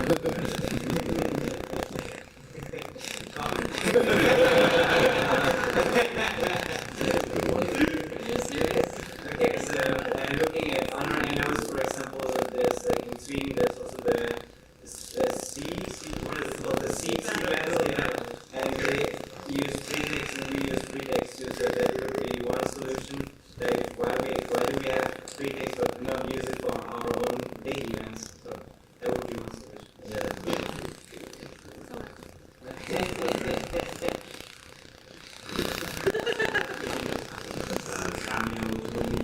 Do you have any ideas on how you can maybe pull knowledge on sections? Because I feel like every semester, every section in Germany plans the same events, on a new basis from the ground up. And there's very little usually that we use, that we just copy to collect all the experiences of different sections. Do you maybe have an idea on how to pull the knowledge?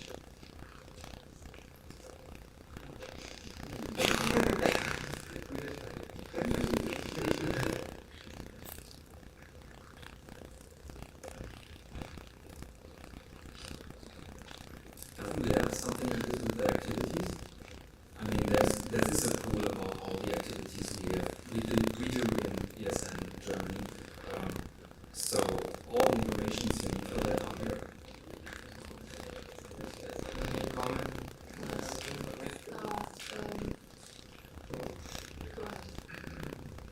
I don't mean seeing which activities there are, but how they're done. For example, we organize a speed friendly again, and Pelan to do it for some reason, but you do it anew every time. And it would be nice if you just have one guide and you could just copy, paste it basically, and then expand on this guide. It would make a lot of things a lot easier and more professional. Yeah, great idea. I mean, we have also our ESN exchange material folder, so we could ask every section for events do something again more there and rewrite it a little bit in this case.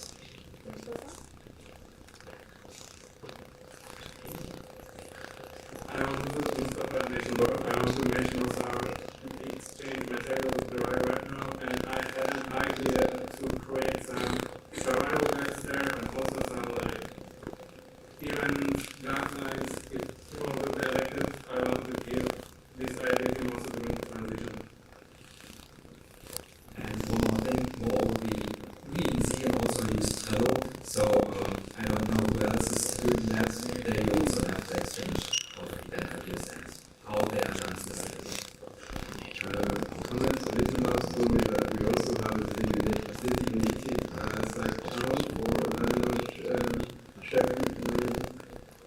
You did that? Yeah.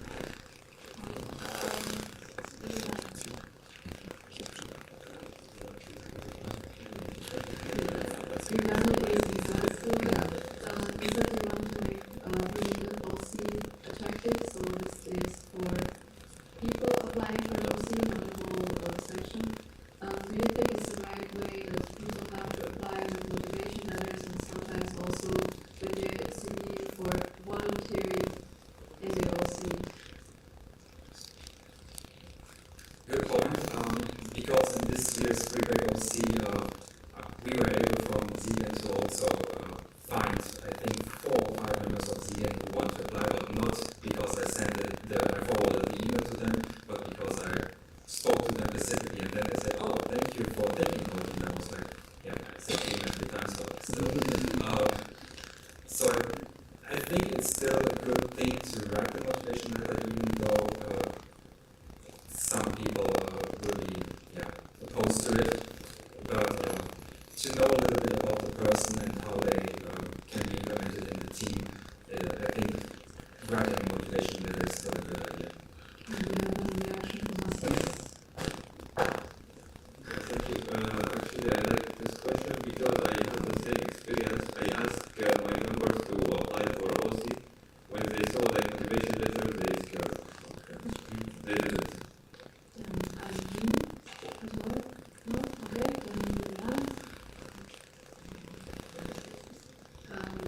It's not just being scared, but sometimes it feels like you are looking for someone to volunteer, but then they already expect you to put so much work into it, and it's hard to find people who just know at the very end, appreciate that people are interested in volunteering. And we have Mustafa, Gavin. Mustafa, these people are not volunteers to write their motivation letter. How can we trust them to writing their motivation letter is just 5 minutes, and if they don't want to do it, how can we trust them? I would add to that, from personal experience, I joined or I helped out after I was asked. I was never motivated to write these letters. I agree with having the system that you need some barrier, at least a little bit of effort, and maybe you can filter the people out. Just have the CV as your requirements, these persons have some experience with case elements, and then the motivation letter would be maybe to filter out and yeah. Okay, we have another reaction here. No, yes, here, please. Thank you. And Jimmy. Yeah, I just wanted to comment that Mittal alumni comment that it's actually a very good barrier to implement to ask them for a very short motivation letter, even if it's just 1 or 2 paragraphs. Because you need to write motivation letters for all kinds of jobs.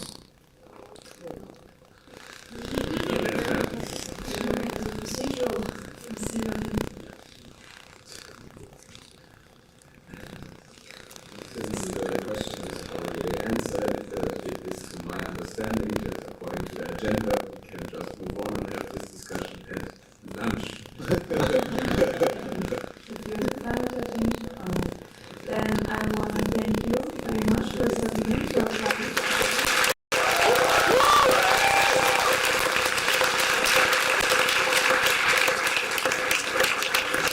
I want to thank you all for being so patient, for being so engaged, and yes, I want to send you to your well-deserved lunch break. Please be back at 3:10, and now enjoy.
Is the difference at least not?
That's just because it's at home actually. It's not really, but it's good to have it because for you guys actually just have it. Yeah, so what you say where we mentioned it, but it doesn't have to be. It doesn't need to be. It's just easy for you guys to do. So even for example, for a spring break trip, someone gets a 7-day public transport, it's not buying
Thank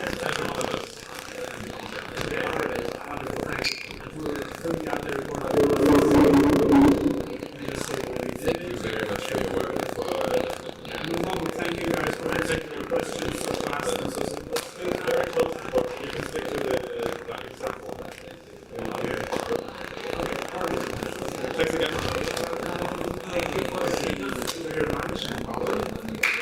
It's Inkaya.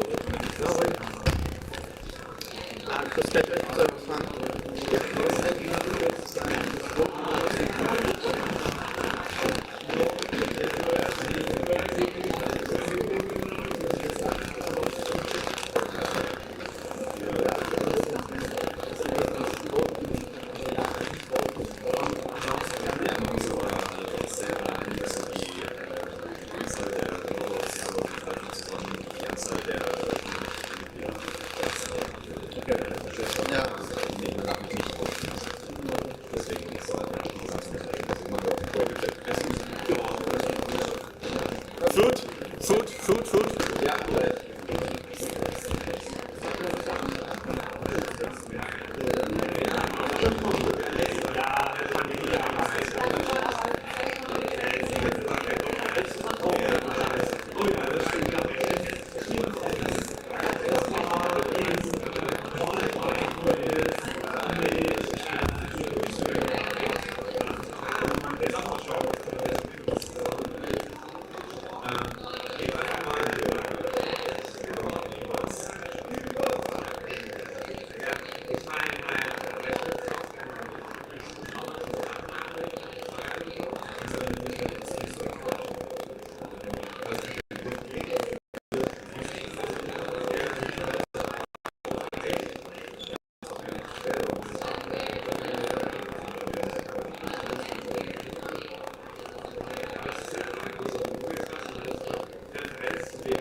Okay, hört mich.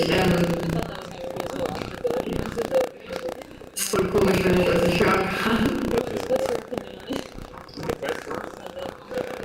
Ich hab Kopfhörer. Ich habe immer verdammt gute Kopfhörer, Mann. Nee, nein. Aber ich kann nicht hören, also ich wusste nicht. Oh, she's fine. Dann mache ich noch die Kamera an, weil ich habe die Option, nicht die Kamera anzumachen. Das war nur, dass ich es nicht anmachen kann.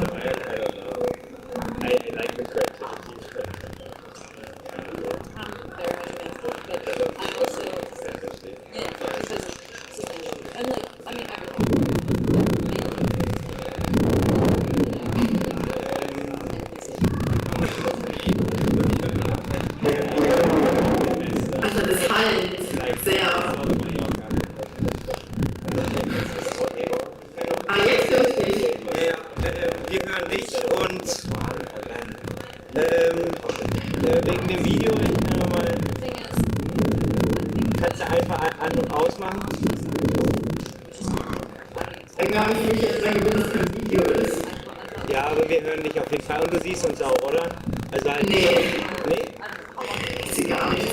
Blackscreen. Ich sehe mich selber an.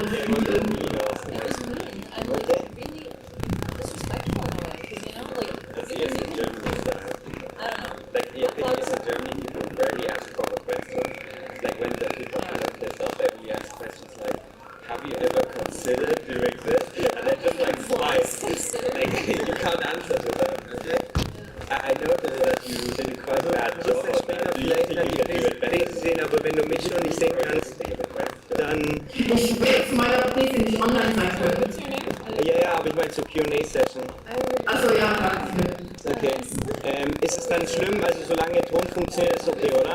Ich bin nicht zu laut, ich kann auch ein bisschen leiser machen. Nee, das klappt eigentlich. Okay.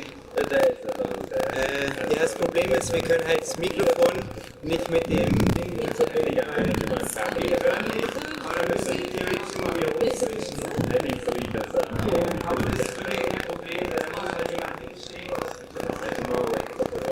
Schade, ich habe jetzt eigentlich extra ein Jackett angezogen. Wie sieht man sich? Ich finde das gar nicht.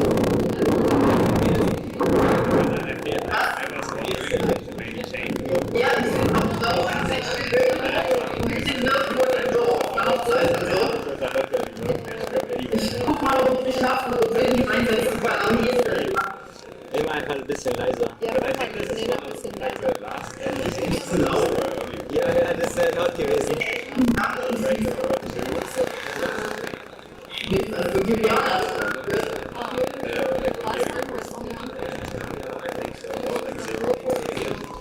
Was denkt ihr, wann es ungefähr anfängt? 17 Uhr?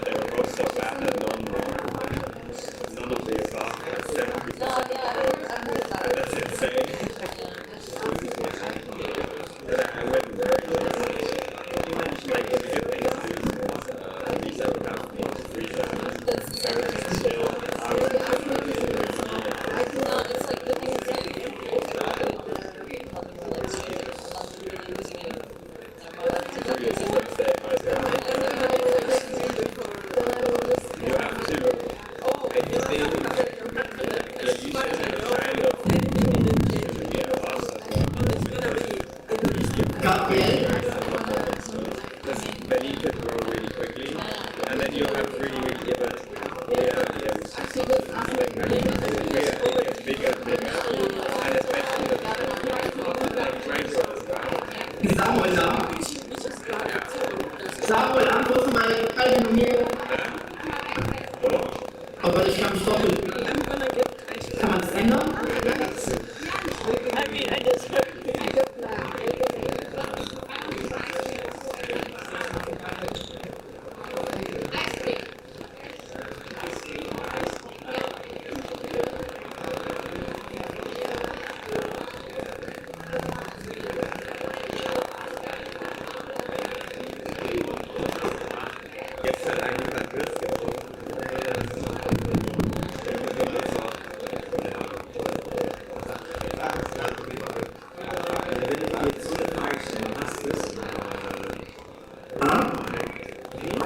Ich muss sagen,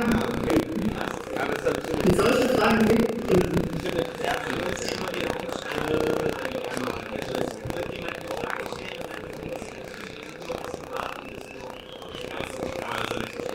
Gibt ihr mir Zeichen?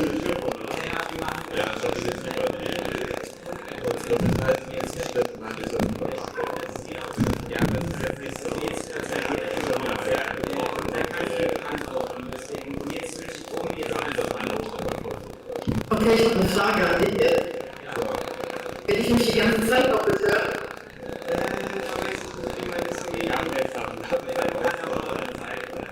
Das lenkt es mega ab. Das Doppelte ist halt daran, dass ich muss halt ins Skript reingehen. Ich muss halt auch ins Video reingehen und dann hörst du halt den Lautsprecher. Deswegen hörst du nicht doppelt. Das ist halt ein Problem, das kann man halt nicht ändern. Du kannst nicht muten. Aber dann haben die anderen das so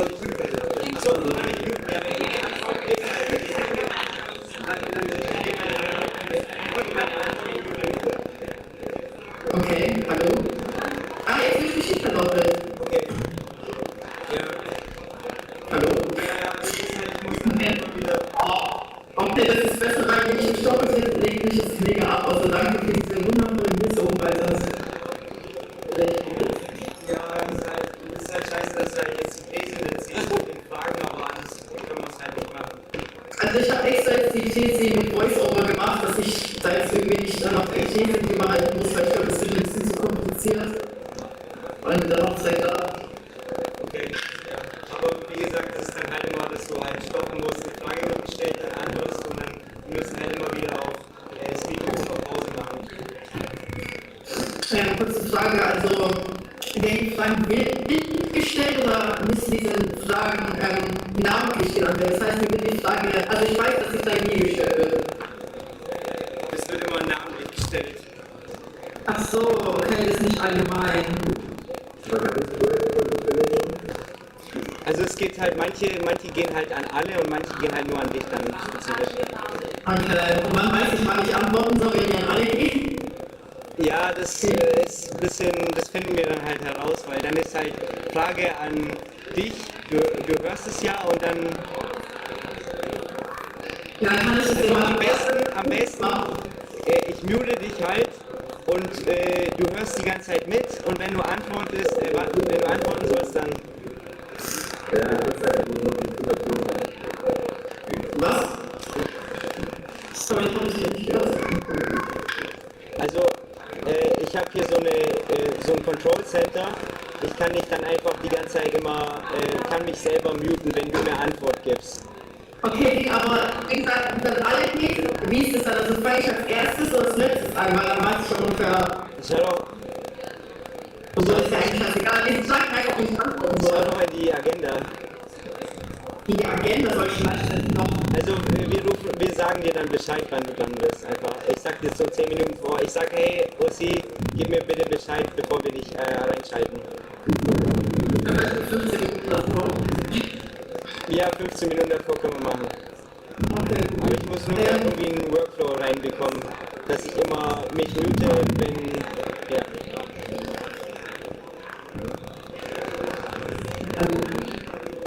Ja, was? Nichts, du hast gemietet. Okay, wolltest aber schon. Oh Mann, sorry für die Umstände, aber das ist echt eine Hochzeit. Ja, ich hasse dich schon, also dich will ich auf jeden Fall nicht.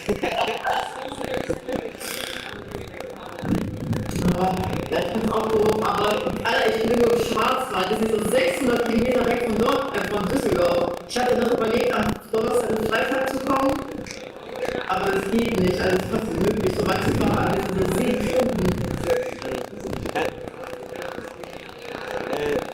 Kannst du nochmal probieren, einfach zu refreshen, also nochmal zu joinen, also einfach nur F5 bei dir?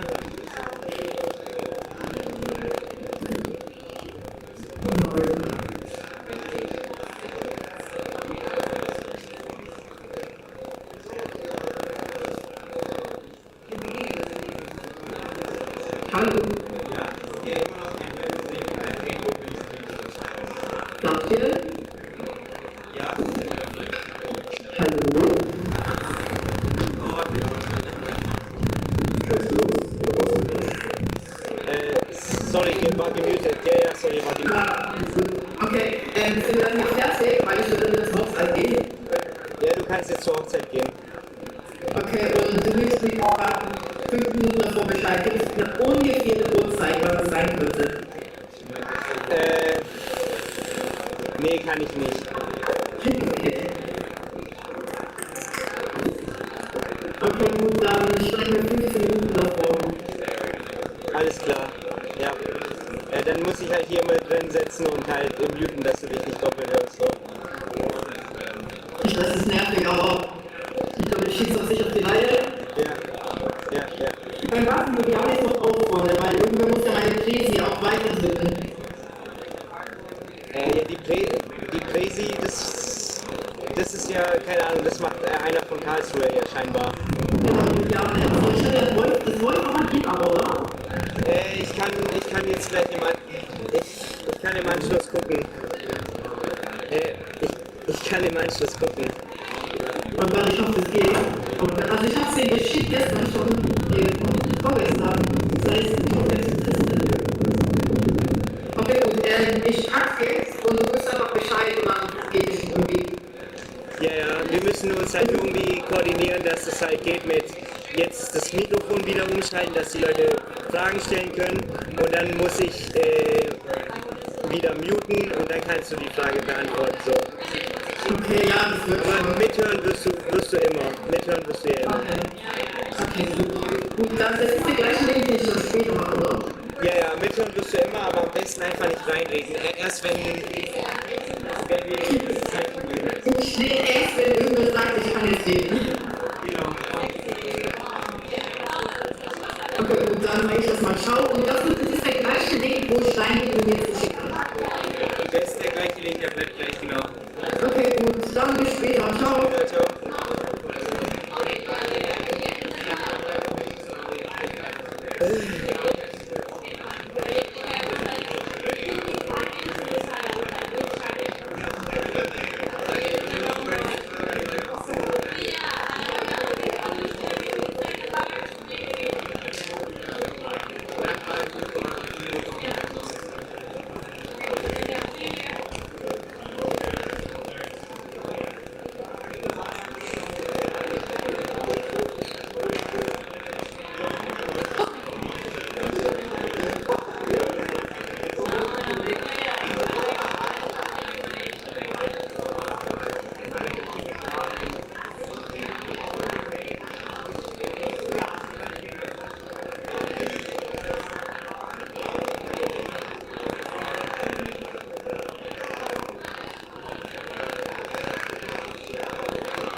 nicht so wichtig. Wir sind nicht so wichtig.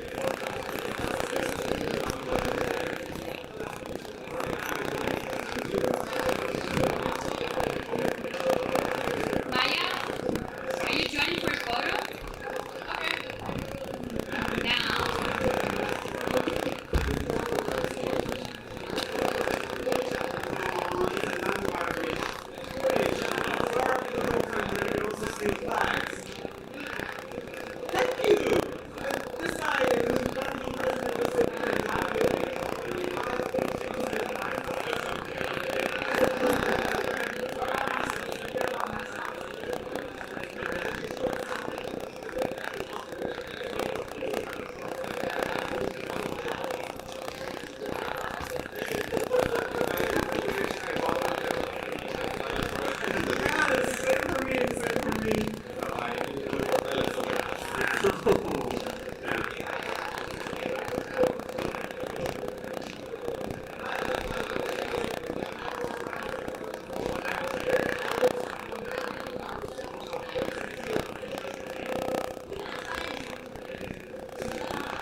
Ich habe gerade in die Gruppe geschrieben, few people here in Germany are please come back.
Is the pay your respects to the person who actually applied for this position, who wants to present their candidacies, and yes, just sit down. Please, everyone. Everyone.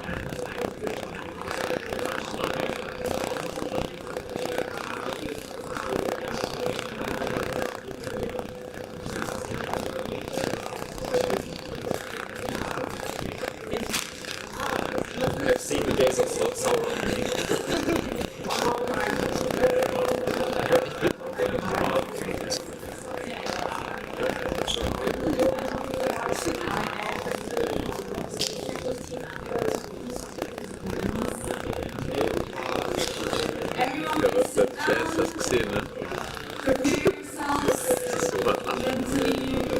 If you brought food that you weren't allowed to bring, or drinks that you weren't allowed to drink, please drink them or eat them up.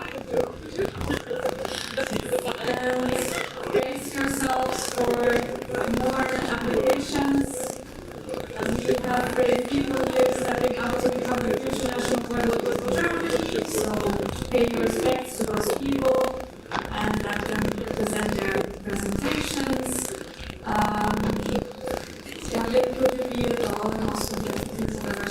I think Severin's on it. Severin's also on it.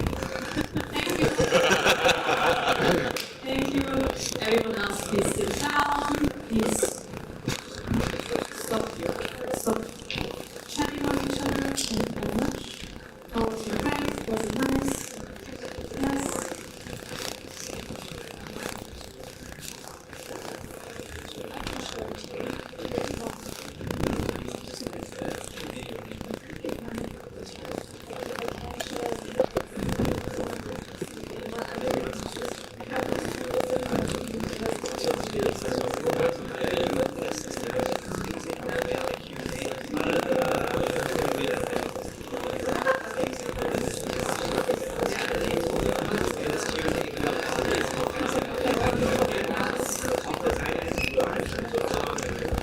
So just to know, for you to know what's going to happen next, please pay attention. As you have seen in the agenda that we changed so much, but since you're all aware of those changes, you know what's coming next. We have the applications for partnerships manager, and the people who applied for that position are Néle and Mustafa, one of who is not here. So we're gonna have 2 live presentations and 1 that is done online, which also means that we're gonna have a very interesting question hour. I've never facilitated it myself, so it's gonna be fascinating how to do that. With 2 people in the room and 1 person online. So I would really ask you, since if I'm correct, Gavin, Nena can see the questions that are asked somehow, right? If she logs into the... If I share the link, yeah. Yes. But we tried it out, but she doesn't see us and stuff like that. It doesn't work. Yeah, but as long as she can see the questions... She can see the questions, yes. Okay, And so we can listen to her, she can understand us, but there will have to be someone over there that always switches the sources. Because like the microphone and the audio is too different, so someone always has to switch when she answers the questions. I was just going to address you. Please, if you have questions, put them online as we did before, and make them the questions that you actually want to ask. Because I guess it will be much easier for me to read them instead of trying to listen to you going through the mic, through the stream, and then back to her, right? So formulating your questions as you want them, as you want to ask them is vital at this point. And if Gavin gives me the okay, we can start with Nele's presentation. So give it up for Nena.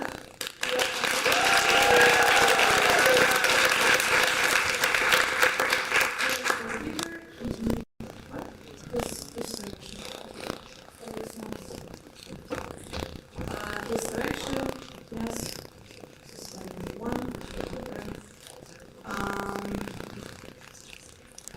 Gavin, is that the updated version? Which version is that?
There was a lot of stuff to adjust, so we can get we need to get through this one at some point. But this is how this doesn't have this response to work. We need to go to the point where we actually are right now. Das wisst ihr besser. Das wisst ihr besser.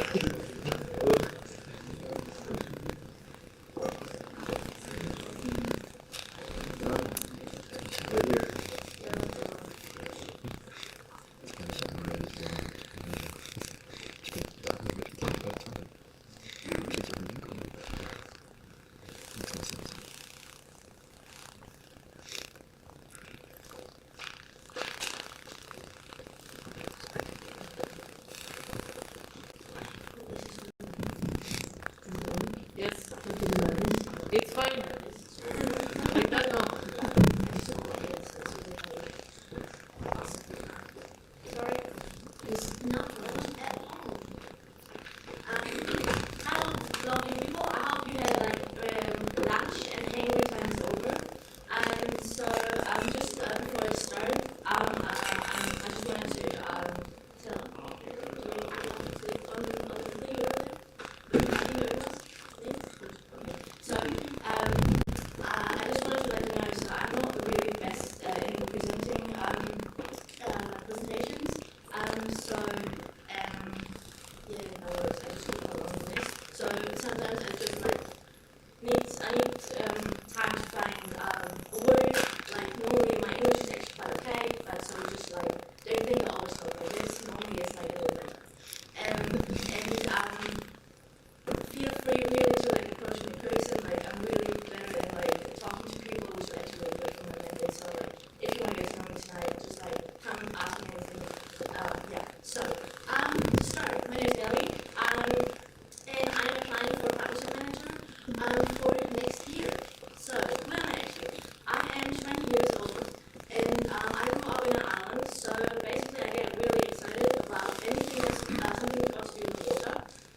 Yes,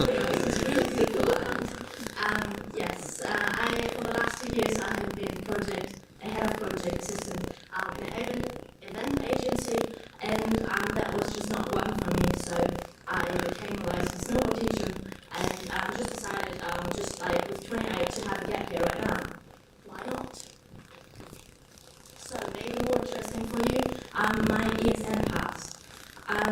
So my home section is Braunschweig. I joined ESN in winter 2019, and I was the project manager for 2 semesters. Since 2021, I've joined several platforms, international events, all on local, national, and international level.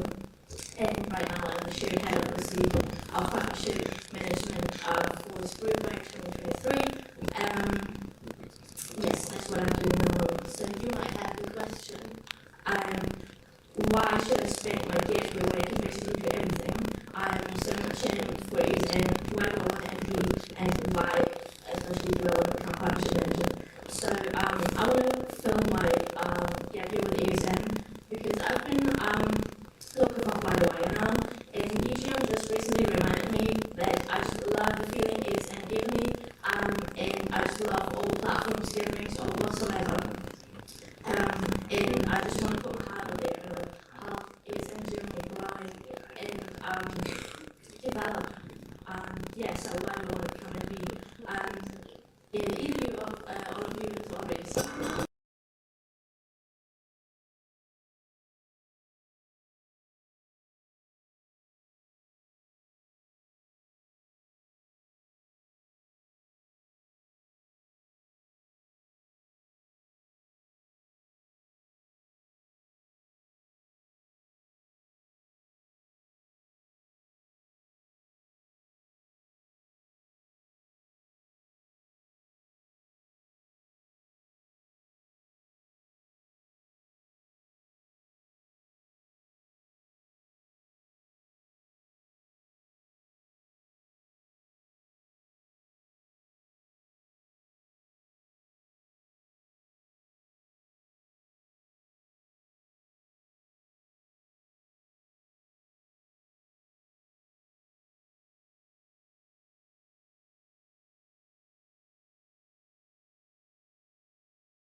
Yes, so before Louis gets a heart attack,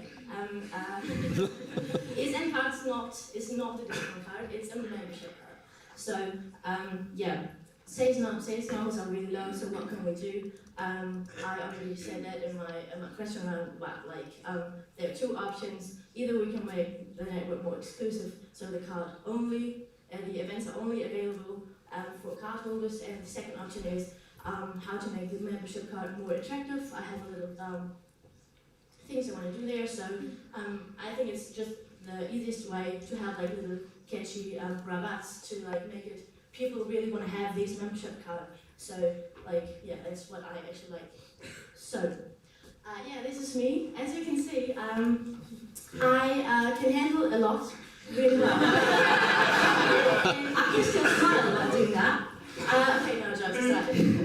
Oh, I'm sorry, I'm not used to this. Yeah, so as I said, I have experience on local level as a partnership manager. I maintained and got new partners. We created a how to get partners template. We with my team, so I already know how to value teamwork. And yeah, it's really, really important.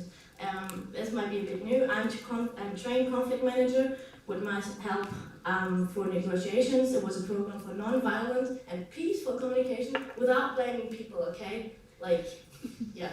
is really important, so it could be helpful for the negotiations or also for like possible occurring misunderstandings within the team. So just be nice.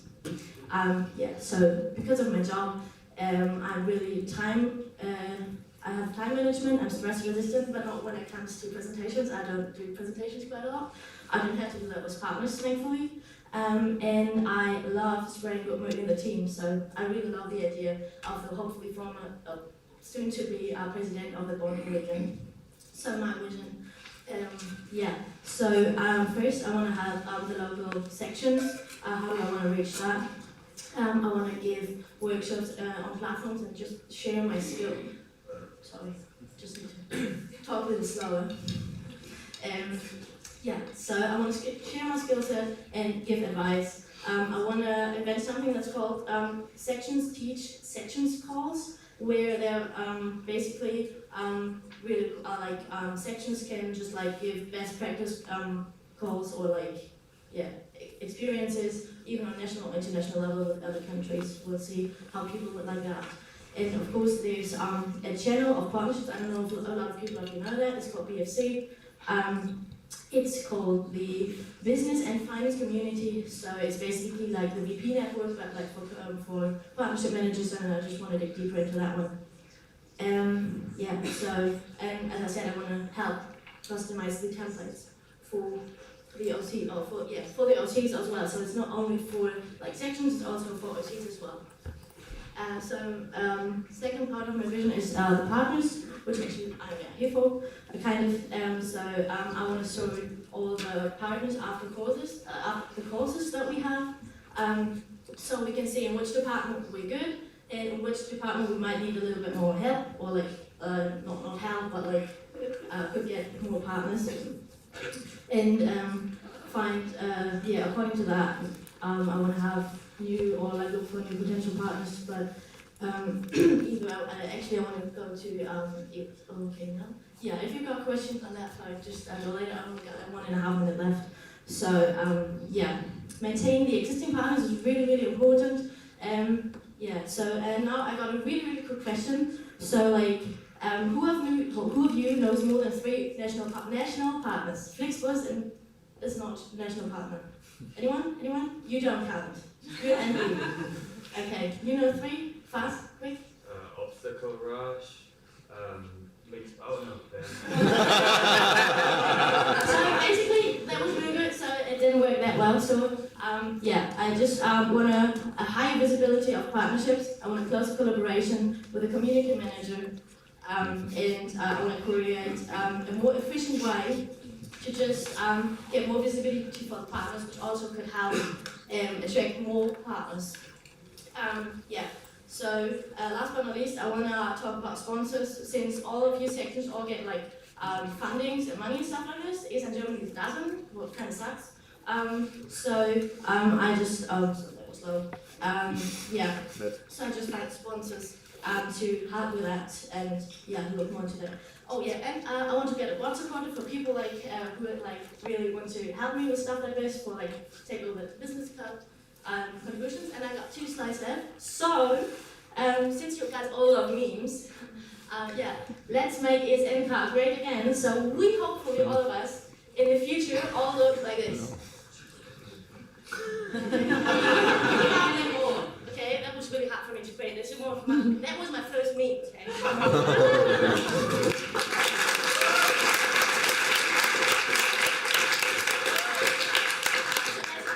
Everyone's actually like doing this stuff in this kind of, so I just do that instead. Thanks a lot. And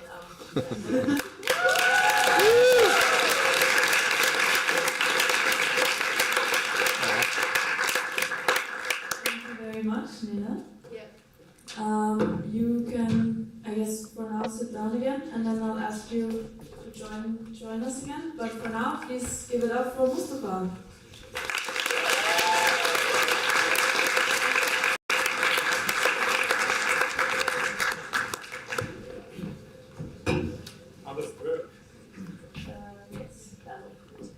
Hello guys. Yeah, let's start. It's my presentation for my Candidacy for Partnership Manager in this year. Who am I? I'm from Adana. Gavin, I'm sorry, Erasmus is not from my hometown, but kebab is from my hometown. Then I studied in Istanbul for 5 years, and I did my Erasmus in amazing city Kaiserslautern. And that's how I started my ESN career. Then I loved Germany so much that I came to Darmstadt for my master.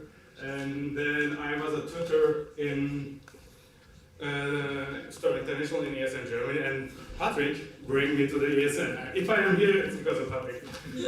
And I was active member, then I was event manager for 1 year, and then I wanted to move to Berlin because it's an amazing city, and I am one of the section co-founder in Berlin right now. They will be elected tomorrow.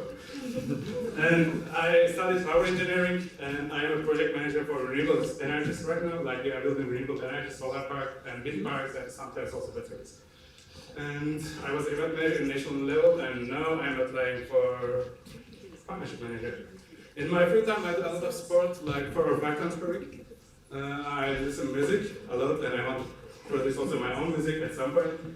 I'm in love with food, especially Thai food, and I was a national chess player, national team chess player. That's why I asked questions to Timo today. And I had a training in the verb, and these 3 words are my most valued values. Like they are quite important for me. If you can, like, identify yourself with one of them, it could mean that we are quite similar. My motivation, meaning of ESN Germany for me, like ESN Germany is for me like a family. I mean, some people are here, like, in the middle of here, they are my really good friends, and if you are international students here, like, your friends are being your family. And I want to bring this network forward. This is my motivation. Like, ESN Germany gave me a lot, and I want to give it back. And I see a lot of potential in ESN Germany in partners, as I saw a lot of potential in events last year.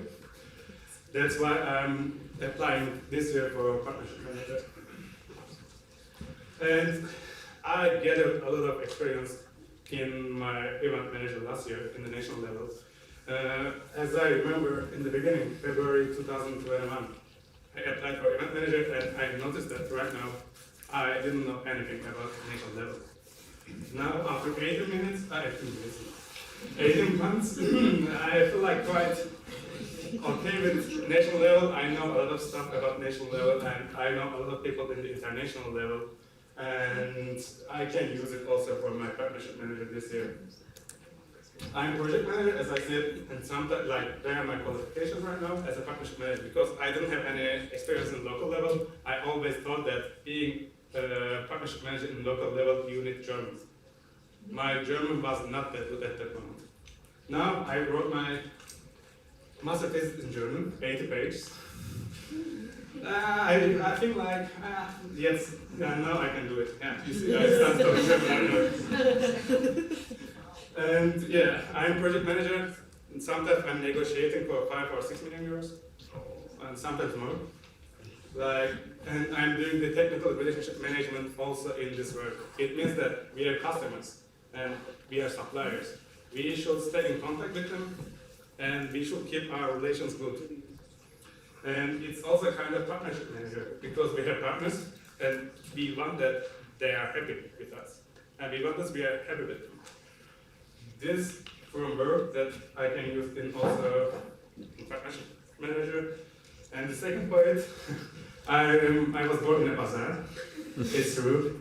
Like, my family has a family company, and I was always somewhere with my dad, with my grandfather, like when I was 8, 7, 9, 10, and you are learning how to read people at that moment, you know? Like, your dad is like just next to you and talking and negotiating with some people, and you are 8 and you are learning from it. Like, it was kind of a experience that I offered it here. And yeah, I can sell everything if I believe it. Some of you were convinced in this room to be an OC by me. Like, I see some faces or some other stuff, like, I can really do it, I have to believe it. You know, like, if I believe it, yeah, it will be solved for sure. And I'm a strategist because of chess. Like, I'm always thinking like I was a kid, but I'm playing chess now 25 years, and like if you are 10 and play in the national tournament, you are really in this under stress, and you are starting to think about what are you doing next, and it brings a lot of strategy. And I am creative and solution oriented. I have to get a bit faster now, and now like I have experience in the national level. Like as an event manager, I was always in the kitchen of events. You know, but I know the events quite well, and I can sell them because I know them really well. Then now plans as partnership manager, I want to have a partnership team with 4 or 5 people, and I want to have a more support for ESN cards because I want to concentrate on partnership in more like in relationship management and searching for new partners. My expectations from the ESN card board supporter is taking care of ESN order under the supervision of mine, being active in the national board. It is quite important. I want that my national board supporter will be active in the national board meetings, at least in the half of them, and taking active role in the BFC community in the national and international level. And my expectations from the partnership team is like managing the partnerships and highlighting to the sections. Like I want to prepare some Instagram stories. Maybe we can talk with Jenna if we are both elected. And I want that my team will take also active role for searching new partners. Now partners, like you don't see the arrows there. I want to do the marketing of social inclusion days and have them living weeks. It means that I want to couple these 2 days or weeks with some events. Like I want to couple social inclusion days with the training days. I want to get a sponsor for these days and training days, like event together. For the same thing for National Erasmus Games and the Health and Wellbeing Week. Apart from this, I want to find a training partner, online training partner like LinkedIn, Sync, or something like Udemy, where we can learn for free. And in the first 3 months, I will get the contact for DHL, because ESN Spain has this partnership and they are getting money. They are getting money per cent package. I see partners as not just like for Erasmus students. I mean, our partners should be important for us to bring us some money. Same thing for Elective. Like maybe they will get 1 month free, but we will get €5 per contract or something like that. And ESN card is like I want to boost the numbers, and as you can see, any other stuff is terrorism. Please be careful. I want to have a strategy meeting with local partnership managers and audit board and national board, any interested people. They don't have to be in this network, but if they want to contribute us in this topic, they should be in the meeting, and we should talk about how can we sell more ESN cards. And after that, if we have this strategy, I will execute it, and I will give it to the next partnership manager. And as I said before, I want to create Instagram stories and post about our actual partners because I want to highlight them to the sections. Like we will prepare everything here, you will just post it in your Instagram stories, also in section, not just in national level. And I want to also meet some other responsible people from successful NOS, like national organizations, and learning about their strategies for selling ESN cards.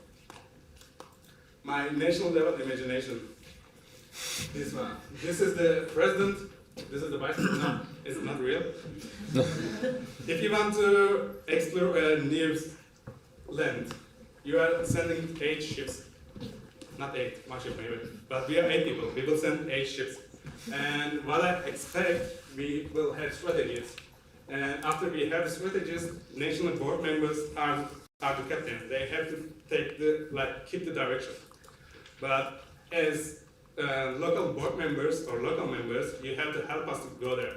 Otherwise, we cannot go there alone. We really need you because without you, we are nothing. Without you, ESN Germany is really nothing.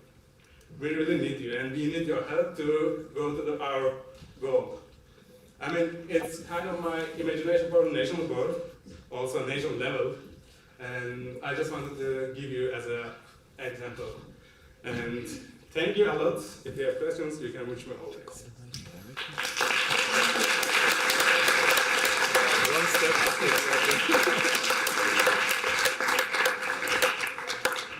Right.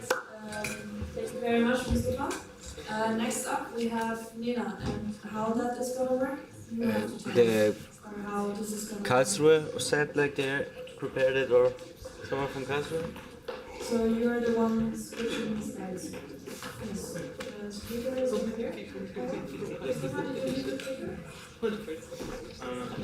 Where's the trigger? Zero. Okay. And she's going to be there online. Okay.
There was apparently a communication issue. Click on that sign above on the right, also written down out. So Nena will join us for the Q&A live, but apparently we will show it that way for the presentation, which is that we have the voiceovers and Juliana then clicking on the right cues. So yes, that is the plan. Yeah? And we hope that this plan will work out.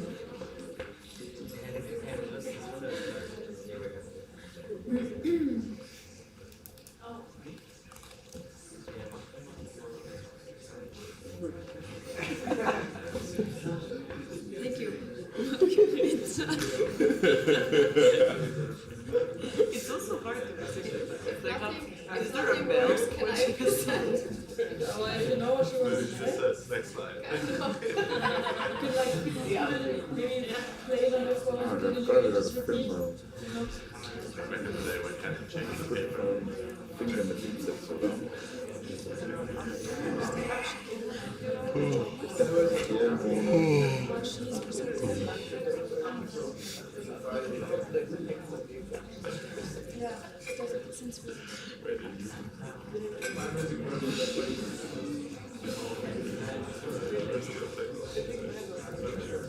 It's good. Margarita, there's a picture of like a finger of a bicep somewhere, right? Like is there not like a meme where there's a finger with a bicep? Yes. I can't find it. It's not a meme generator. No? If you don't find it there, you can just Google basically finger with muscles, a meme template, and you will find that. So I think it must be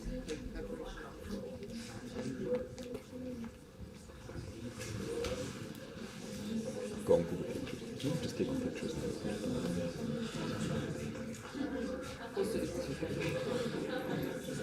Yeah. This.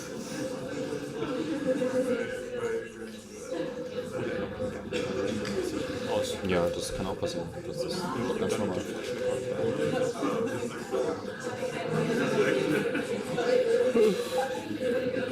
Cool. What's it? Just Google your website.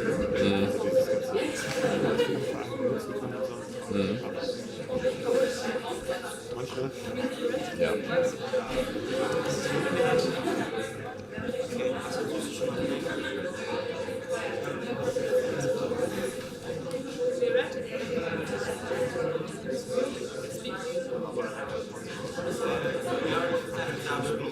Bierchen. Das ist eine Pause. Also du willst nicht bei den Newbies dabei haben. Wie du dich fühlst. Ja, ich vermute mal, du bist sehr gut in der Lage. Ja, und dann muss ich die Rechte geben. Sonst da sieht was in der Sonne. Kann ich mit meinem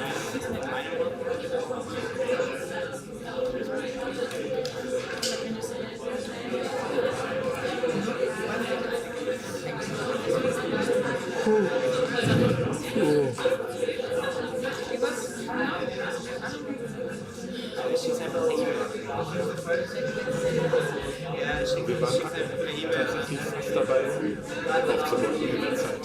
Ja. Aber nö. Ja, warten wir die Fragen runter. Gucken, wie lange die wird. Aber die ist auch mit 45 Minuten angesetzt. I'm very sorry. If anyone is helped by that, I'm very sorry.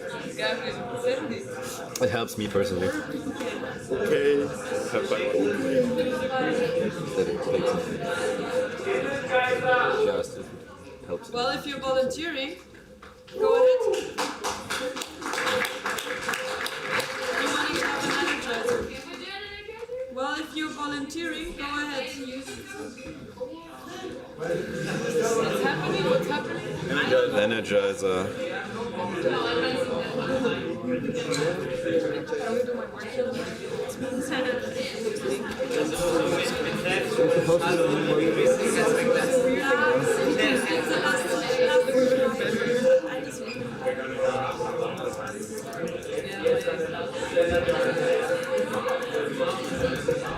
Get yourself a smile.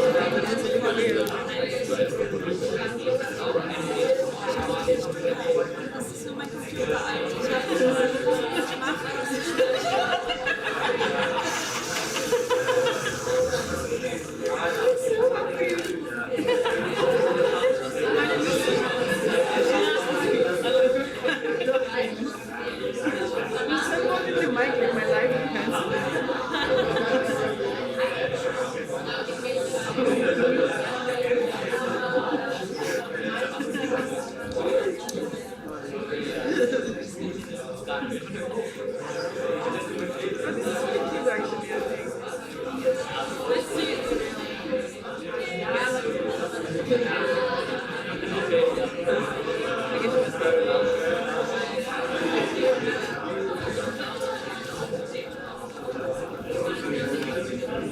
What is this? I don't get this one.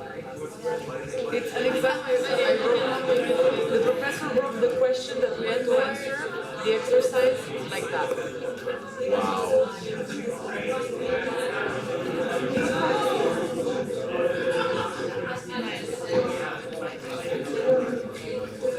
Also ja. Ich glaube, das andere als Entgegennahme oder so. Haben wir das bisher überhaupt gemacht? Das heißt, wir sind weiter zum Projekt unterschreiben.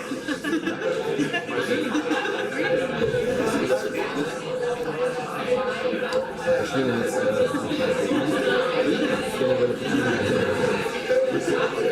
ja auch alle machen, die machen,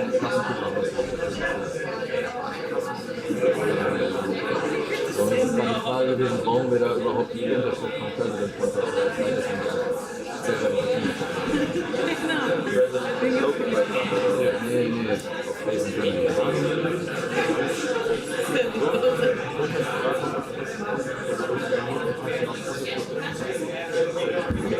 Wir wissen gar nicht, ob das notwendig ist. Irgendwie denkt man sich immer, die Leute haben sich was gedacht, als sie das erste Mal gemacht haben. Aber im Endeffekt ich muss halt nachholen. Ich hab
Yeah. Can we vote to put the presentation on the agenda?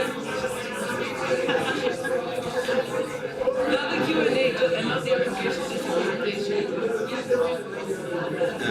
No. Probably can, but I don't want to think about it. Is that a good answer? Worst case scenario, she's just gonna do presentation for her. You know, I don't think this is a problem. I can't hear you. Can we vote to remove the presentation on the agenda? Not the application, the presentation. Yeah, but it's part of the application process. It's part of the application process. No, we would have to remove the other as well. Yeah. You can't just remove one.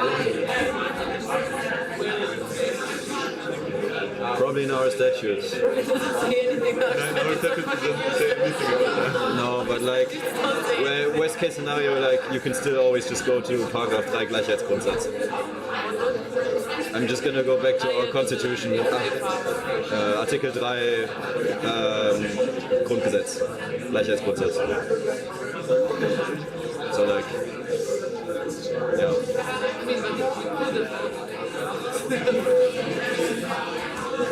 Technically yes, but then I don't like this is not fair, you know. Let's just not do it. Can you? I'm tired. I had a lot of stuff to do today.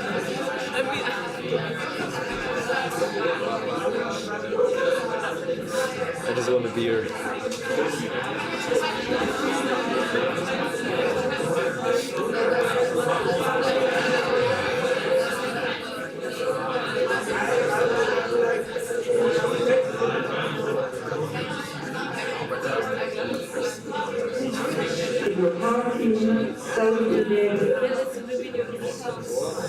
What are you?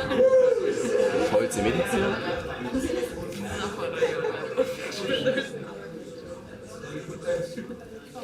Let's try this.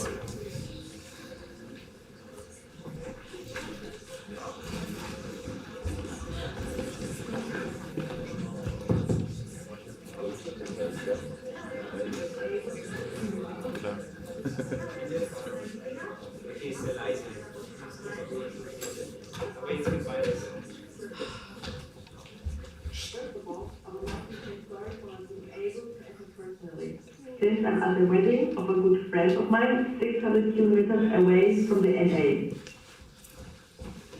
First, I would like to tell you a little about myself. I moved to Karlsruhe when I started my studies.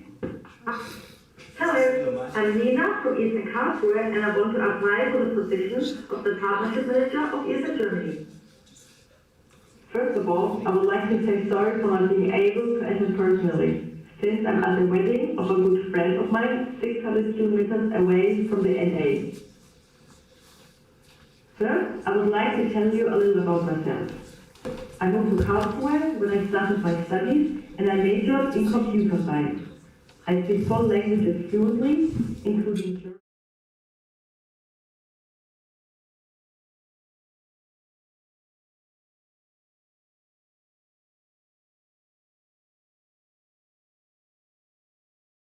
In 2022, I founded our local safety team and acted as a tech team member before joining our local board as a second vice president in January, which is my current position. My main task as the second vice president is to help the local representatives with this task and organize social inclusive and sustainable events. I'm also head of OC of the Web Karlsruhe in October 2023. So, what have I achieved for my section in Karlsruhe? During my 1 year as a partnership manager, I have successfully got several partners to cooperate with our section, which increased our ESN card partners from 1 to 8 in a span of 7 months. I successfully got long-term partners for our regular organized events, like our bigger parties, social events, our welcome week, who support our events with funds and products. For example, Sparkasse with funding, Höpfner with gear, Red Bull with soft drinks, the Gesundheitsamt with condoms, Shooters with free drinks. I successfully did cooperations with social organizations and other university groups for inclusive and sustainable events, like our rainbow picnics, cooking for the homeless, our city cleanup event, and the ESN Cultural Green Week. I also have experience in presenting and educating about the position of the partnership manager at local sections, who also already gave me positive feedback on this matter. Among the sections, I had meetings with the partnership manager or a board member at ESN Stuttgart, TUMI, ESN Augsburg, ESN Frankfurt, ESN Pforzheim, and ESN Visum Mannheim. I also did a session about the position of the partnership manager at the LT Augsburg and an unofficial Q&A at the Florida. What are my goals for ESN Germany? Well, firstly, I will support the local sections to build or improve their amount of partners within their city by giving them online workshops and regular Q&As. I will also be going to schedule regular workshops and sessions in person by visiting the different LTs and NAs in Germany. In my experience, meeting in person with the section will not only reach more interested members about this topic, it will also make a much bigger difference in helping them build a working partnership position than only for online Q&As. Secondly, I will be setting up a partnership team which will going to help me to maintain a good relationship with the partners of ESN Germany and establish new ones.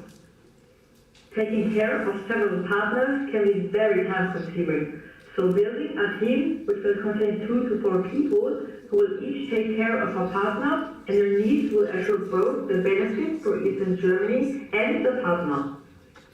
Thirdly, I will tackle down the problem with the lack of ESN card sales. I see 3 ways of doing this. First, by giving workshops and regular Q&A to the local partnership managers on how to find attractive and suitable partners by giving them examples and advice on how to negotiate realistic deals that are beneficial for both the section and their partner. Second, I will teach the local sections how to promote the ESN card towards the students properly. Without a proper promotion of the ESN card, the amount of deals a section has to offer will be irrelevant due to lack of knowledge of the card among the students. This can be easily solved by teaching the section the proper promotion via Instagram, WhatsApp, their website, and even through the partners. One project I've already completed is to create a sticker for the section to give out for the local partners to put on the store window. In this way, the international students can easily identify the companies the local sections have dealt with. Last but not least, find more attractive partners for ESN Germany. Among the partners I see fit for future cooperations are gyms like McFit or Gym10, stores like IKEA, bars like Shooters, or beverage companies like Red Bull. With the last 2 companies I mentioned, I already have good ties with due to my past position as a partnership manager of my section. Therefore, I'm optimistic to get them also on board with being partners of ESN Germany. I would also find suitable partners for online advertisements like a bank, for example Sparkasse or a Volksbank, or a healthcare insurance like AOK, since these also worked out for our local section pretty well. Since I'm very active with the planning of inclusive and environmentally sustainable events within my section, I would love to also continue the kind of work as a partnership manager.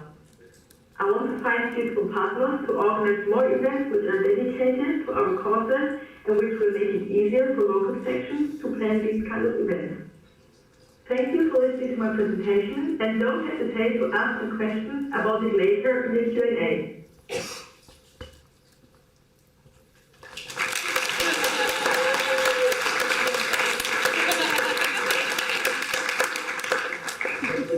All right. Nice, we made it. Thank you very much for your patience. So, why am I standing there? So, I would ask Mustafa and Néle to join us again on stage. Gabriel will handle it that Nena will also join us online. As I said, it would be very important that you put your questions on Slido and also ask one question and then mute the microphone as soon as you're done. Then mute the microphone as soon as you're done. So that exactly is the part that we don't want to happen. So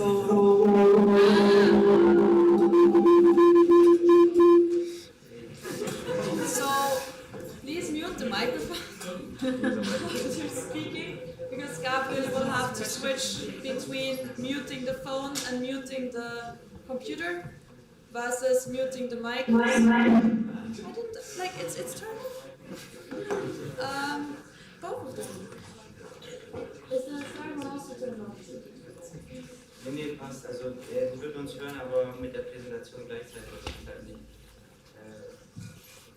Also okay. Wo ist die Q&A?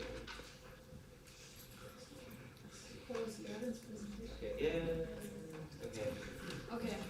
So I'm kind of afraid to use the mic now. Are you like where are you staying now? Are you staying there? No, I have to text her that she should join the call because she didn't join the call. Okay.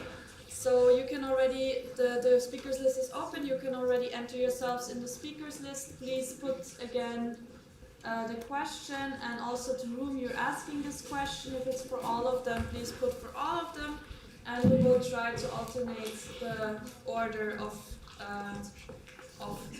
answering. Yes. So question to Néle, Mustafa. I guess we can. I guess we can start with that. So is everything muted? Can we use the mic?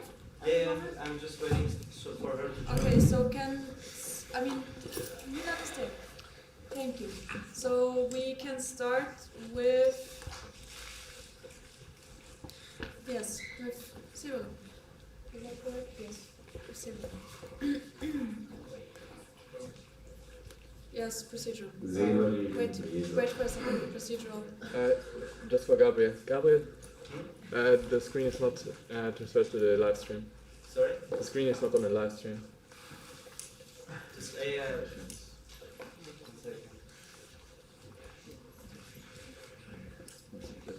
I hope you believe us that when we say that we're doing everything we can and that this is a slightly difficult situation at the moment. I'm very sorry. Yes, that's all I can say. There's not much more than I can do. But can we already, you can already start answering the question. So Severin, would you mind asking, please? Yeah, so question. It's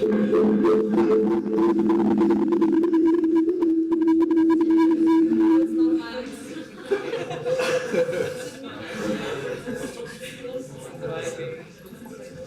Maybe just scream like. Yeah. Okay.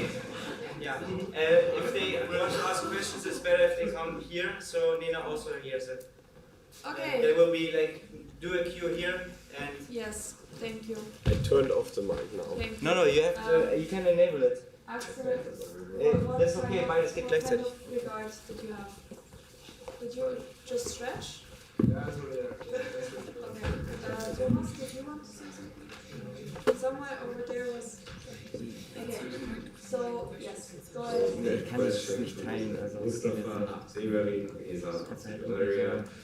Question to Nena and Mustafa. Nena already showed initiative and came, as she also presented it, to the LP Southeast in Augsburg. And do you also plan on visiting maybe local platforms or even sections to give their support? Because like the training was really good and helpful, I think.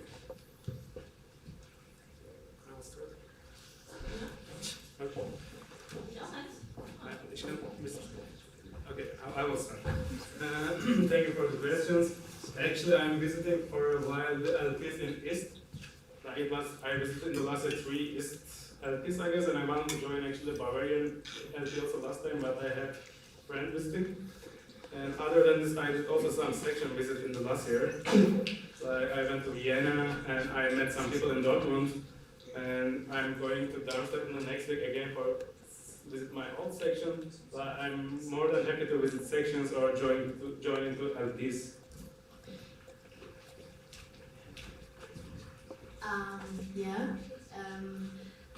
As I already said in my presentation, I'm more than willing to give some workshops on local level, but also like give calls, since not everyone is always able to like go to LPs on all like luckily, but like sadly it's mainly the same ones. So maybe calls also would be a really good idea if people want to attend. A lot more people could come, and so you could like do these teaching like on a wider thing. But I would love, since I said I have a lot of time within the next year, so I can travel all over Germany. There are a lot of cities I haven't seen yet, so I'll be really happy to like get invited. Even though if I may not get elected, like to just like visit an LP, so just like tell me when you got questions, or like I don't know, invite me. I got a lot of time, and like yeah, I'll be more than happy to teach people what I know or what I experienced so far. Okay, thank you. I mean, you heard Gabriel, so please come to the front to ask your questions. So if you enter the question, please already start making your way to the front, to the table. Sorry. Right? So I was asking another Marija, question. Katrin, Eileen, you can already start coming to the front, Patrick as well, and ask your questions over there with one mic. Please give one mic to the Can we use both of them? Yes, we should be able to, if I'm correct. Gabriel, can we use the mics? Yeah. Who do I have to talk to? No, like she will listen to it because it picks it up. Okay. Because there's a phone. Yeah, there's my phone, so just talk normally. Questions. It's not problem. Okay. Question for Nena. Sorry, it looks harsh because there's a character limit. But since we noticed that it took you very long to answer the questions in the candidate blog, I would like you to clarify what other positions you're holding currently in ESN, which responsibilities you have, and if you will step down from any of them. Thank you. If you do.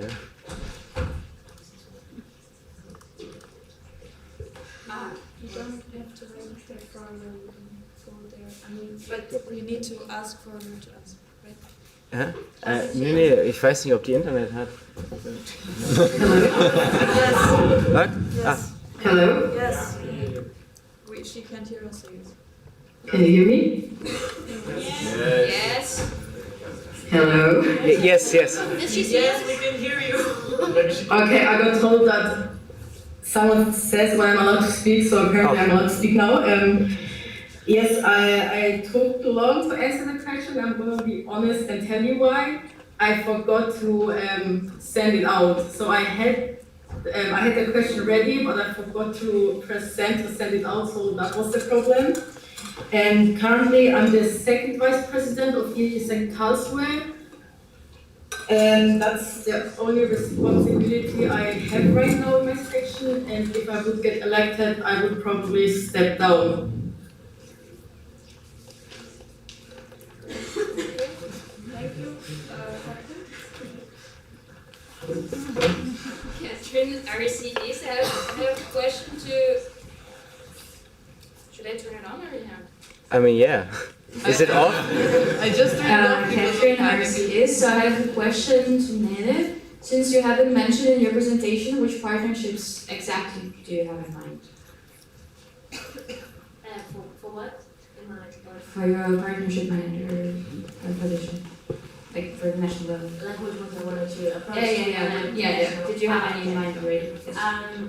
I actually didn't look into it that deeply because before I wanted to like put it in special departments and see like where we're at the moment. So which departments already have like a lot of partners and which partners maybe get a little more help. Like departments, or not help. I don't know why I keep saying this. Yeah. So I just want to have a look where I mean, yeah. Hopefully, do you get what I'm saying? Like, yeah, kind of. Okay, so like basically, I don't have special things in mind because I basically like the idea of having fewer in all departments. Then like in one department have like 5, and then like for instance like in education or like health. None, so I basically just want to get it over, get it structured, and then really look into it, what's actually really needed or wanted. Okay. To all of you, like, would you, where necessary or if necessary, prioritize to support the sections to find local partners, or tending to national partners? Because you both, like all of you, I think, mentioned both parts.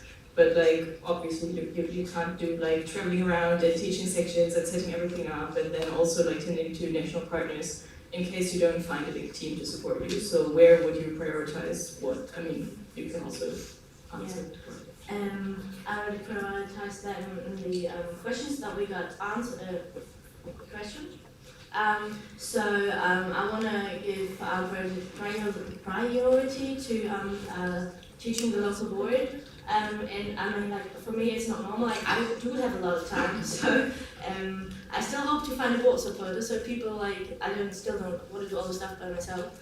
So yeah, I actually want to teach more people how to do that because, like, after us, there will still be a mandate, and like maybe more people. Like, if you spread the information wider, there will be more people that could support us. And at the same time, we could like look at partners because it depends on the partner. But like, I don't know how about the national. Like, how long does it get to get a national partner? But like on the local partner, if it's just clicking and if you're convincing and have like a good connection, it kind of could work. Not that long. So yeah. So I would prioritize the local more over the national ones. But yeah.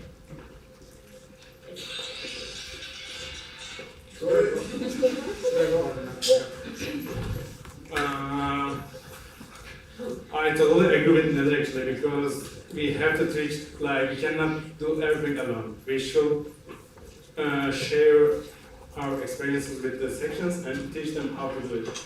The idea will be like, in the NAs holding a workshop, I will do it for sure. And other than this, we will have EFC community meetings probably monthly. I will also bring this topic regularly in the table there. In my mandate, I plan 3 stage plans for me, like stage 1, stage 2, and stage 3. Before I finish stage 1, I want to go to stage 2. And this topic I will put in stage 1 for sure, because we are here for local sections, and local sections are for us everything. And I will prioritize this one in the stage 1 for sure. Say her name and then she knows when to start. Mustafa. No, like it was a question to also, could someone always say like...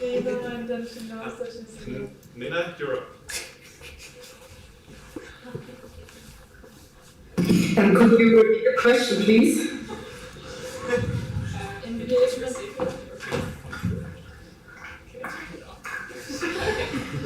So just in case you were asked to prioritize like the local level, like supporting the local sections to find partners, what would you prioritize, like the sections or finding new partners and attending to them on the national level? Yes. Sorry. I would rather prioritize helping the local sections because I think helping on a local level will benefit the local sections and Gierse in Germany. So I would prioritize going to the sections, holding sessions, doing workshops, and doing Q&As and maybe even personally going with the partnership manager to companies and help them all finding partners, because I think ESN Germany would also benefit from this because, yeah. Thank you. Would you all do me a favor, and as soon as you ask a question online, already get in the row, because then we save time. So, Margarita, you can already go, Yannick as well. Thank you. And now, Patrick, it's your turn. Thank you. And I promise it's the second last time you hear this question from me today.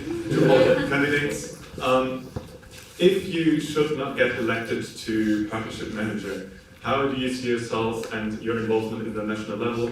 All of you plan to have like a team or in some sort and supporters. Is that an option for you? Or yeah, generally, how do you see yourself on the national level and obviously in Germany should you not be elected? Please tell Nena that she's up. Yeah, Nena, you can start.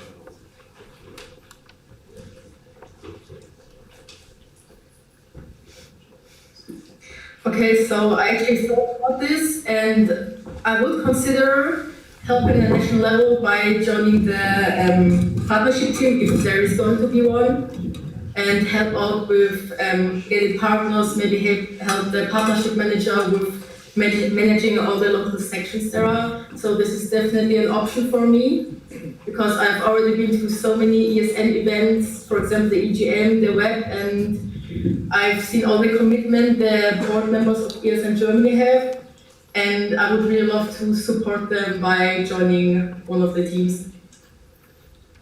Okay, thank you. Mustafa? If I'm not get elected, I will stay for the Szepokat for this year for sure. And other than this, actually I want to stop to be an active member of ESN Germany next year, because I want to open some places for new people. I'm in this network for 4 years now, and if I stay and if I still keep my place in the high level of national level, some other people won't find any place for them, and I don't want that. I will stay for sure as advisor until next year September or something like that. That's my plan. If you need anything, anytime, you can always come to me, because I am in love with this network. It's not like I will go somewhere or something like that, but after next year, I really consider to stop being so active in the national level anyways. Néle, is that right? Yeah.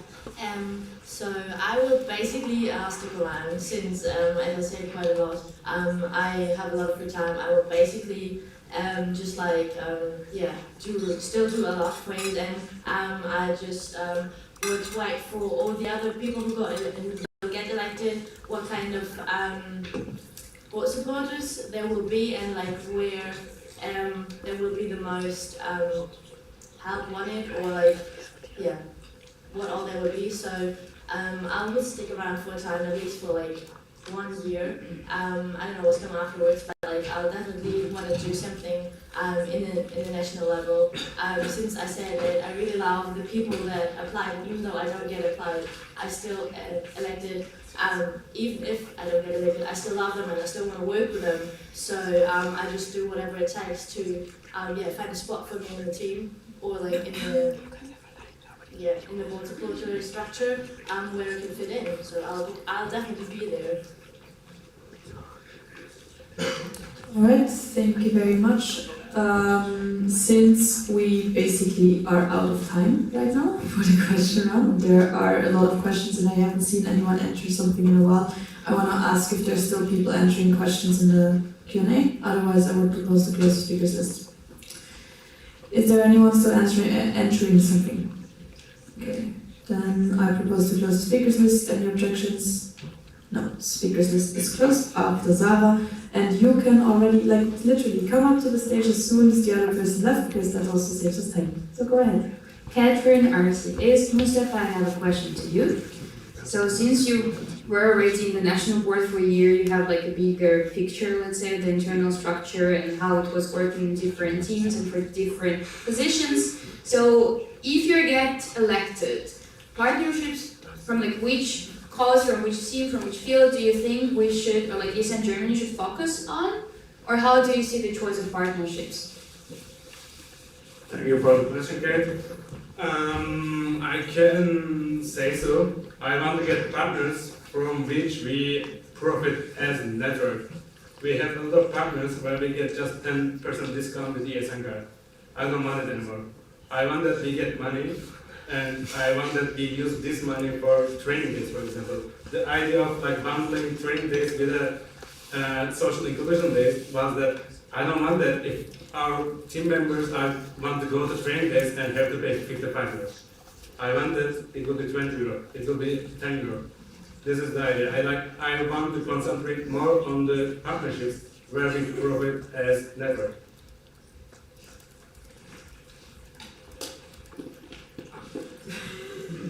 For the answers also. Yeah. Yes. Michel, alumni. Is it on? No. Now it's on. Yes. Now it's on. Okay. Yes. Michel, alumni. A question to all three of you. Why are you all so eager to raise ESN card sales? Because from my experience in 2 times national board, this has been a task previous partnership managers always had first on their agenda, but obviously none of them succeeded. Good point, touché. But so it's a big mandala of reasons to tackle. So yeah.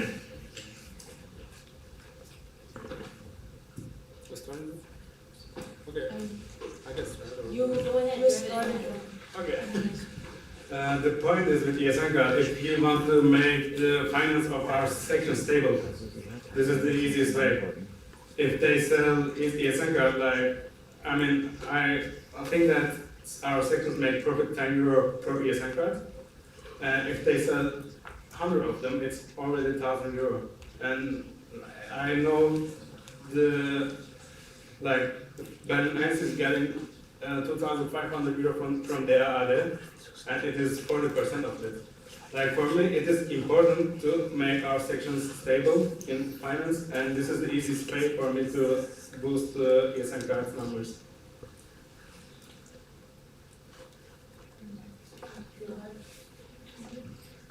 Okay, what's the answer? Did I answer? Néle is on Braunschweig. Basically I can just take it. And I think the reason maybe why it wasn't so successful in the past, because I myself really had to look on the internet, on the website, what our partners were, because I really think I'm really sorry, Sarah. But I think the visibility really is the point where we have to kick in. So if people know about it, if people really want to have it, really want to be kind of get these the discounts, or I don't know, the missing words. The advantages. I think it's just not the way that it didn't work. We just have to look why it didn't work and then change it. And I think it's really a huge thing that we have to get really close together with communication manager and go from another side. So if it's not working, we try it on until it works. So we just try from another direction. Okay. Nena?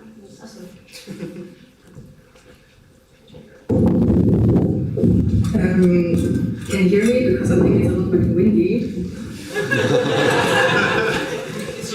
I'm outside, that's why. Okay, first of all, I think it will help us in Germany and the local sections to get financially stronger and more independent, to boost the ESN card sales, and also there's the other aspect of helping the internationals out, because in my own section I saw the more ESN cards were sold to the locals, the more they had places they knew to go to. For example, if more people knew of the ESN card, that they, for example, had this restaurant to go to, they had this place to be, so they knew, okay, this is something our local section recommends us, so we could go there and we can trust them. And I think getting the ESN card sales up will also help in this kind of aspect, not only helping ESN Germany and the sections financially, it will also help the incomers to get more recommendations on local basis.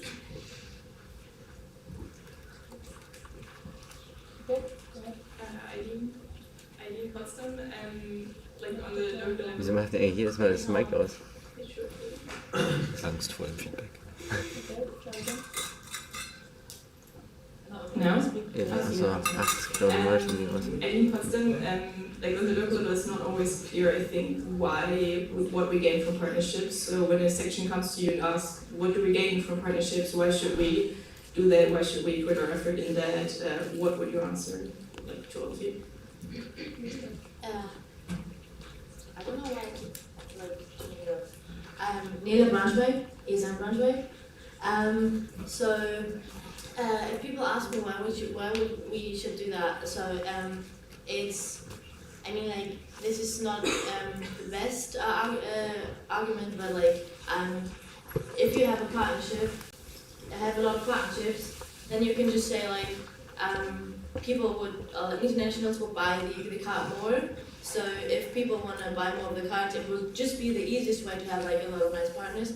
But also, I think it's just like really nice to like, we in Braunschweig, we have partners where we say when we have the partners, we have like one event with a partner like at least once a semester. So we already have a structure, and this helps to get our section even more visible, because like our partners also put us on their stories and stuff like this, so we get more common and more familiar, and like we have like all these commercials.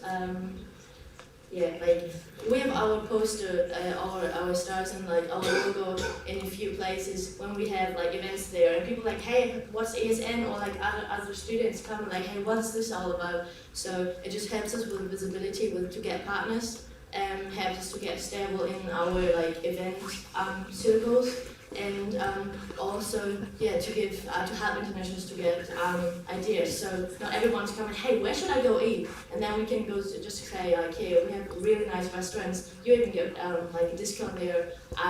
Try this one, and if you don't like it, just come back and I'll give you other tips. Can I ask a question for the question? I don't understand it really good. Clarification. It is, how do you gain? Like, what do you get from the national partners? What do we gain from partnerships as local sections? What would you answer? Like, the point is, again, if we get more partners, the value of ESN card is getting bigger. And as Nena said, it helps you always to give some easy answers. Like, for example, I did my Erasmus in Kaiserslautern. It was 6 years ago, I don't know how it is right now, but at that moment, like, we didn't know the city that well, and Victor told us always, like, you can go to this way because we have a partnership there, you can go there. And other than this in Kaiserslautern, it was so that they used the ESN card as a member card, and they profited from that. Kind of, we paid less if we had the ESN card. So all events, you have discount, plus the discount plus what is coming from this partner. What is this? No, please, if you have a question, answer it, like ask it in this because it was mentioned. And it's Nena's turn to answer something. No, Nena, can you answer the question? Is it still the same question about the gaining and the local sections? Say yes. Is it still from Eileen, the question? Yes! I didn't hear anything, that's the problem, I don't hear you right now. Sorry about From my own experience, I can say that it will make the international students very happy, by not only already know places, we recommend them, but also in a point of saving money. And it will also help local sections to make future cooperations for parties and other kinds of events where we might need financial help easier. So that would be my main argument, what sections can gain by partners. Thank you. Marija. I mean, you can really just come to the stage already as soon as. Margarita Mesa Munich, a question to Mustafa. I don't want to throw shade at anybody, but it's a fact that in the last few years it was really not very easy to assess the work of the National Partnership Manager because not much was getting done and there are not so many like measurable outputs apart from like number of partners, and like we know the number of partners that we have, or we don't even know that. And since you were event manager before, and for the event manager on the other side, it's really easy to measure the output, like if there are events and if they are good, the event manager is doing their job properly. Like, did you think how you can set goals, like specific goals, maybe progressive goals, so that it's easier for the sections to assess what's actually happening in this field?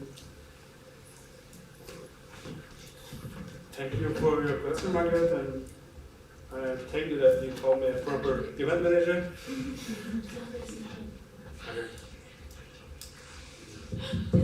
No? Okay. And as I mentioned before, I want to have 3-stage plan in this year in my mandate, and I will also present them during in the next NA. Other than this, I want to hold strategy meetings, and strategy meetings we will have already goals. And my idea is like creating a list for the goals and kind of creating a presentations for the goals and presenting them during the all events, like all NAs. And after my mandate, you will see how many of my goals did I reach, and it will be quite transparent to see what it achieved in my mandate. Thank you. Candidacy, could you please remove the question because Benjamin was bad, so it was said twice. This second one about Nena, because you already responded to that. I have a question to Mustafa.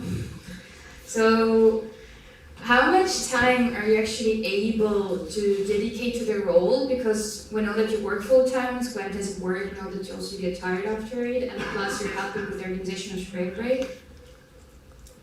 Thank you for the question, Catherine. I think you asked this because you want to prevent me from burnout.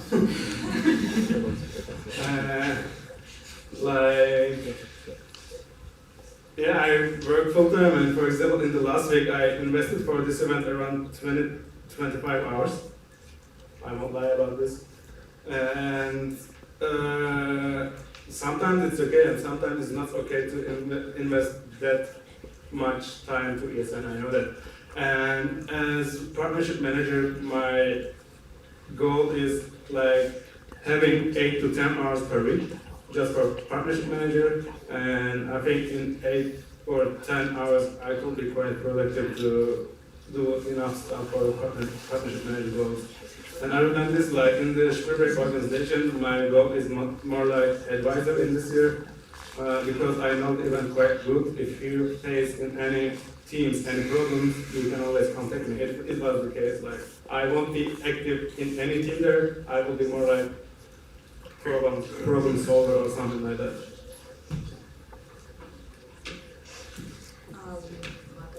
Govern. All right.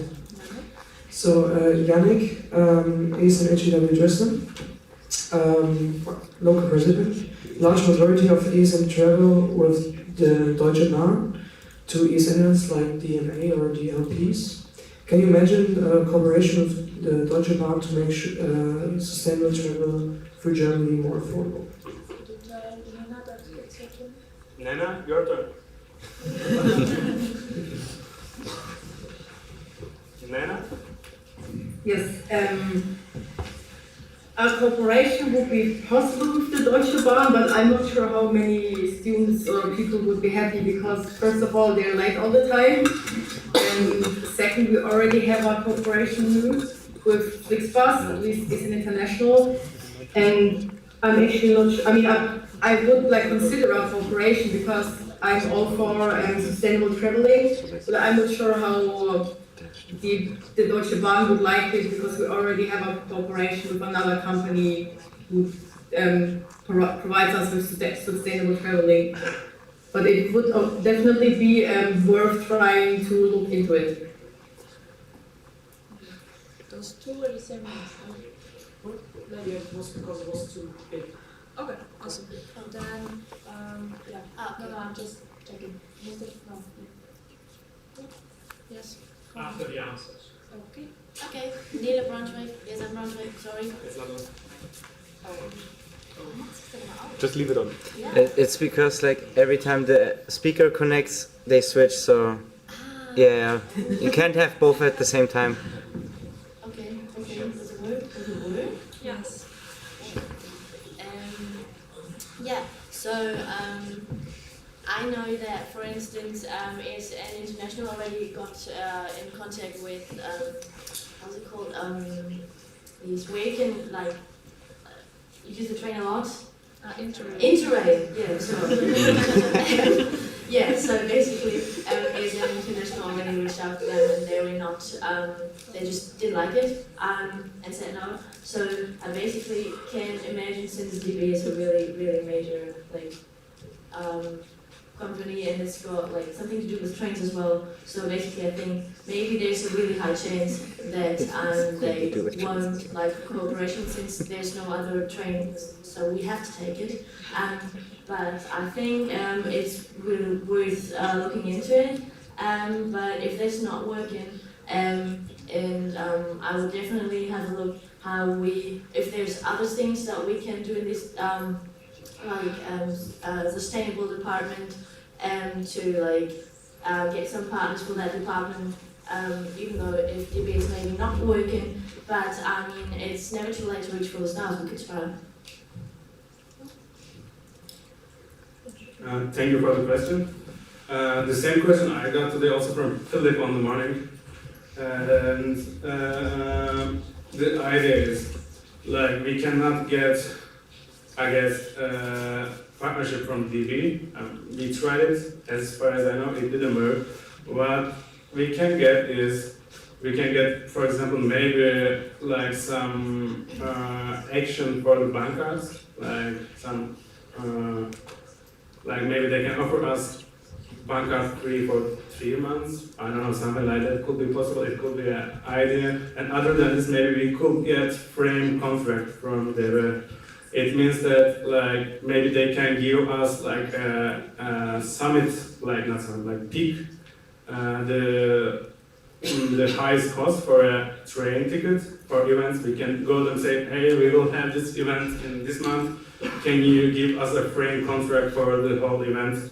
And they can say, okay, if you want to go there, the maximum price will be 50 or 60 euro per one. It could be an option. Like, it is the spontaneous thing what I can get right now. Okay. Reaction. Yes, Michal alumni or VDSI. Mustafa already partially answered it, because there's a framework basically called by the DB event ticket, which is like a fixed price. You create the event, and the people can, no matter if they buy the ticket 1 day in advance or 1 month in advance, buy for the same price. So this already helps a bit, reducing costs for individual people, and that's definitely possible to do. But I doubt that ESN is important enough for DB to cooperate with in any other meaningful way. Damn.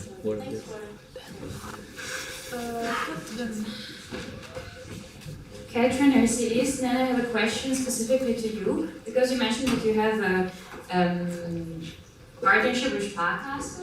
So the question is, if you also have in mind like pushing on the national level, and then if yes, what kind of terms are they? Because there are many situations when Sparkasse would reject giving the bank cards to international students.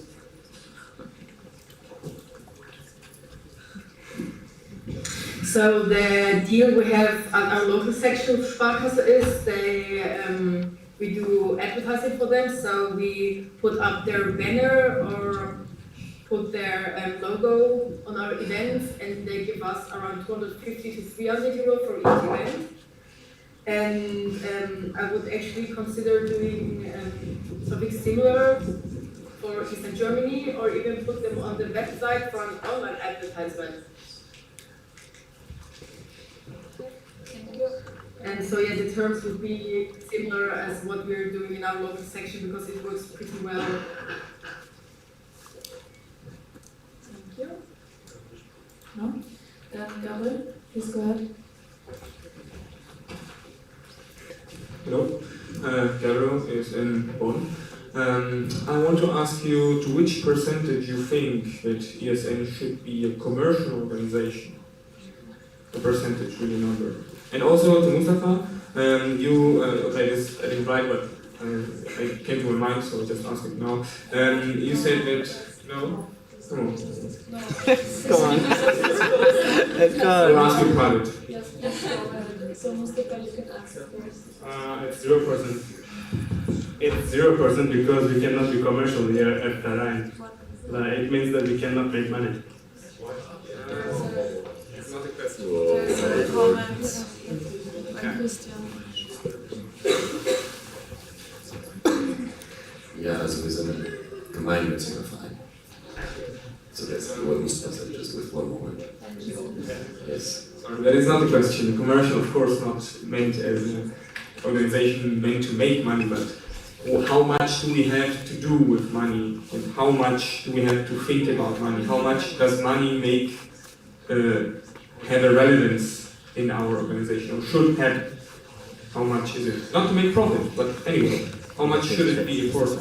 I mean, if we are talking about budget here, you can ask this question also in finance round, but as far as I know, our budget is right now 400,000 euro, around 400,000 euro per year. And it is, of course, a really big amount of money, and we have to keep our eyes on it. And I don't know what should I say for this question. I mean, money is important for us, but we cannot be commercial. I can answer it soon. Okay. Procedural. Procedural. Tell me first. Yeah, it's a Q&A to get to know our candidates better and not to know about our budget better, so I don't think it's to the topic. Okay. So I would ask to go on with that.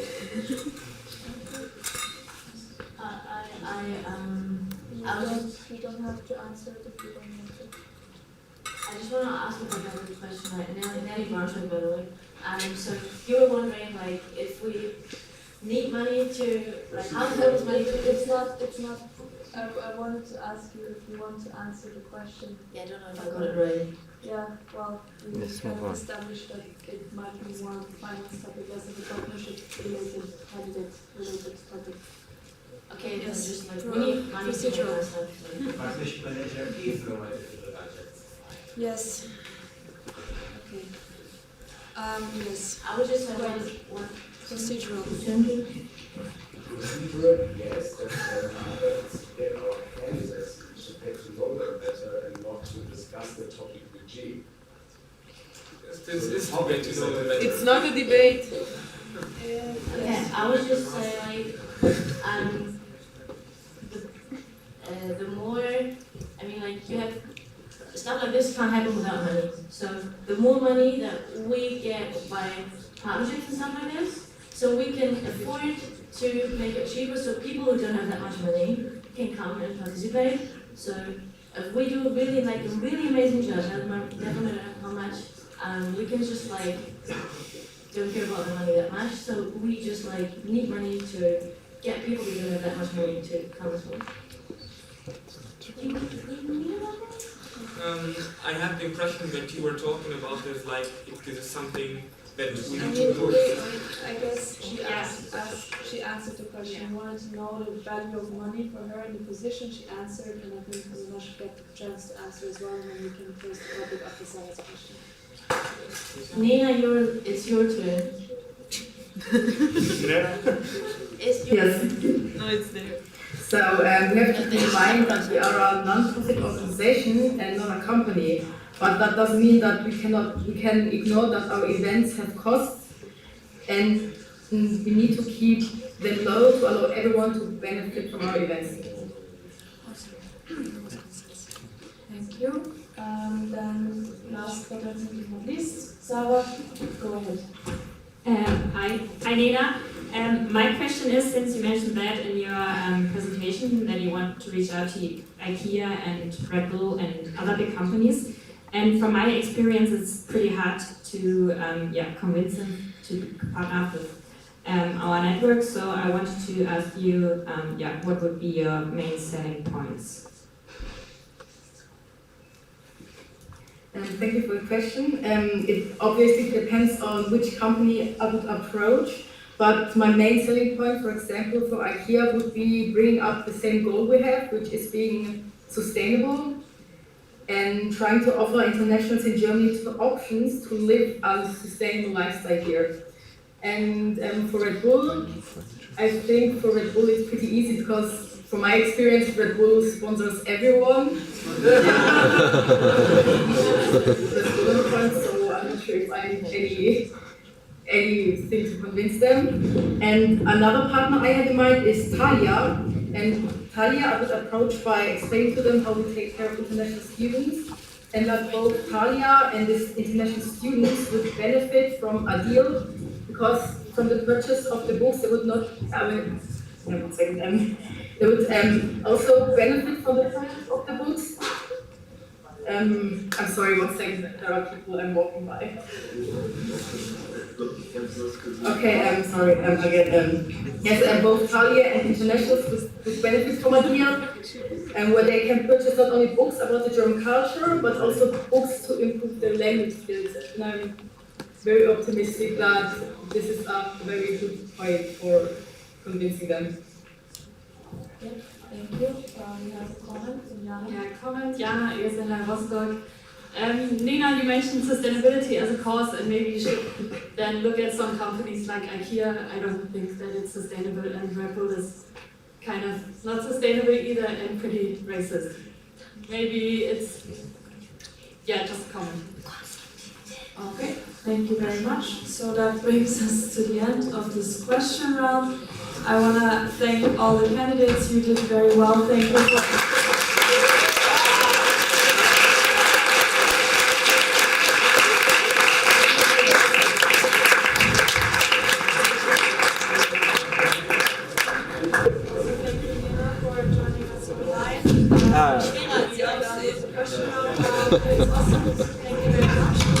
For the ones in the room, we have a coffee break now of 20 minutes, and I would expect you to be back at, at 10 past 5, so in 20 minutes.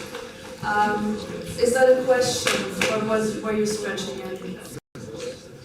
Thank you. Awesome, then see you in 20 minutes.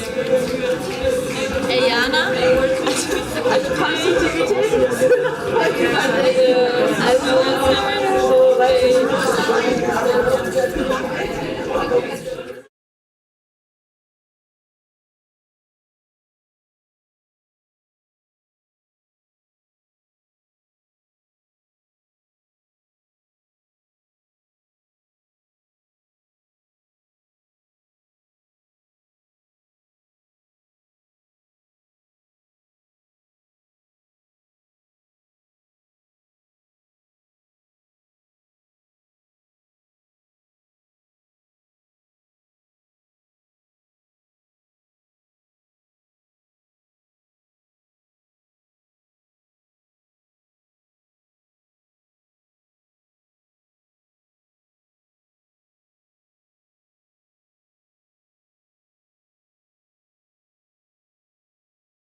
people or are you just giving us?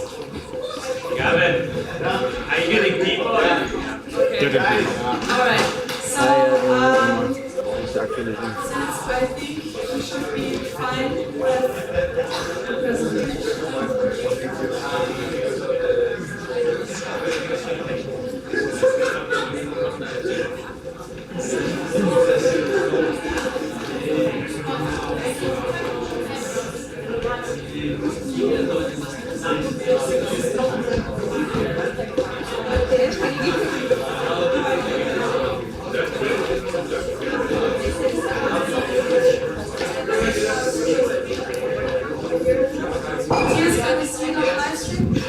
Awesome.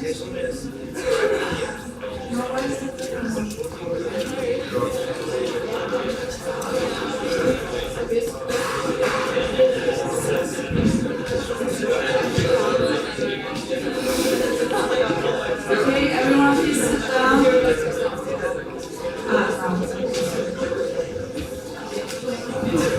Everyone please sit down. Yeah. And we can already invite Sahil to the stage for his presentation of the treasurer.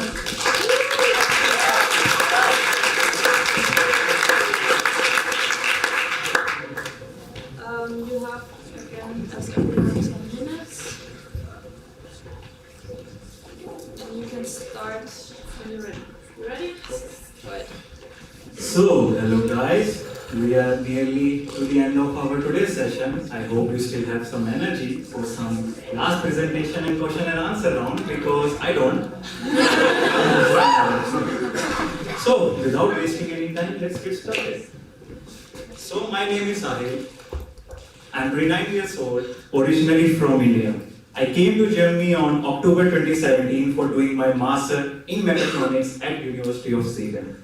The first ESN event I attended was in 2020, and now you guys might be wondering why it took so long for me to attend my first ESN event. Well, like some of you guys, I used to think that ESN is only for Erasmus students. But then somebody told me that it's not true, because ESN is for everyone. And that's how my ESN journey started. I became a local active member in 2020, and then in 2021, I became the local treasurer. By the end of 2021, I already got a job offer to work as a software developer in Saarbrücken. So the initial plan was to leave ESN and concentrate only on the job. But like I always say, once an ESNer, always an ESNer. And therefore, I applied for the position of national treasurer, and that's how my ESN journey started at the national level last year. One thing I always believe is that there is always a room for improvement. No matter how good you get, you can always get better. And that's what motivates me to apply for second mandate as the national treasurer. So let's talk about what I have done in the current mandate and what I'm planning for the next one. So the current mandate was more about bringing the finances in order and in good condition, and also finishing up some financial work from the last quarter, since ESN Germany didn't have a treasurer before. And also reducing the dependability on single national event for profit making. As you guys already know that now we have 2 national events for profit. And also building up some financial reserves for ESN Germany. When I started, the financial reserves were less than 30,000 euros. But right now it's more than 45,000 euros, and it's gonna be way more by the end of this year if my speed rate profit plans are successful. Now for the second mandate, I like to focus more on financial growth and stability, which can be achieved by focusing on these goals. So firstly, there should be multiple profit-making national events. We already have now 2 national events, but I like to extend it further to 3 national events. Secondly, reliability on public funding. ESN Germany haven't received any public funding till now. Since our finances are in order now, I think it's high time that we start concentrating on getting these grants. A good start would be having an open call for the working group who will be working on getting these grants. Thirdly, I like to work with the partnership manager in increasing the sales of ESN cards, which gives profit to ESN Germany and to the local section, and also building up some new partners as well. Building up some new partners is very important. For example, if we have a partnership with A&O hotels, we can increase the profit margin for our national events, and also we can decrease the participation fee for our national assembly. And then you guys don't have to pay 145 euro as a participation fee for the national assembly. And the most important question, why you should vote for me? Well, I am the current national treasurer. I know about the finances of ESN Germany inside and out. I know what ESN Germany requires at this point and how to achieve it. And I am pretty confident in achieving these goals as being the national treasurer. That's all from my side. Thanks a lot.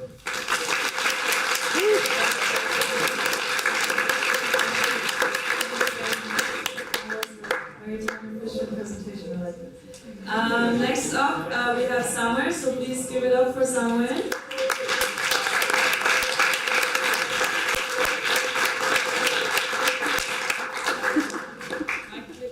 Is it on? Yes. Yes. And Alright, well, I have the last presentation of the day, so I'm sure you don't mind if I pull it a bit and I talk a bit longer. My name is Samuel, but more on that later. And first off, a short history about myself.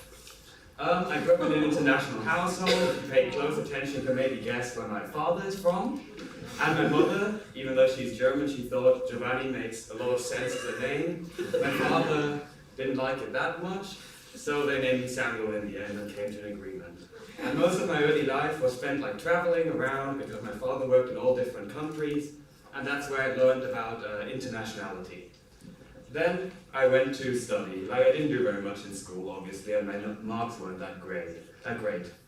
So I went to Dortmund, I did my bachelor there, and then I soon discovered ESN, basically in my first or second semester, which is ages ago, and then I stood and hung around with them as sometimes more of an active and sometimes more of a passive member.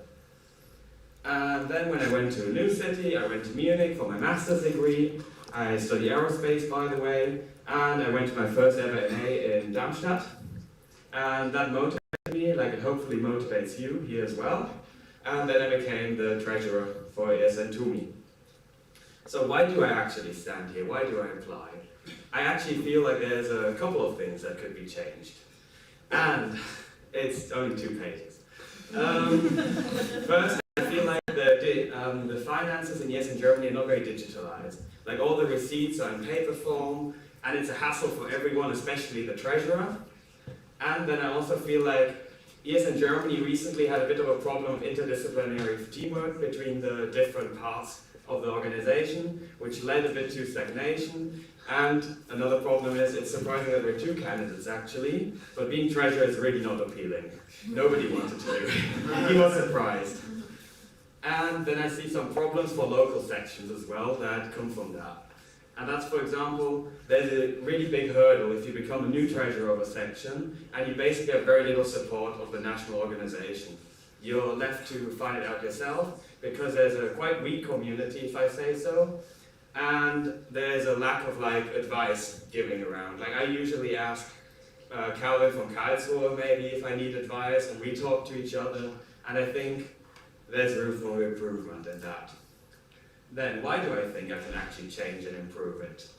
Firstly, about my hard skills, when I set off, I first sat down and I read a book about finances in fine. And I just read the book, and that gave me quite a bit of experiences to deal with it. And since then, I've continuously learned more details about all the different things of being a treasurer. And for my studies, I'm very used to programming and automation, so I do a lot on these fields that I usually, like Gabriel, I'm quite lazy. So if something takes more effort, I'll just automate it and write a script or something. And my soft skills are basically what I learned during my time in TUMI, and I think my team members noticed. I'm quite stress resistant, and that's why I'm here today. I'm not maybe on eternal holiday or something. I have a work ethic, and I don't mind staying up late at night, finishing our taxes. I'm reliable, and I have some good teamwork, which is more of a circumstance with the other candidates because we know each other, and that's also one of the reasons why I feel apply now. And what would I like to change? First, I would like to improve the coordination with the tax advisor on tax matters, because I feel like there's some smaller things that you could change, like that would save Eastern Germany taxes, and also you can maybe digitalize it, which is also the second point. Like, it shouldn't be an organization that's all across Germany shouldn't have to use physical receipts. It's not very feasible, especially if you don't have an office or storage rooms. And then also I would like to digitalize things, like I just recently wrote a script to automatically generate receipts and mail them. And I think things like that would help a lot for the large events, because there's only a couple of large events with a lot of receipts, and then you would just run it through there. And I think this is also like a big topic to create interdisciplinary projects, which makes you work with the other board, which automatically lets you grow closer and form a better team. For example, automatic mailing would be with the IT manager, or asking for more funding. I did that with Gavin the other day. We went to another university to talk to them and asked if we could maybe be the light there as well. And then for local sections, which is actually a big thing I would like to focus is, I've already started developing like templates for event budgeting, which use all the taxes, and for accounting. And I really like Luis's idea of having a team for that, because I feel like that's a big problem that we have. You don't get the help, and I would like to provide all these templates so new treasurers can just use them and easily gain access to everything and not have to read a book like I did. And then I would like to also have like monthly calls where we can maybe discuss problems or smaller things that people have. And one big project I would like to take on as well is to have maybe not monthly or maybe a longer period, like professional calls, like asking tax advisors to come speak with us online and everyone can join, so we can maybe get some professionalism into the organization. Same with like maybe on legal issues where we have the audit board, but I mean like insurance rise. And that's it. And maybe as a closing statement, basically I would like being a treasurer to be a nice thing, and you can just join, you become a treasurer, you get all the help from the national board, and you can start your work, and everyone's happy in the end and not bankrupt. Yes,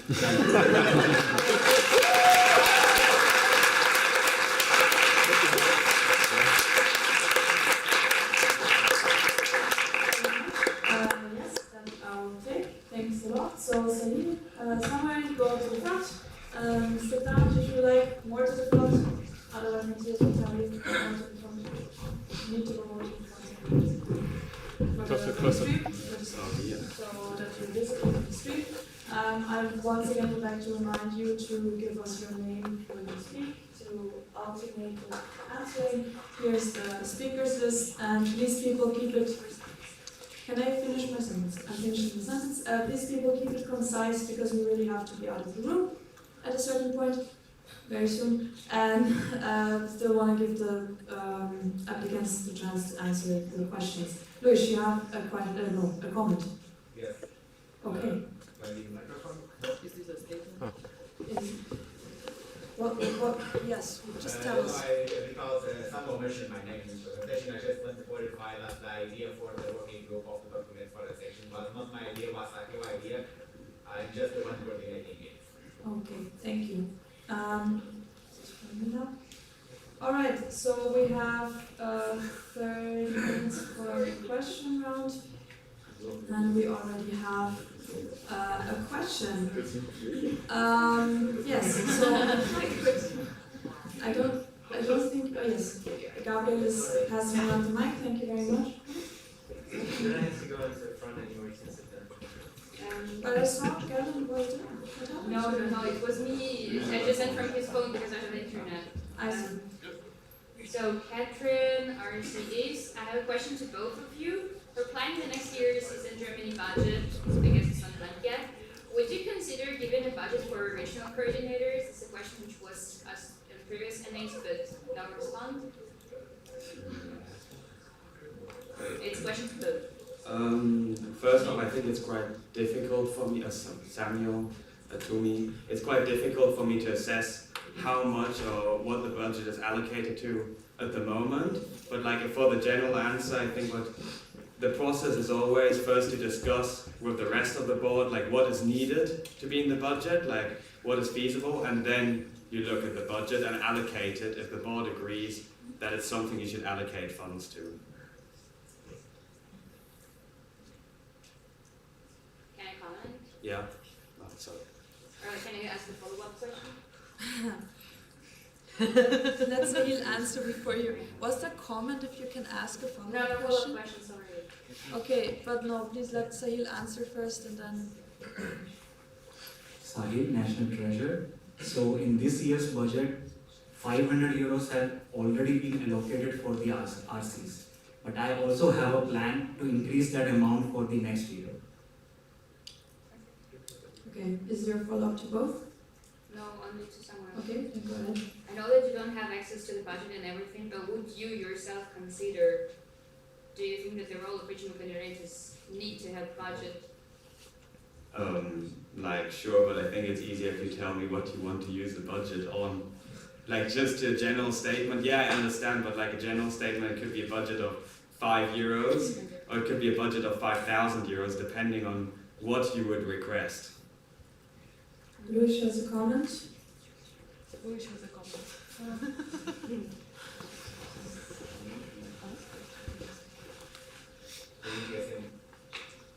You don't have to turn off the mic anymore. There's no one on. Luis, yes, I'm Göttingen. Just to mention that while the treasurer and the board are the one drafting the budget, the sections can propose changes to the budget if they feel like there's a need. Okay, thank you. Margarita, next. Margarita, ESN Mesa Munich, question to someone. How does TUMI's cash flow compare to ESN Germany's? I actually think it's about the same, maybe a bit smaller now with the larger free break, but in tax areas, I don't think ESN Germany breaks any new bounds. It should be kind of similar. Thank you. As far as I know, for TUMI it's 250k, and yeah, for ESN Germany it's already 400k for this year, and for next year it's probably gonna be 500,000. I mean, in general, the question was to Samuel, so I would ask you to stick to that. If yes, anyhow. Next up, we have Mittal, alumni. Question to both of you. Have you had experience communicating with Finanzamt or together with Steuerberater and also reading up on German association tax law? And how did it go for each one of you? Yeah, sadly I had to talk to the Finanzamt. I don't think anybody enjoys that. But, and also about Vereinsrecht, I don't know what I would do without being able to look all these things up, because I spend a lot of time on my computer searching for all the little paragraphs or whatever to find out if the things are alright as I do them, or to, especially there's like small tax matters that are always treated specially, and it takes up quite a lot of my time to read that up. Sahil, National Treasure. So I usually don't have to contact the Finanzamt because ESN Germany has a tax advisor, and he is the responsible person who will be contacting the Finanzamt, and if they have some questions, he comes back to me. So that's how it usually works. But also sometimes I have to look on the internet about different tax laws, to communicate, and if then I have some problems, I can always contact our tax advisors because that's why we pay to him, and then yeah, things are clear. Okay, thank you. Jenny? Jenny ESN Siegen. I was wondering if ESN Germany is in the financial condition to afford an office, and if not, if you're planning to, because I'm just thinking about a lot of merch, for example, for Speedway, somewhere where we can stock stuff.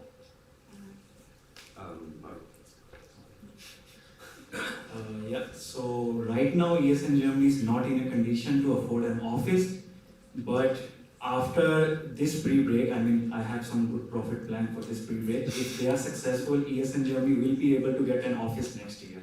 So the plan is that the profit of this year's pre-break will be used for getting an office and also building up financial reserves. The profit which we earn from the membership fee will be used for covering the organizational cost of ESN Germany. And the profit which we earn from ESN cards and from the ESN card and Rand Rhapsody will be used for covering the travel and meeting costs and also in investing events such as IEG and training days. Yeah, I also don't think there's enough money for that yet. But like after talking to Gavin about it and also in his presentation, he stated that basically the goal would be to get a large amount of funding, and then that would be a possibility to think about. I think with the current funds, not really, and it's a very expensive investment. Okay, thank you. Next up, Denise, make up your mind. Is it summer or is it both? I think Denise. You think you're dead? I think I'm going to send it to them. Okay, but please don't do that then. Go with both. Just be honest. So Denise, Regional Coordinator Southwest Sections. Concerning the thing about digitization, I see a lot of problems with that because to my knowledge you do need physical invoices for a lot of things when it comes to the Finanzamt or a Finanzprüfung. So what do you know about those financial laws in Germany? And what are your plans concerning those constraints when it comes to digitization? Well, Samuel isn't to me. I suppose the audit board could look into that more, but as far as I'm aware, you can keep digital receipts, but you have to store them for up to 20 years, so twice the time. And it's also, you have to store them in like a non-changeable format. For example, PDF is okay, Word document is not. And also, what else? Like it's a bit of a gray area because there's also a discussion whether you're allowed to change the name of the receipt or if that's already changing the receipt and things like that. But as far as I'm concerned, it's not a hurdle that can't be overcome. And I know a tax advisor who is changing into digital receipts themselves, and he prefers it by far. As far as I know, according to German Tax Code 147 AO, you have to keep the documents for 10 years at least, and that includes the physical receipts as well. Although there are some of the receipts which you don't have to keep for such longer time, you can keep digitally also. But it's required by, it's suggested by our advisor that it's better that you keep all the documents for 10 years, because then you might not make a mistake of keeping a document. Thank you. Ariane? Thank you. Okay, so Ariane, Treasurer, recently dressed, and the question goes to both, and it was rather inspired by Sahil mentioning that he plans to somehow manage more profit for ESN Germany. So the question, why does ESN Germany need more money? Sahil National Treasury to finance our future events and also to invest in events like training days and national Erasmus games as well. Follow-up question. Sorry. Samuel, like I see the need of having more money, but I think we have a bit of a different focus set. Like I would like to also focus a lot more on smaller sections. For example, creating a template or doing calls for helping them doesn't cost any money except if I give myself a salary. It's not in the statute. But it's not in the statute. I just mean like in general and things like that. And yeah, having money doesn't hurt, but I don't think it's my major goal. I would rather like to revive the community and try to help the local sections more. Follow-up question. Ariane, Treasurer, ESN Dresden. This one goes to Sahil. So do you see the greatest boundary in the execution and planning of events in the lacking funds? Yes, sometimes that's the case because the problem is that we need the money in advance from some of these sections, and ESN Germany doesn't have that high financial reserve. If we already have that, then it's easier for these sections, to pay us afterwards, after selling the tickets also. Okay, thank you. Sarah, is it to both of them or one of them to both of them? Okay. Yeah, when I did my updates yesterday, the question came up about the invoices of the ESN cards. And I was wondering, who do you think is responsible to create those invoices and send them out to the sections? Usually, in my opinion, since we have a partnership manager whose one of the responsibilities the GSN cards, so the person should be responsible. But after some of the years, I think that it's easier for the treasurer to do that because he has the more knowledge about how to do it. I think as long as the partnership manager collects the data and who's buying cars, the treasurer can do it. Like, as I said, I just wrote a Python script, and if someone would like double check it, if it's like safe and everything, it doesn't take too long to send the receipts anyway.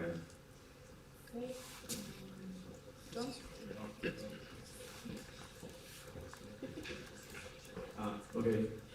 Since I think both of you guys mentioned that you guys were tech guys, this is more of a technical question. Both of you guys also mentioned improving digitalization as a treasurer of the national board. So I want to ask, what are some of your ideas for improving digitization in the context of the workflow or quality of life for finances in ES in Germany? What are some things maybe like Python script automation or like using database management that would make life as a treasurer easier in ES in Germany? Well, I think it's quite, it's quite low level. Things actually can already improve. For example, first thing I did, I just created a forms for refunds where you can upload the receipts, and Gavin from Karlsruhe copied it afterwards because it makes it a lot nicer. Then I reform all the refunds I do, and then I have like an income and outcome like sheet. And then I just use a Python script again to like run through it and calculate taxes. And I want to create like the funding applications immediately by just using the sheets.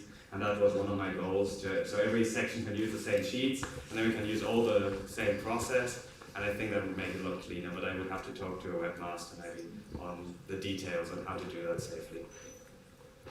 Sahil, National Treasurer. So regarding the automation of the invoices, I'm already in contact with ESN International, and probably we're gonna have a software, and yeah, that solves the automation problem.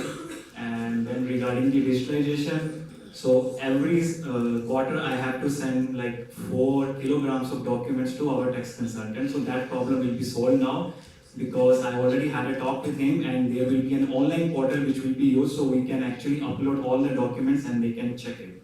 It's gonna cost us like €20 per month, I think, but that's not a lot of money. ES in Germany can easily cover up. Yes. Margarita, ESN Visa Munich, obligatory question to Sahil as non-German native speaker. I myself am not a German native speaker, so... I had a comment from the thing before, but... Why did you give me the microphone? I just remembered it.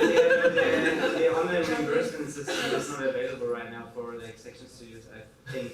Because I checked it out, but it's not possible. It was only available for like GA for the participants, but it's not available to any section, and I don't know when this is going to like be available even. So this could be like some time. And I'm surprised you got a email back from the international. Sorry, now this just. There's another comment there. Oh, yeah. I just used the online reimbursement form local People, system. please continue telling us who you are before you speak. Sorry. Sorry, yeah, I used it 1 week ago and I already got information back from the international level. Yeah, sorry, comment again. I didn't notice this, like, I didn't find any information about it, so. Yeah, will you please also Can like we go say who you are before Oh, you yeah. speak? But, I mean, yes. So Margarita. I think you remember the question. No, wait, it's not complete, Margarita. ESN Visa Munich, end of the question. What's your level of German? How much help did you need in your mandate from other MB members or the financial advisor because of the language barrier? I'm talking from experience as non-German native speaker. My German language is not good at all, I would say, but the level I required for working with the finances, I know that, and it's easy to talk with the advisor also because they speak English and German both actually. Thank you. Okay, Gavin. next to you. There's a comment. Wait, there's a comment from Matthias. That was last minute. Yeah, comment question, because I think the first part of the question wasn't answered on how much help was needed from the national board members. Yeah, anyhow, please ask me how much help you require for dealing with the German stuff. Not much. Okay. Okay. Hello, Gavin is in Bonn. So now, even though perhaps some of us might think that it is not the most funny job to be a treasurer, nevertheless, tell us the most hilarious anecdote you had in your treasuring career, or interesting, if there is nothing hilarious. There's a, yes.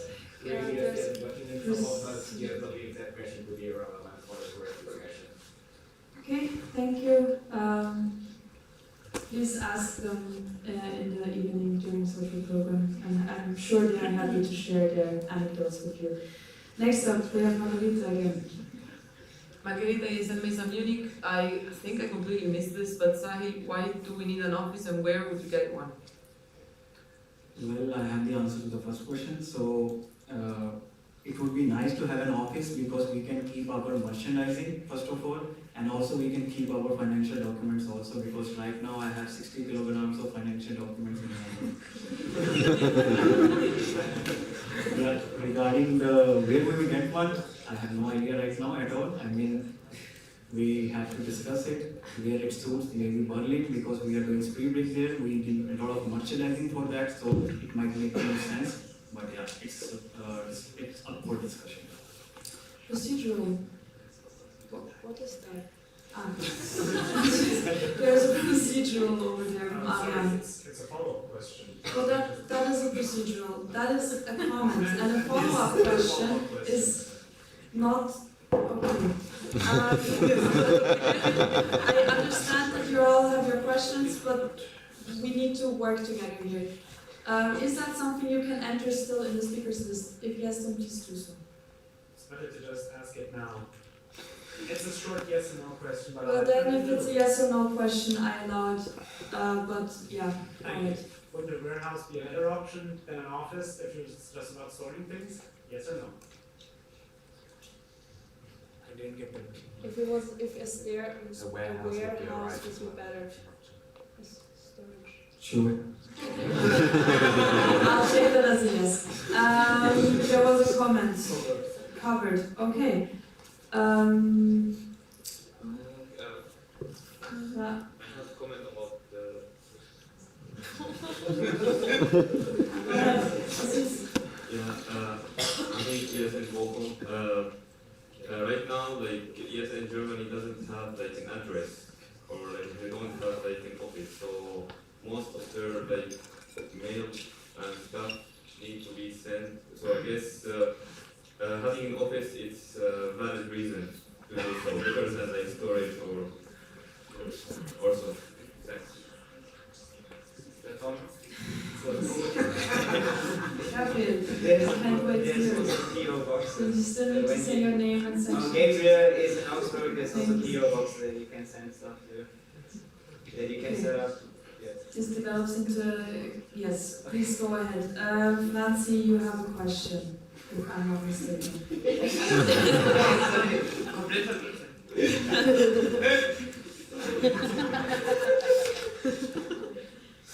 Fancy is in Karlsruhe, Sahil, since you mentioned spree break a lot, could you maybe please both shortly elaborate about your plans for spree break 23 and give us some insights about what participation fee we can expect? Sahil, Mr. Treasurer. I just have a plan of having a 50,000 euro of profit for this spree break, and the participation fee probably won't be increased, it's going to be the same only.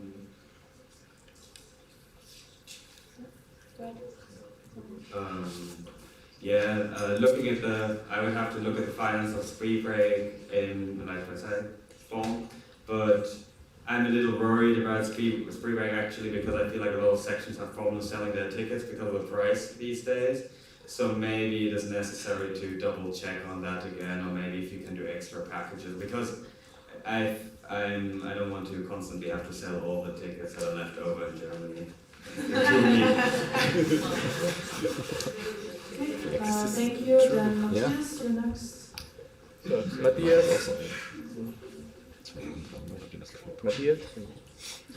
Matthias is in Tumi, Munich.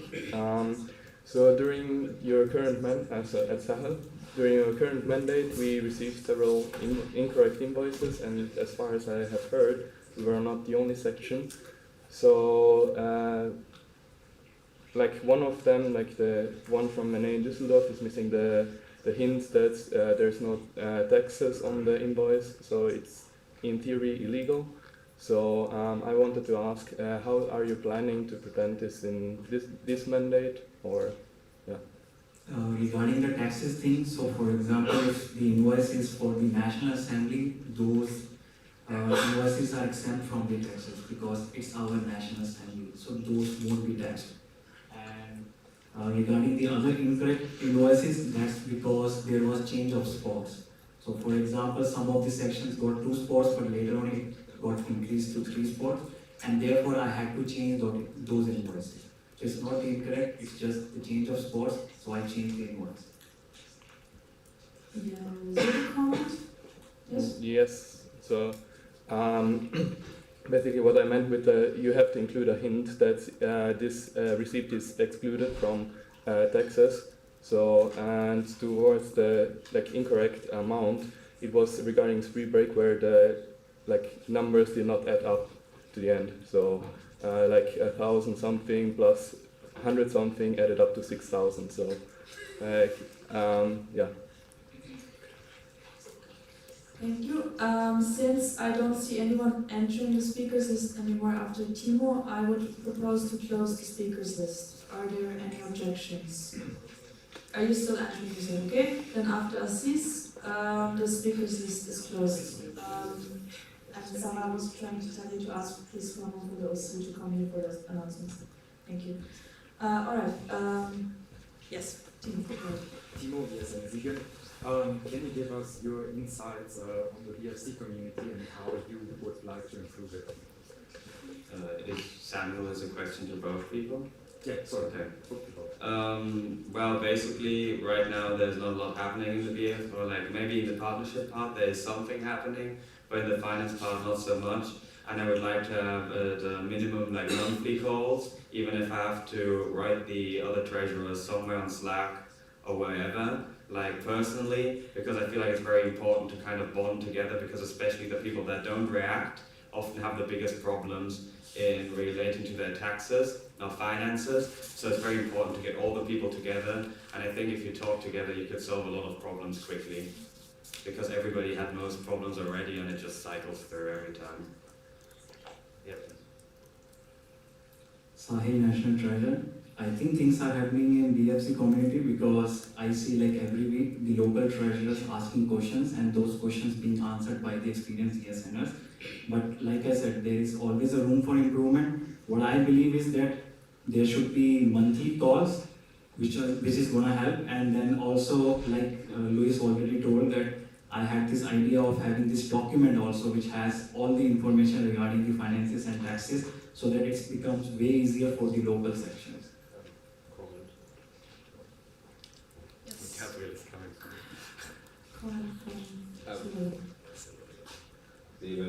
Mesa, RC Bavaria. So we are talking about the BFC Germany channel on Slack Germany, am I correct? The calls. Or the calls, because if we're talking about the Slack channel, then on the 19th of April someone left the group, and before that there were 2 questions in April. So every week doesn't seem quite legit to me. Just comment. Yes.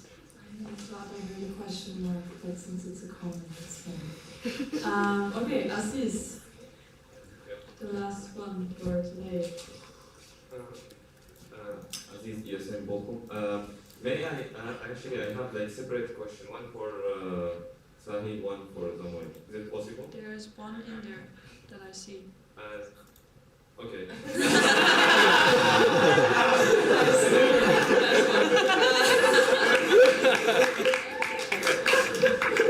I don't people like me. I tried. Okay, fair. Go ahead. Yeah, so Sahil, we are having like some problems on national or like local level. Like some of them mentioned by Samuel. What is your plan to fix them? Or like do you think they should get more priority before we get expand? Because you mentioned that we want to do a third national event. Just for the clarification, what kind of problems? Financial problems or the knowledge transfer problems? Yeah, like finding, for example, for our like local treasures, like templates or like digitization or yeah. Yes, that's why we are building up that document so that it has all the information regarding finances, taxes, the templates and everything. Okay, my second part of the question, do you think we are stable to go expand or we should work more on fixing the problems or we are zero problem? I think firstly we need to try to fix the problems and then we should try to expand it. For example? Yes. What is your plan to expand? Like you mentioned mostly fixing problems, but expand like what? I mean, what did you clarify that is? Like for example, bringing like a third national event or like another bring, for example. I think for national events it's important to first see how the huge spring break's actually going, because that's like the basis to judge on. And I think, like I said, I also want to target helping local sections a lot more, because national events are nice, but if the local sections don't function, I mean, what's the point of ESN if there's no local sections working? So yeah. Okay. But is it like your plan to expand or like you think no need? Oh, I don't know anyone who says no to more money. What? I don't know. Not exactly. Still, not exactly. Yes, the speakers list is closed. Yeah, yes, the speakers list was closed already. So, thank you very much. Again, a big applause to the two candidates.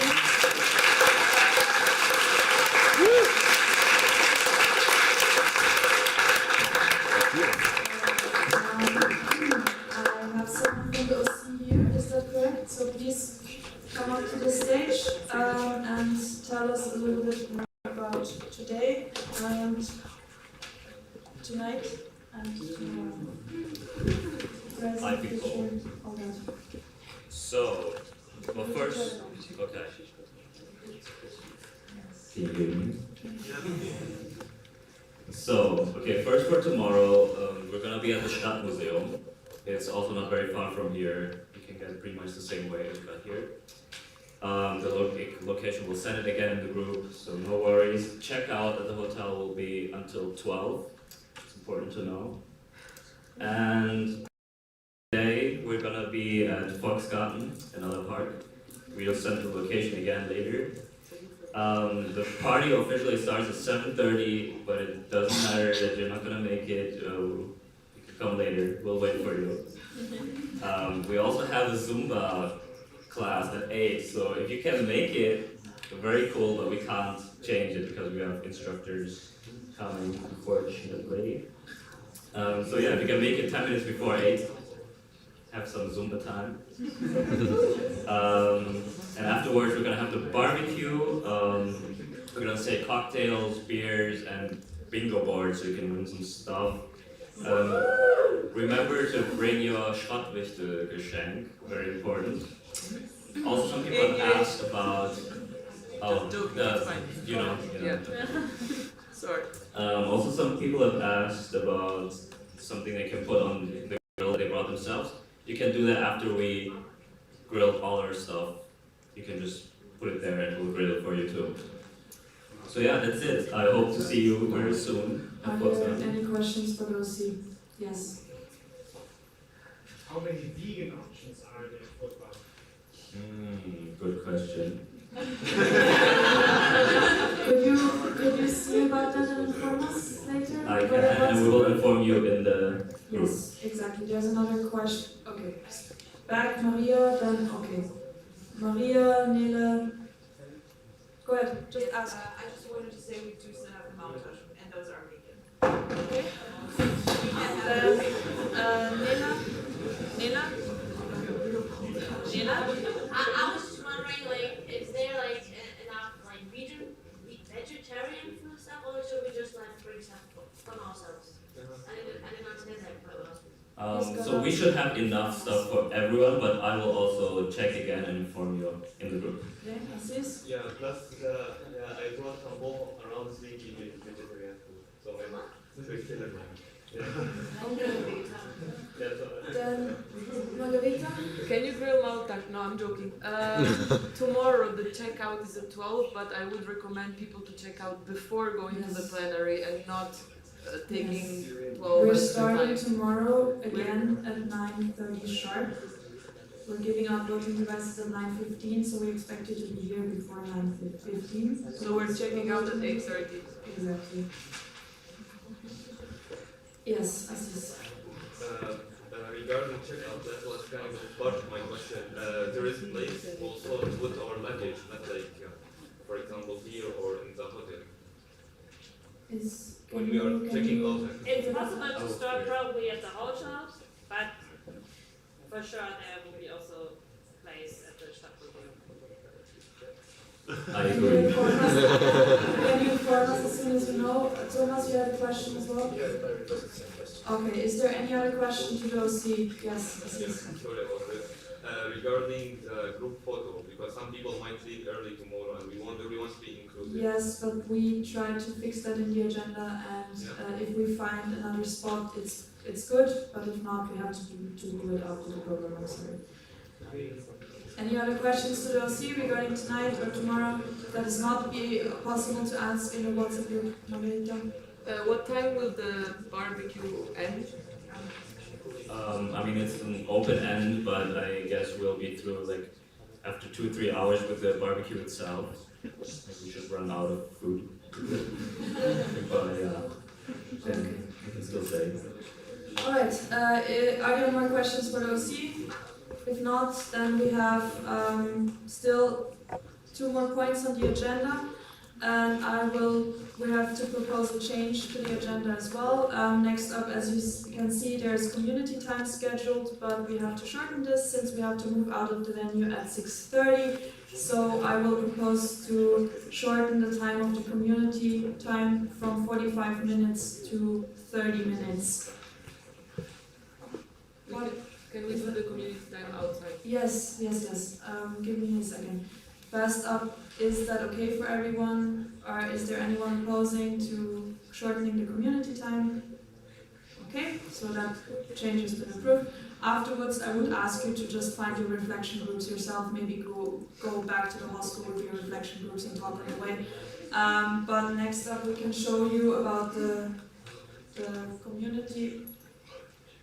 Now, okay, I can show you about the community time, but I mean, you can imagine that people with BFC go with, okay, now it's giving up on completely, go with Sahil and Sarah, everyone who is remotely close to being a president or being a president goes with Thomas, then you can see that here, right?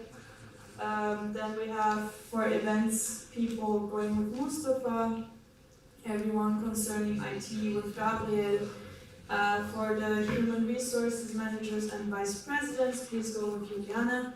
And for the newbies with Patrick, and everyone who is concerning public relations and communication with Emily. Yes? What about the local representative community meetings? Because I think we're quite a lot here. Local representatives, should they go with presidents? No? Go with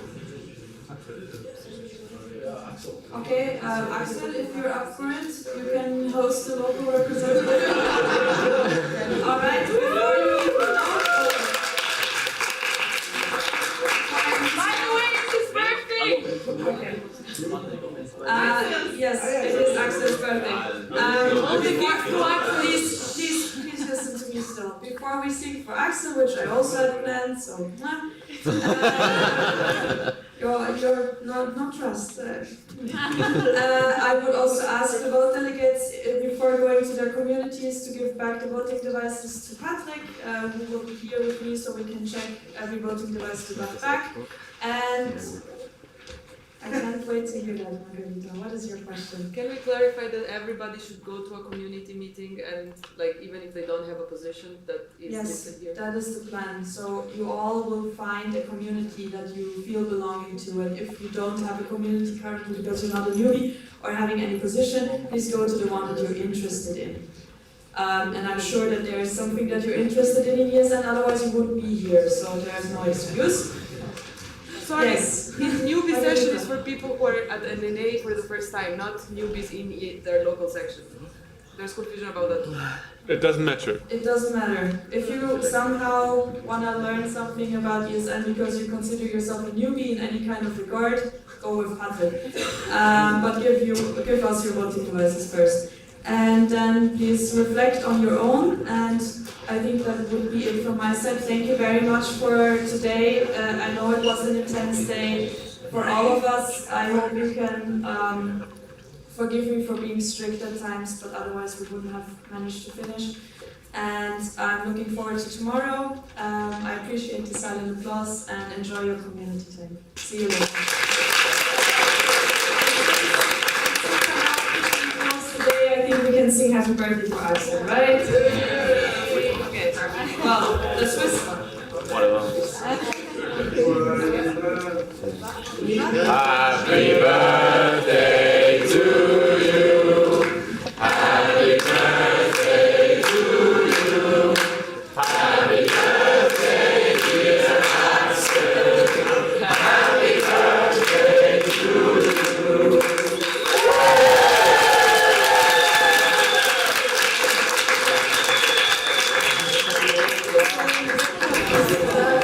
Find more people now, presidents, Thomas.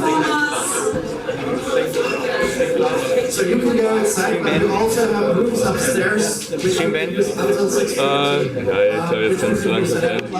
Ganz wunderschönen Krug als Webcam-Holder.